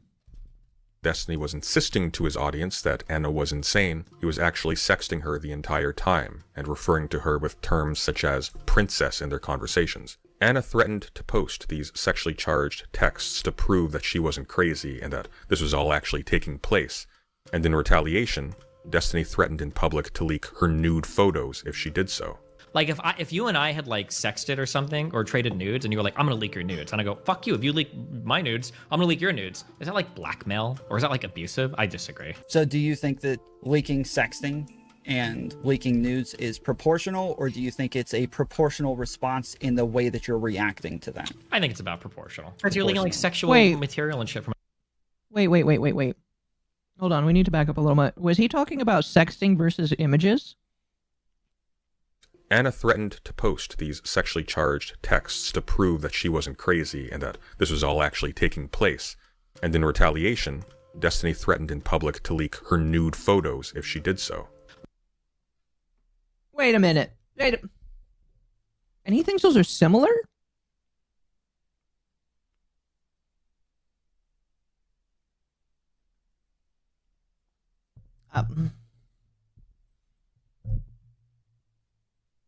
No.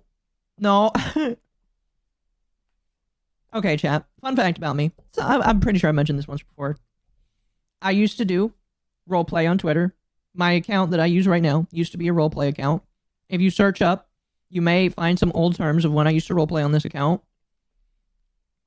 And I am very familiar with lewd RP. In fact, so is Mizu and Lumi. A good chunk of the people on the internet, actually. I do not believe I do not believe that lewd RP is comparable to images. I don't see it. I have a huge disconnect here. Steven, you're gonna have to elucidate me on that, because I do not see how that could work out at all. Because lewd RP, even with personal information in there, I mean, it could be different if there's some personal information in there. But like, that's not, I think let's see, it's 2012 at the time, so I don't think revenge porn would be, that wouldn't be a law, but it's still gross. I'm pretty sure back at the time, like, you would get in a lot of trouble for it. I don't know, man. Oh, man, I don't know. That is bad. I don't think that those are comparable. I don't think those are on the same level. You know what? I'm going to ask you. I want chat to answer. I want chat's opinion.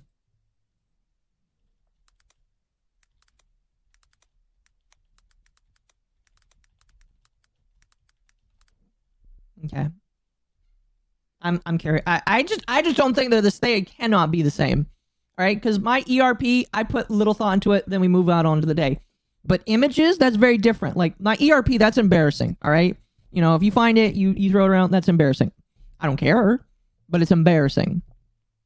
But nude images follow you forever. Plus, with ERP, I could just say that it's fake. And I can walk it off. I don't know. That's a little bit different. But an image of me that's nude, you can't get rid of that. That's there forever. That's why you don't take the... Okay, Des. Okay. We're going to continue. Like, if you and I had, like, sexted or something, or traded nudes, and you were like, I'm going to leak your nudes. And I go, fuck you. If you leak my nudes, I'm going to leak your nudes. Is that, like, blackmail? Or is that, like, abusive? I disagree. So do you think that leaking sexting and leaking nudes is proportional, or do you think it's a proportional response in the way that you're reacting to that? I think it's about proportional. Because you're leaking, like, sexual material and shit from another person. Yeah, fuck it. I think it's proportional. Destiny has also at least once admitted to accidentally sending homemade videos of him and his wife to people who his wife did not in advance approve of, in accordance with a previous agreement that he wouldn't. Me and Leah had a conversation about, there were a few girls we talked to, it was like, oh cool, like we should record videos of like us fucking shit and send it to people, like it's fun.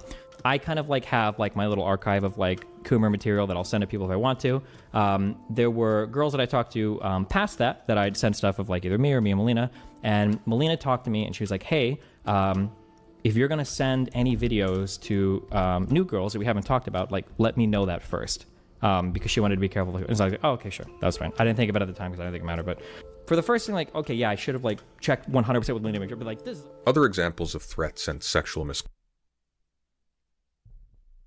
Oh no, yeah, you probably you probably should ask your wife if the images that you took of her is okay to send to other people. Wow. I apologize, chat. Like, I'm just thunderstruck here. I like using that word, by the way. It's like my autistic word right now. I'm extremely... I don't know. I'm very... I don't know what to say. Golden rule, never send nudes. Just never take pictures of yourself naked. Or just never take pictures of yourself. I don't know. I never take pictures of myself. I don't even have Facebook anymore. I got rid of that a long time ago. I don't have any private social media anymore for that reason. But no, just don't take pictures of yourself and send them to people. Because they're going to get out. And again, like, I can be upset at the woman for being okay with it. But I'm still more pissed off at Destiny for distributing it.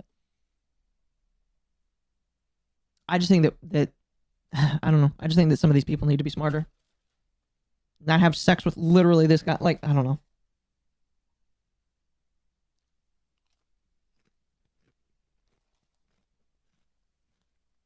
Why are commentators always sexual degenerates? They're not. But I know what you mean. I know what you mean. Conduct made by Destiny are plentiful, but the general point is this. Destiny has a very bad history when it comes to sharing intimate material of people that he is sexually involved with without their consent, and of using the threat of their release to keep people in line. If this brings a certain Diddy to mind, you are not alone. Like with Diddy, when Is Diddy like the new, fuck, what's it called? Diddy's like the new Batman. It was Epstein for a while, and now it's Diddy. No, it'll still be Epstein forever. People will still use Epstein forever. But, yeah. Diddy's the new guy. people speak out about Destiny's misconduct, the responses vary from silence to dismissal to outright threats of exposing their intimate information and media. Unlike with Diddy, these aren't just allegations, we have the receipts. In 2023, Destiny's wife Melina publicly separated from him. In response, Destiny went on stream and indicated multiple times that he was confident that Melina would not leak any unsavory details about the relationship to the public because he too had compromising information on her and logs that would seriously harm Melina's reputation if they were revealed. Whereas, since his reputation around relationships was already so low, he would be effectively immune to the consequences. Why do you think that she isn't going to leak or talk shit? Melina will not leak or talk shit about any of this because she knows that everything about this makes her look like a f***ing satanic demon. She knows that. She's threatened it a million times, like, I'm going to start leaking everything. Oh, yeah, let's go. Okay, if you really want to, holy f***, because my reputation is already zero in regards to our relationship. Everybody thinks I'm a horrible piece of shit. We want to start leaking shit, we can do it. Fast forward to November 2024. Due to the solo leaks, it has come to light that Destiny has been sharing intimate private messages, nude images, and pornographic videos with a 19-year-old OnlyFans creator called Rose, who he was sexually interested in at the time. Rose leaked these to a Discord and Kiwi Farms user called Solo Leaks, who may, for all we know, be Rose herself. Excuse me. Dama, thank you for the raid. Welcome. And Nerdy, thank you for the 2. Let's make that goal. Thank you. Very much appreciated. Very, very much appreciated. Oh, my apologies. Again, thank you, Dama, for the raid. I appreciate it. Oh. I think it's over. Okay.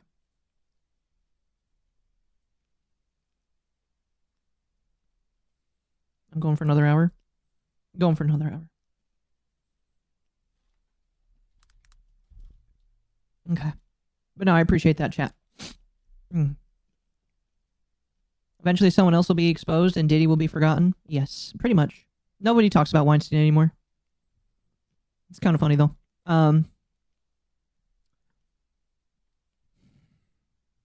Again, like, how am I supposed to feel? Knowing that... I'm not surprised that the guy who... the open polyamorous guy is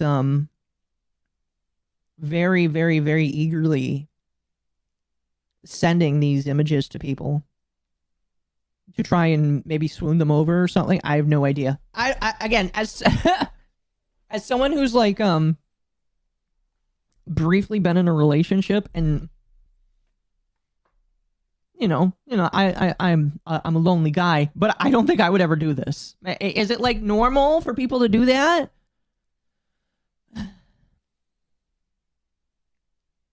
Because I would assume no. I don't know.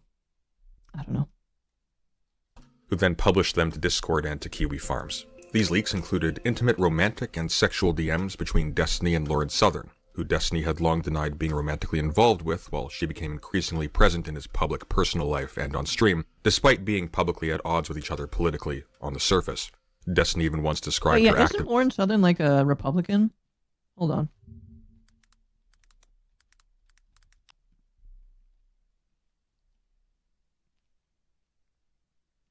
She's a Canadian alt-right Oh, she's not even American. Okay. Canadian alt-right YouTuber, political activist, and commentator. Okay.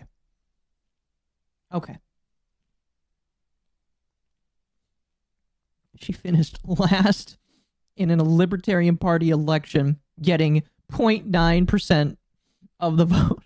Oh, that's brutal. That is very brutal. That's funny, but brutal. Holy cow. Activism as involving, quote-unquote, drowning refugees. These DMs revealed that, in fact, Destiny and Lauren Southern had been mutually declaring their love and admiration for each other, including expressing intentions to separate from their respective partners to marry each other.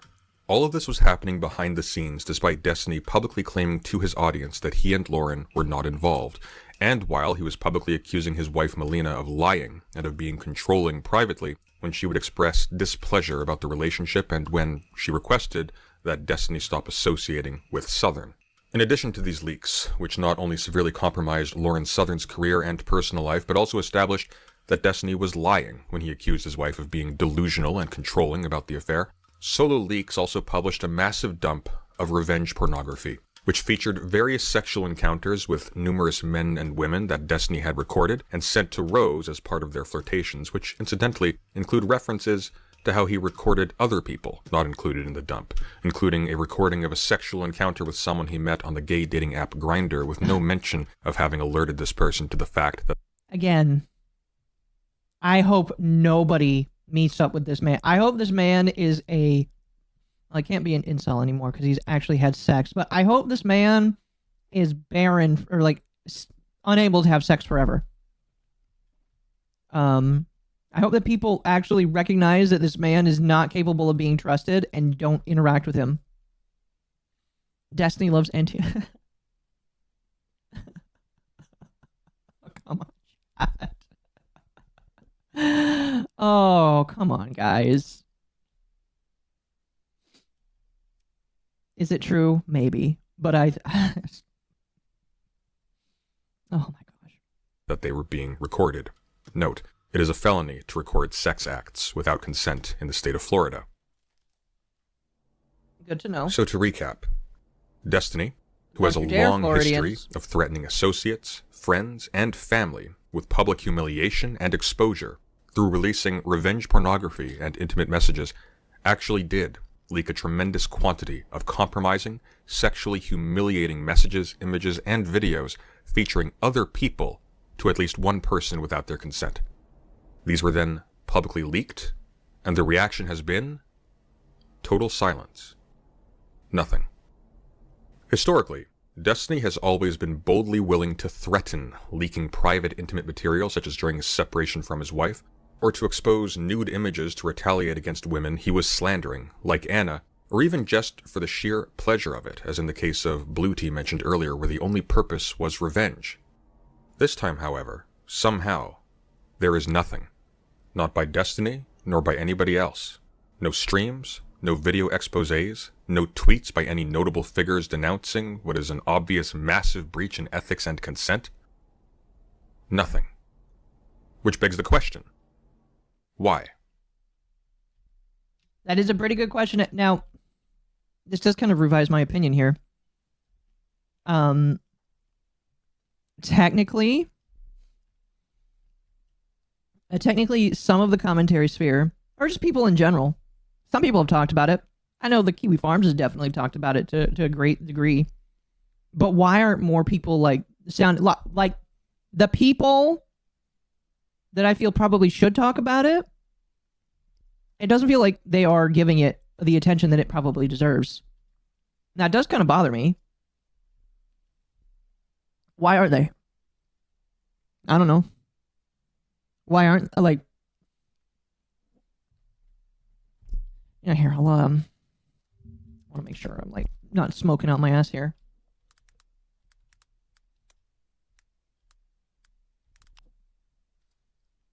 I want to make sure I'm not smoking out my I just want to make sure I'm saying it right. Colin Droner. Colin Drone Ear, thank you for the 10. From this day, quote, from this day forward, you will all refer to me by the name Destiny, but isn't Destiny a woman's name? Thank you, appreciate that. Oh, jeez. Okay. I have to ask. Oh, he deletes a lot of streams.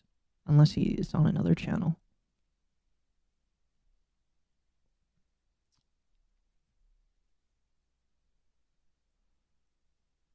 Nicholas Diorio, do you have a stream on Destiny? I am curious.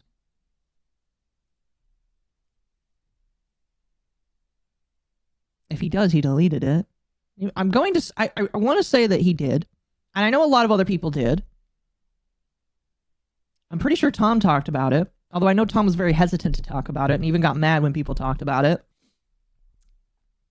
And I know that Chud Logic grilled people on it.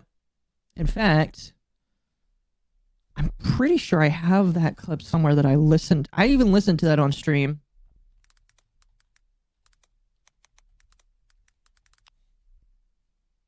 Yeah, this one. Can we stop this sweeping, please? Yeah, this one. Woman on, isn't it? Here. Like, in this video, and I know that Chud is one of those people that is in, but not also in the commentary sphere. I feel like he's not as integrated as some of these other people, but he actually like comes out and gets on people about the Destiny stuff. And the entire sentiment that I got listening to that video is they're all like, well, we're waiting for more. And it's just like, and this was back when it was just the leaks. All of this stuff. This was New Year's. Yeah, it was New Year's. I remember when this night happened because I was working on this night, and I was listening to this. And they were, and Chud was like, well, why aren't you talking about this? Why aren't you sounding the alarm about this? And it was basically, they were. It just didn't feel like they could give a response that was proper. I don't. I'm gonna. Do you want me to? I don't want to make speak out of turn here.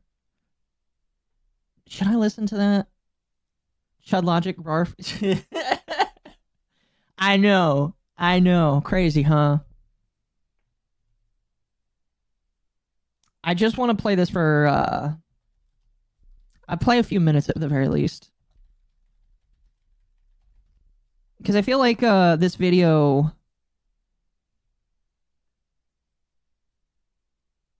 It does a good job. We're gonna... Actually, I don't know if I need to show this because it's just them playing video game.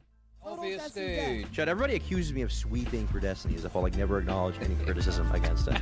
Okay, no, and it's so. I mean, you can give them it's only abruptly. I feel like a slave looking back into an escaped slave looking back into the plantation, and all their wretchedly. Oh my gosh, that is horrible! I forgot. He tries to be super duper edgy by saying things like that. Holy cow! Yeah. He's gone insane, and the reason why I think he's gone insane is honestly because of the divorce situation from a month ago. Like I said, chat, we'll only listen to this for a few minutes and then we'll continue on. But like, the argument that people might make is, well, how much do you actually need to talk about before it's good enough? My answer would be as much as you do on every other person that you decide to cover. I know that they go really ham on Boblax for very little things. Sometimes of them are very big things. Like those nude leaks are very disgusting. I didn't need to see them. I know they'll go on Flamenco for little things and sometimes big things, although he's in the past. Nobody cares about him. My point is, if they're willing to go ham into a lot of other people that they very obviously don't like, I feel like the same amount of attention should be given for other things, if that makes sense. Like, if you're willing to do multiple streams on one person and not another, when these people have either done comparable or worse things, it starts to make somebody ask, why are you deciding to downplay?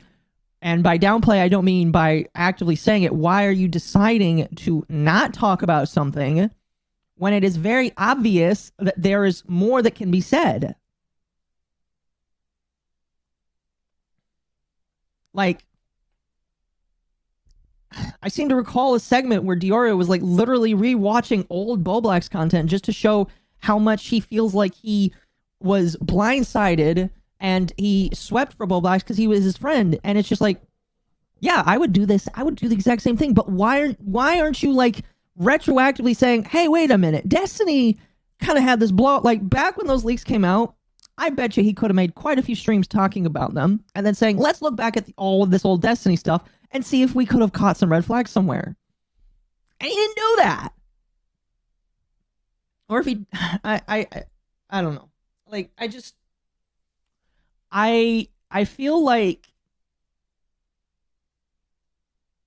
there is a lot, and I don't call this sweeping. This is just choosing not to talk about something. This is just choosing to omit for a specific party. And I don't like that. My policy has always been, it doesn't matter what the person did. I don't care if it's my friends or if it's enemies. If they did something to talk about, I will give them the exact same attention and treatment. So why now, when it is no longer comparable for you to sweep up on it, sweep it, do you talk about it now? Because it's safe? Because you're able to without like facing issues? Or is it just so unavoidable that you have to speak about it? And people might get mad at me for asking that question. I don't think you guys would. But I need to understand why do this? I just, and you know, I don't expect a response. I don't even care, but it's just something that I want to think about. Why wait this long to start talking about something in depth? I don't know. Thank you for 3,000 views, though, by the way. Anyway, I'm going to continue on. I feel like I got my point out. Let's continue on with the President Sunday video. Why is everyone being so silent about something that by all rights should be a massive sex and abuse scandal about one of online politics' biggest and most controversial figures? As I said at the beginning of this video, this is not just a story about a man, but about power and how power works. And it's not a story that is new. At the center of this scandal is a concerted effort by Destiny's friends, associates, and community to conceal and hide his wrongdoings by any and all means. This includes deleting any mentions of the leaks on Discord and Reddit, obfuscating the issue by acting as if the leaks only contain private sexual behaviors and therefore aren't anyone else's business, or even offering money to the victims in exchange for their silence. Now, if one were to say that the creators around Destiny were simply remaining silent about this scandal in order to continue to capitalize on their friendship with Destiny and have access to his audience, this would be a misleading oversimplification. Some people are doing that for sure, and some people in fact are even going out of their way to run interference to protect Destiny from the consequences of his actions. But this is not a story about the nefarious deeds of evil men and women, but about power. And it turns out that in fact a lot of people are simply afraid. Afraid of what they have a moral right or a public sanction to say given the sensitive nature of these leaks, and afraid of the retribution of Destiny and those in his audience if they say something that angers him. A very large creator in YouTube commentary called Nicholas DeOrio discussed it. I did not watch this video, by the way. It's gonna sound stupid. I have not watched this video yet. I have received snippets of this video. I wanted to react to it live. Obvious sexual abuse and public coercion he was witnessing coming from Destiny and his defenders, and frustrated by the fact that people were beginning to lump him in with the others who were actively covering for Destiny, reached out to me directly to clarify why he was not being more vocal. He told me that, due to the sensitive nature of the material, despite being very confident about Destiny's guilt, he was very conflicted about coming forward against Destiny on behalf of the victims in this story without them voluntarily coming forward first. This was for two reasons. First, Destiny has a history of persuading his victims to I'm going to let him finish, but I already have a thought.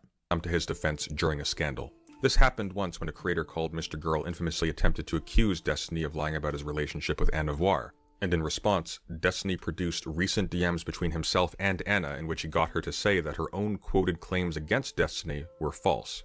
And here it is notable that the fact that these DMs were between the alleged abuser and his victim did not seem to affect their credibility in the eyes of his audience.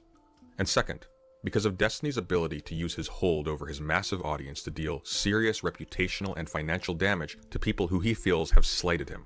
Nicholas refers explicitly here to the reputational damage Destiny inflicted on another commentary YouTuber called ChudLogic when he was approached by Destiny's now ex-wife Melina to give her side of the story about the Lauren Southern affair. So, I mean, I've privately told everybody I'm completely distancing myself from this guy, waiting for this bomb to go off. But I don't want to be the one to fucking light it. But, I mean, I feel stupid. I sent Destiny, like, a message of support at the beginning of this. Really? Like, it's about his dick getting man. leaked, not about this part of it. Like, oh, it's a shame that your fucking dick got leaked or whatever, which I guess is still valid. I didn't but, like, realize how bad it was initially. I thought the big thing was the Lauren Southern leaks. I thought, oh, he's got sex tapes. Okay, surprise, surprise. well, in the back of my head, I was thinking, why would all these people consent to their fucking nudes being exchanged? Well, the answer Why is they would that wouldn't. even happen? They would absolutely not. They absolutely wouldn't. And it's like, and I haven't really been able to talk about this with anybody because I'm at like a fucking. It's a huge risk to even discuss it because this guy's got such a chokehold over his community. But I legitimately think if it ever comes up, I absolutely think that's career ending, and I don't think that could be defended. And if it can be defended by his community, it would fucking completely destroy. I mean, yeah, his reputation's in the toilet. It could be lower. It could be. It's also it's in the toilet with people who care to know. Yeah, no, I think this is a viral everyone story, video, like community-wide story. If this cover-up ever comes out, What specifically would have to happen to trigger some kind of, determinate position on this in public for you? I mean, I'll be super candid about it. We would need to talk. Yeah, would you have to talk publicly, or do you just have to see it? No, I think I've already seen it. She, in terms of one of the people that got leaked, and I'm gonna say right now, I kind of understand this thought process. Going and I mentioned this, I believe, earlier, when Mizu was talking about the Bond Live situation, he very, very clearly omitted a lot of information that would have put the talents at risk. And the reason why is because he did not want to. Obviously, he just didn't. He did not want to put these talents at risk, and so he was very careful with what he said and what he shared until the time was right that he could share it. So I can understand if Diorio knew this information and he did not want to share it. I can understand that. Okay, I can understand that. He even says that he started to distance himself from Destiny as a whole. My only ask is, why did it take all of the other shit happening in Destiny? Because, like, again, everything else happening is enough for me to say, I don't want to be anywhere near this guy. All right? And I am, according to a lot of people, a degenerate VTuber. So why is it that you continue to hang around this man through everything else that he's done, all of the other shit he's done, all the other questionable stuff he's done, and this is the moment where you decide to jump off?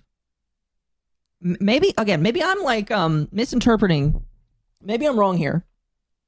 I'm allowed to be. I am allowed to be corrected. If you can correct me, please do so. But why is this the moment you jump off the train? Like, I don't get it. I'm willing to hear discussion about it, but I just don't understand it. Why is this the moment? Why is this the jump off moment for people? Like, you can very clearly disengage. And I would ask the same for like people like Turkey Tom, because like Turkey Tom spent like, I don't know if it was last year, but the year before, he was trying to rehabilitate the image of Destiny. He did so much. He even connected Destiny with the owner of the farms to try and get them to be buddies and shit like that. Like, why would all of these negatives not deter you, but this does? I mean, like, I know why. Like, if this came in the beginning, yeah, I would 110% not touch that. But why hop off now when you could have hopped off so much sooner with this guy? I just don't understand it.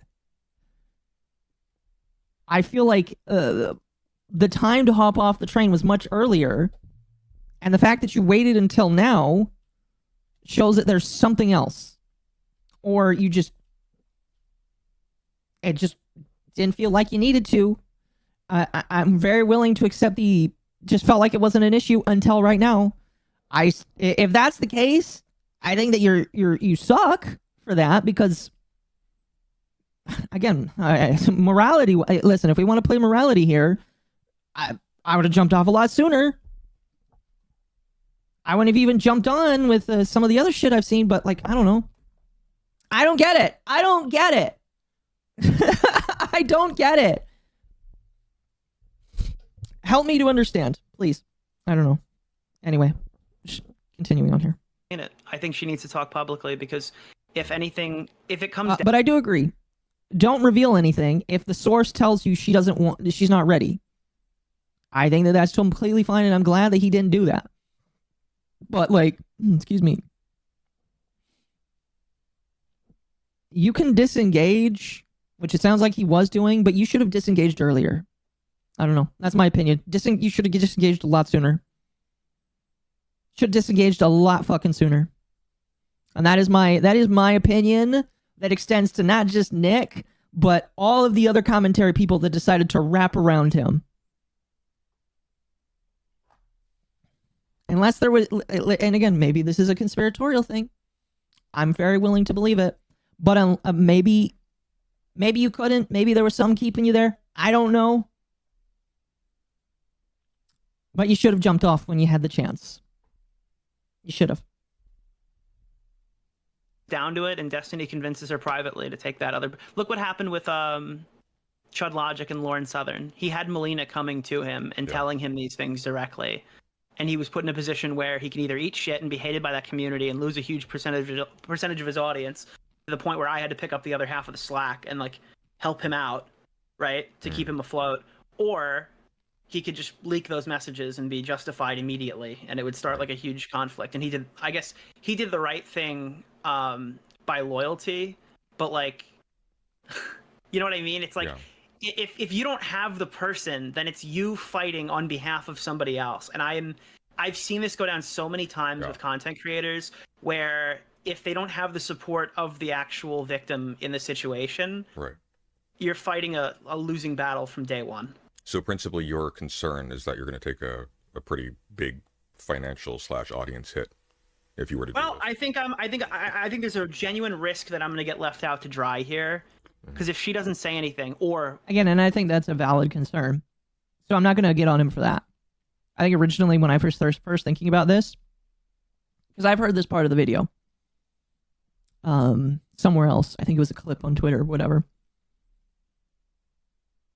Originally, I was a little more critical, but I do agree, like, having ruminated on it for a couple hours, yeah. You don't jump ahead of the victim, because ultimately it's the victim that should have it out there. I mean, there have been times when I've talked to people about shit that I'm just not going to talk about their story because they don't want it out there. I mean, for them, I was just kind of like a venting thing for them.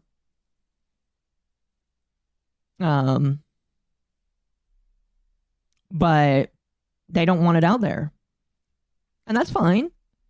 But the moment that they want it out there, I'll be one of the first people to help them get it out there. So, I don't know. I don't know. I don't blame him for that. I again just think he should have hopped off the train way long ago. It would have been more advantageous for him to do so. It's like no one notices people are scumbags until something blows up arbitrarily. Yeah. Yeah, pretty much. Even worse, if she comes out and says it's not true, then I'm fucked. A lot of people who would otherwise potentially be ready to support the victims of Destiny's systemic abuse of female and male colleagues are stuck between wanting to call foul on some truly reprehensible behavior and the realization that if they did, there are so many ways to spin them as the villains through Destiny's further manipulation of the victims and of his massive following. Two particularly aggressive defenders of Destiny have been Not So Erudite and Dan Saltman, who are both colleagues and close members of his inner circle. Both have gone out of their way either to dissuade attempts to bring up the issue of Destiny's non-consensual sharing of intimate material of other people publicly, or to directly discourage his victims from speaking out or taking legal action. A major consequence of Destiny's silence and the silence of the people around him on this issue is that all of the negative consequences for these leaks have been borne by the victims, who are still being publicly shamed and harassed as I speak. However, faux concern for their well-being and their wishes to remain as anonymous and private as possible, has been used to shut down any discussion where Destiny might be held responsible for endangering them in the first place. And those the people, perverse result is that those people should probably be held accountable for what they did, because it sounds like they did help trying to hide his impropriety. Impropriety? No. They tried to help hide his actions, or at the very least silence people. And they should count themselves lucky if they don't get included in that lawsuit. that Destiny's crimes against these people are effectively being weaponized as their own defense against others who would call him out for them.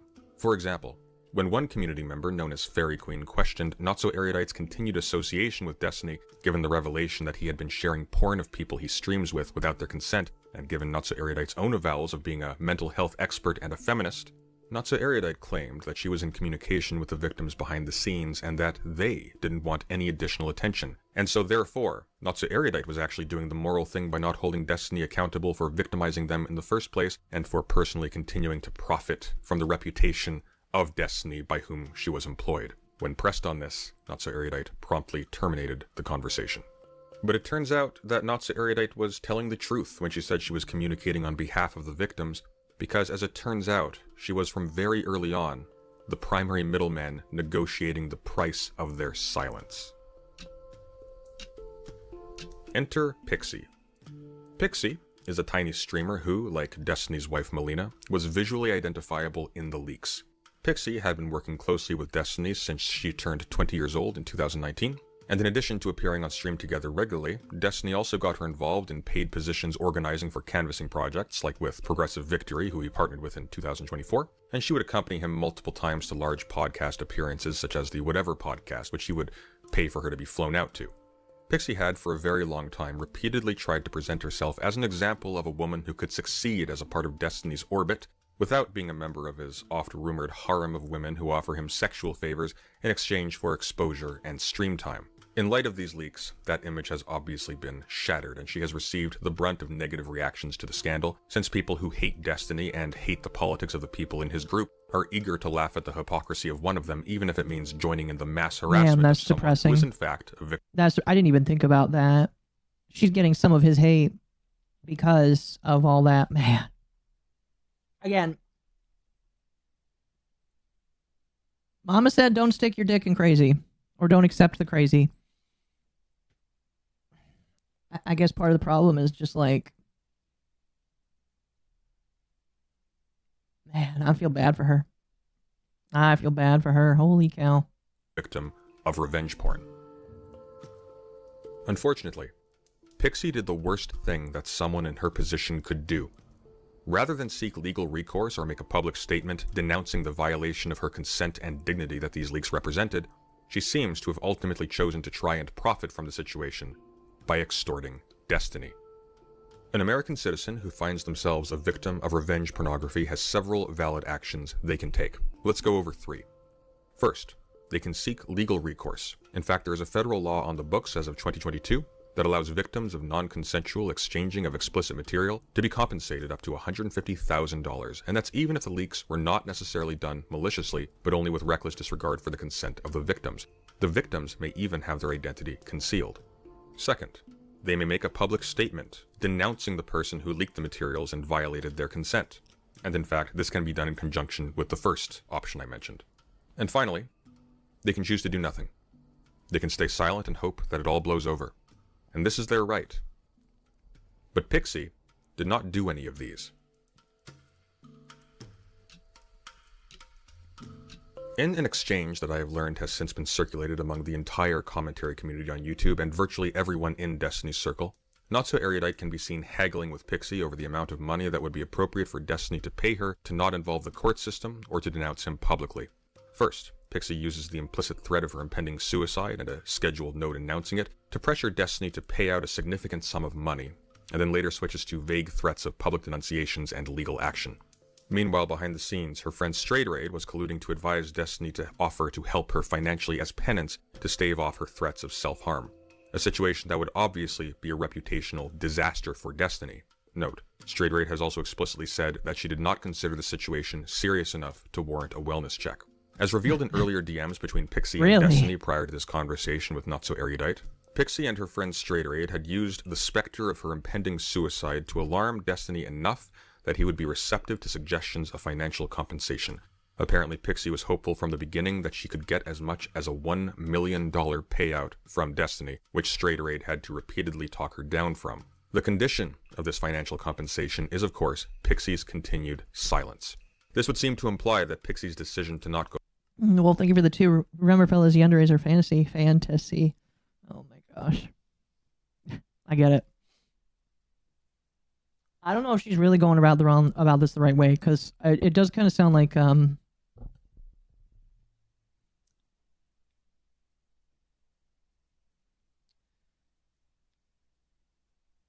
don't know, man. I don't know.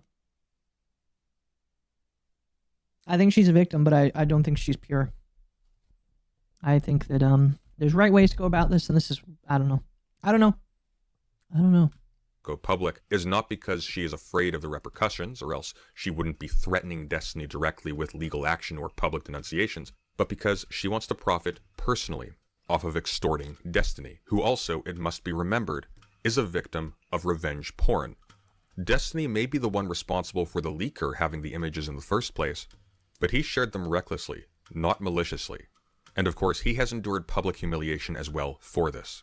Destiny's close friend and podcast co-host Dan Saltman, the CEO of Redact, had also reportedly gone behind Destiny's back to advise Pixie to make financial demands of Destiny, as well as to ask her to dissuade Destiny from taking legal action against Kiwi Farms for hosting the leaks. Pixie has since said nothing publicly. There has been no evidence of legal proceedings being pursued, and she has seemingly ceased communications with the people she was previously working with, instead posting on X about taking the LSAT in pursuit of law school. It appears as though her attempt to extort Destiny has probably paid off, albeit at the expense of every other person Destiny has victimized in the past and will victimize in the future. And so we can see the circuit completing itself. Destiny seeks out vulnerable women in his community who are enamored by his fame and success. He engages them intimately and records the interactions. Then he hoards these recordings and he shares them with reckless abandon, even occasionally threatening their release if the people in them do something to displease him. And when finally, the obvious result of recklessly sharing these intimate images with strangers occurs and they are publicly exposed for all to see to the detriment of these people's reputations, mental health, and safety, he is able to buy off his victims and use their purchased silence as moral ammunition to shut down anyone who would try to hold him accountable for what is clearly grossly unethical conduct. Destiny, and the web he has created around himself, is creating victims, and if it is allowed to continue, it will create more. I urge everyone to pay attention and to warn people about the danger they are putting themselves into by engaging with Destiny and his community. These are people who have been handpicked for their willingness to not just remain passive in the wake of intimate and potentially life-ruining abuse, but to also become accomplices in silencing the victims. And the victims are also selected, either for mental illness, allowing them to be easily construed as hysterical or deceptive when they complain about their treatment, or for financial vulnerability, allowing them to be easily paid off by Destiny for their silence. Thanks to certain individuals revealing to me the extent to which people are knowingly allowing or even actively taking part in the system of abuse and cover-up, I have realized that by withholding what I know of the situation, I am playing directly into Destiny's game. Someone needs to break the chain, or people are going to continue to be hurt. I've linked my full conversation with Nicholas DeOrio in the description of this video. As always, thank you for listening, and take care. And he did. You know, I should, we should probably listen to that. We'll listen to that here in a moment. Although, it's 10 o'clock, and I gotta watch Breaking Bad in an hour. This whole shit is... Yeah, her trying to extort him, I don't like that at all. That doesn't make her look any good at all. I'll be honest with you. If there's any takeaway from this, it's, don't fucking hitch a ride to Destiny. The creator, too. Well, thank you for the 5. The problem is that Destiny has Trump type of notoriety. It's a bad idea to get the pig pen with him because he's already dirty. I agree. That's why you don't. My only question for these people is why the fuck did you do it?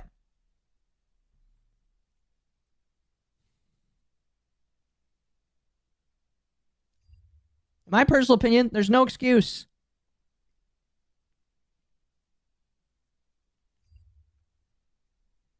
You get in the pig pen with him, you're eventually going to get touched.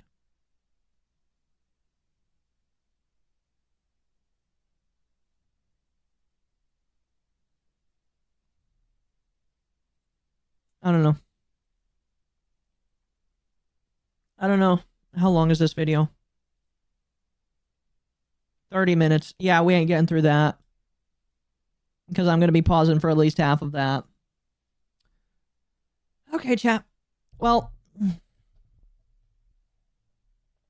that's most of the Destiny stuff. I think I'll cut it up and make it into a video on Thursday or Friday. Because this is dumb.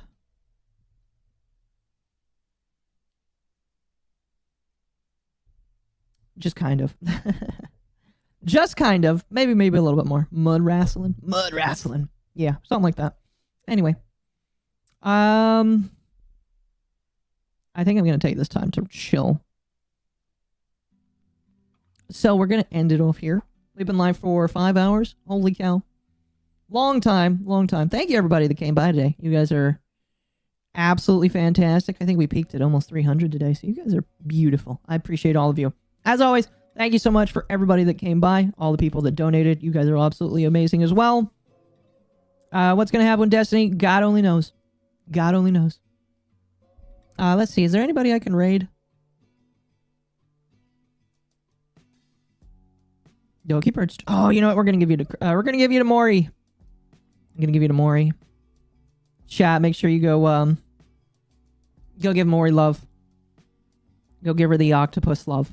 Okay. Okay. We love Mori. Mori's amazing. Who's on Twitch? Because I am on Twitch as well.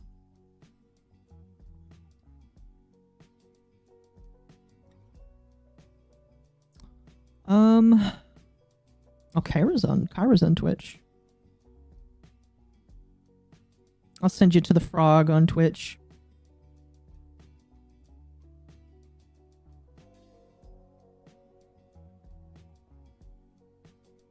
I think she's playing that me side game, which I need to play eventually. Anyway, I'll see you guys tomorrow, I think. We'll see if it's going on my channel or not. We'll see. Anyway, you guys have a fantastic one. Have a good one. Bye.